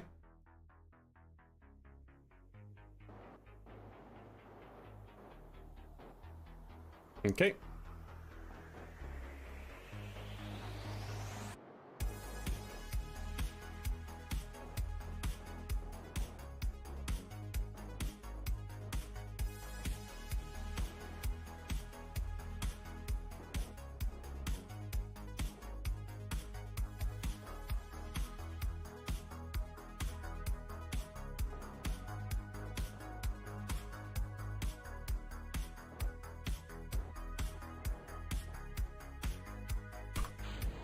Oh my gosh, I forgot I had the whew.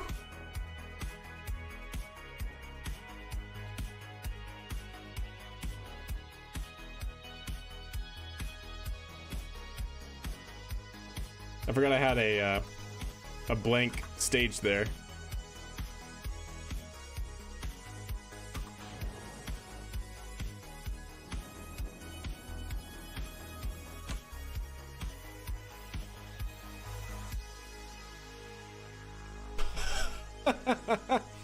All right, well, there we go, chat.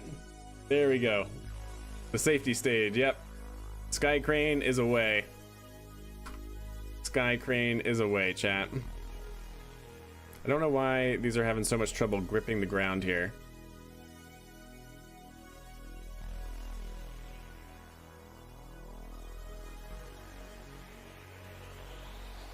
I have no comms. That's fine. I think. I hope that's fine. I hope we'll get comms. If not, well, we're gonna have to send out comms. Oh, electrical charge, I see. How did this battery run out before that one did? It's kind of weird. Like, I wonder why this battery ran out when that one didn't. All right, well, we gotta wait for sunlight. This should be coming into sunlight here soon enough. Yep, a little bit of time. If we could just stop, that would be great. But, oh, okay, there we go. I was worried I wasn't gonna be able to time warp. I'd like to just get electrical charge and see where we are. Oh, jeeps, that scared me. I was like, what's going on?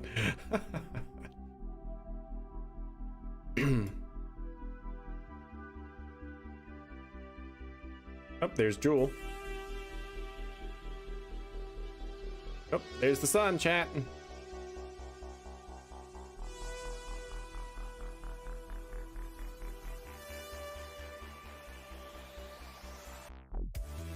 There we go. How about that? Why are you friction? There we go. I guess just increase friction? Ah, increase the friction, chat. Of course.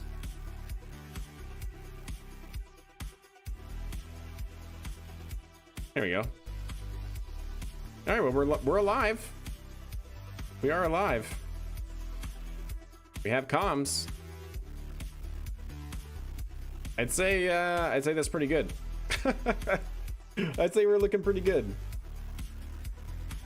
You shouldn't have used Omni wheels. Yeah, maybe. Oh, okay. That was wrong. That was wrong. My bad. Yeah. Just gonna. Yeah, it's gonna you know, go from here. All right. Well, we're in a very rocky area. Not that that matters, but let's go ahead and see what kind of moonstone can we get with this thing. I love the scatterer on though. Scatterer looks amazing, chat. So where are we? I was fairly certain the arch is over here, so maybe one day we'll make the trek over there. Check it out. GG, that's right. Leans on the FTS button, imagine. Is this a rock that I can investigate? What kind of rock do I need to investigate, chat?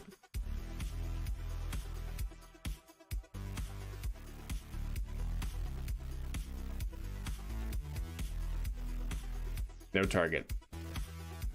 Not even if I was to wiggle a little bit closer to this one. Nope. Okay, good to know. All right, so not that one. Let's actually go towards, yeah, I need to turn around, don't I? Go towards the arch while we quest for this rock that we must. Yeah, what's up, FaZe? How are you doing? Hope you're doing well. In the meantime, I guess we can log the temperature on the surface, huh? Heck yeah. Gonna transmit that back. And let's not run out of power. Okay, now we're good. I think there'll be small white rocks. Huh. All right. All right, I hope this rover can go through these rocks. Literally.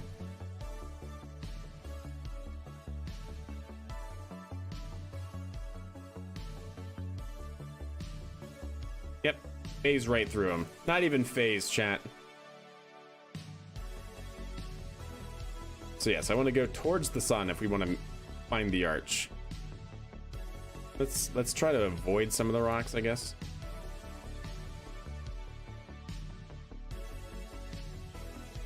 Not sure what parallax does. I feel like, doesn't parallax for the most part leave those things unchanged? Like the Balboa tree or whatever it's called. I feel like we found it to be the same as it is in stock, so. Phased right through him, indeed.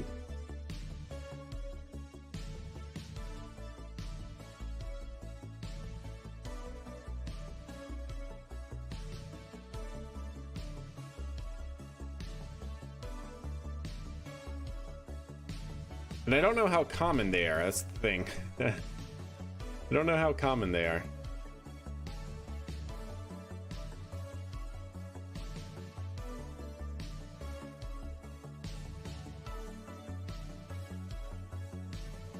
I actually do have parallax collisions turned on. I just don't know what it's conflicting with, because I definitely have it set to I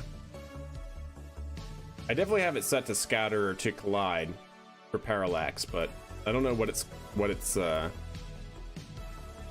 changing it or what it's colliding with, what the mod is conflicting with, rather. Oh, this one looks interesting. No, never mind, they look the same.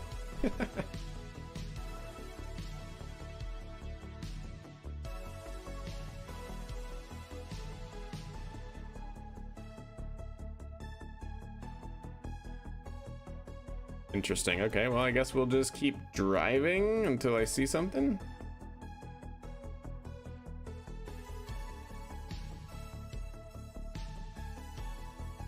I mean, they're not like these, right?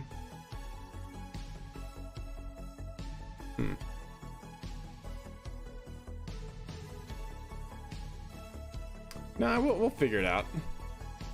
We got some time to kill. What is that? Is that just the way the sun is?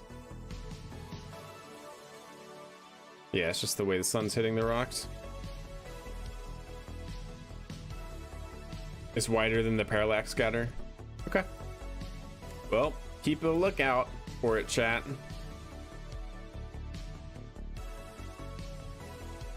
Meantime, we'll just chill and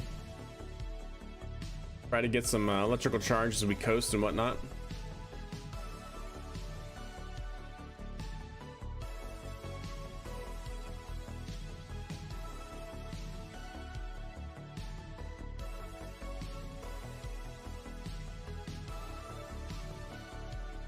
These are some big rocks, though.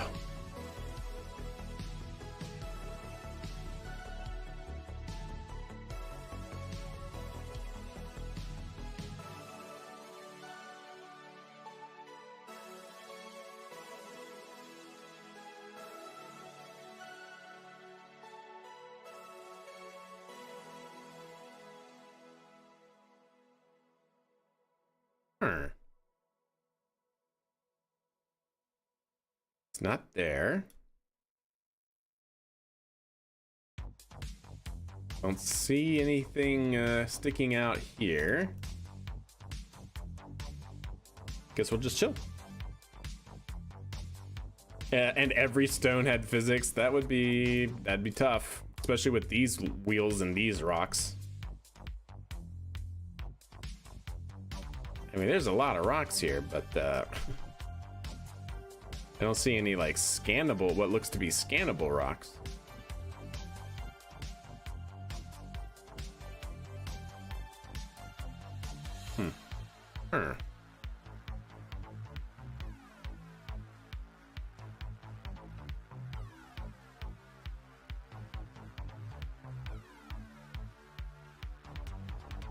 Gotta climb this hill, chat.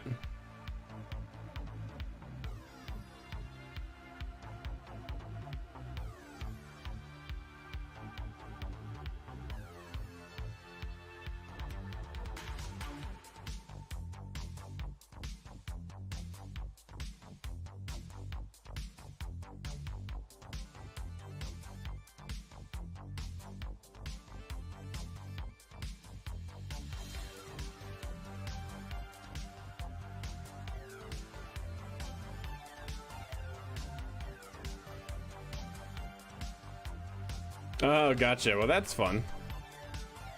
I definitely want to turn parallax collisions on, though. I mean, like I said, I have in the... Ooh, what is that?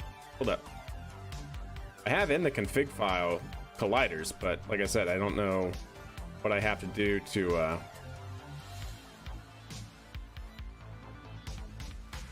like what it's conflicting with or why it's not working.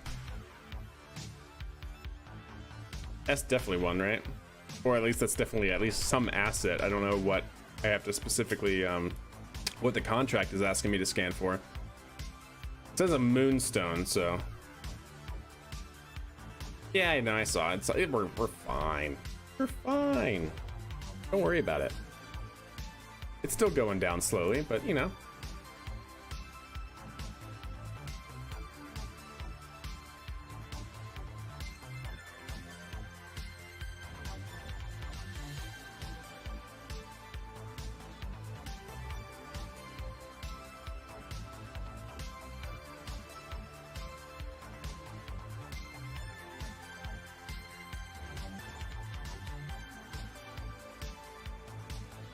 All right, looking good. All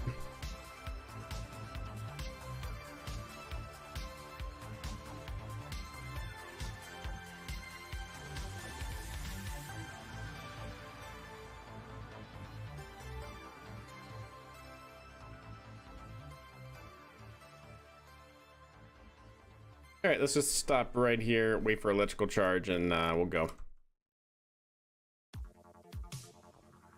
Sun needs to get a little bit higher anyway, so there we go.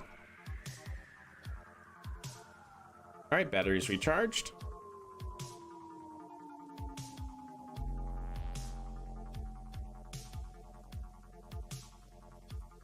No target. Wait. No. Is it just that I'm not close enough? Like, hello? Ah, there we go. Oh, no, I'm not.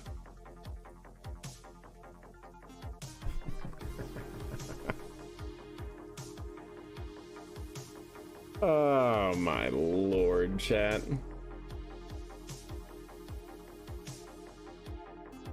What? What? That is crap.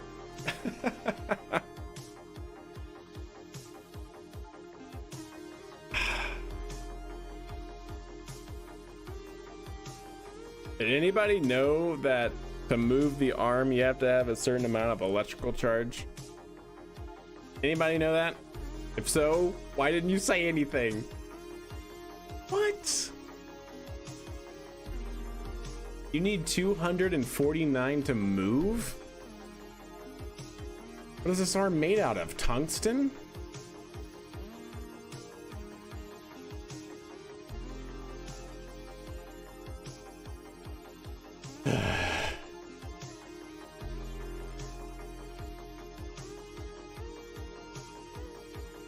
Solar panels? I have solar panels. It just says that it needs a total. I don't have enough electrical charge. Total, I guess. Not enough battery power.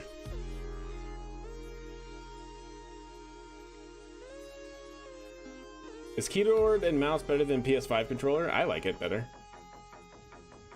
Edit crap file? Oh, no, Jordan. Definitely not. Although I do wish that there was an actual way to like test that beforehand. Send up an engineer with extra batteries? We don't even have the capability to land Kerbals on the moon yet. Send down a battery pack to dock to it. Yeah, no kidding, right? All right, well.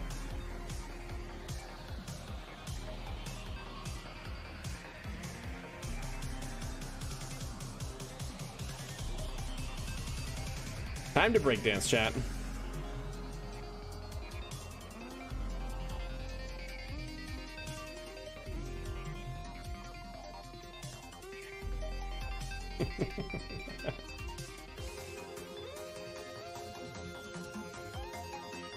Oh man, chat.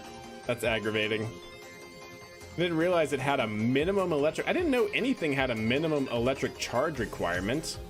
I would have just thought if it drained all the electrical charge, you would have just only been able to move it certain amounts. But I know music did pick up at the right time.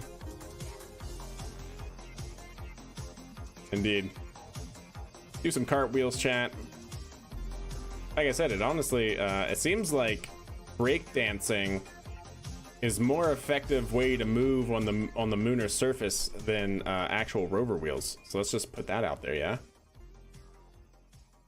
Yeah, Thailand. So you knew and you said nothing. Impressive that nothing broke. I know, right? Let's see what happens. I'm sure we can get it to break. Oh, there it goes. Yeah, we didn't need that part anyways, so. See what I tell you, chat. Breakdancing on the moon, definitely the better way to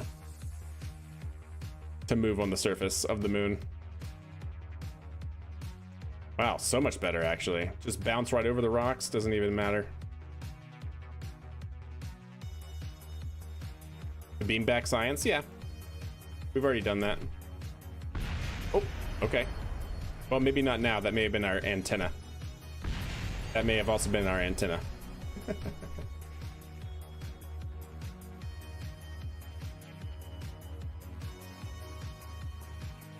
Nope, we still got our antenna, chat. We're good. We just lost a gear.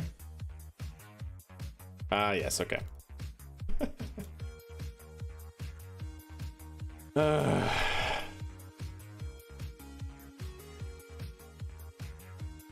Cool.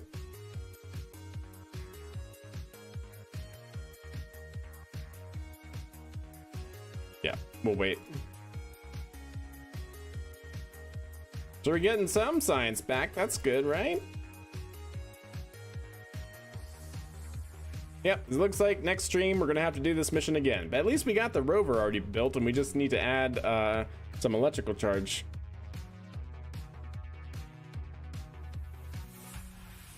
Yeah, I know, right, Rim? I thought like anything in the game, or like with the antennae and the science data and stuff like that, if you ran out of electrical charge while using it, it just wouldn't move anymore. But I guess for whatever reason that one operates differently. Don't know. Tis a bummer. Tis a bummer. All right, well, we know where we need to come and land, chat. Also, can we see from here the moon arch? Is it in render range? I feel like we're definitely in the spot for the moon arch, but I don't remember seeing it coming over the crater. I was thinking it was like right here somewhere. Oh well, chat. But that is gonna have to be the low level, the down low, the lowest of the low, that we end up stopping the stream for the evening. Cause it's Friday for me, it's past midnight, got work in the morning, so I do hope you guys enjoyed the stream, minus all the headaches there at the end. But hey, you know, got some breakdancing in, got to see a launch, and we had that mission honestly go off without a hitch, other than not having enough electrical charge. So bummer is all I got to say. But that's gonna do it for me tonight, chat. I do plan on streaming tomorrow, but just a heads up, this weekend is Rocket Gal's birthday, so maybe won't be able to stream at all until next week. So, but we'll see. Just letting you guys know. But anyways, much love. Have a wonderful Friday if I don't see you. Have a great weekend if I don't see you. And we'll be back here playing more KSP and Space News. So I'm out. Have a good one. Laters, chat.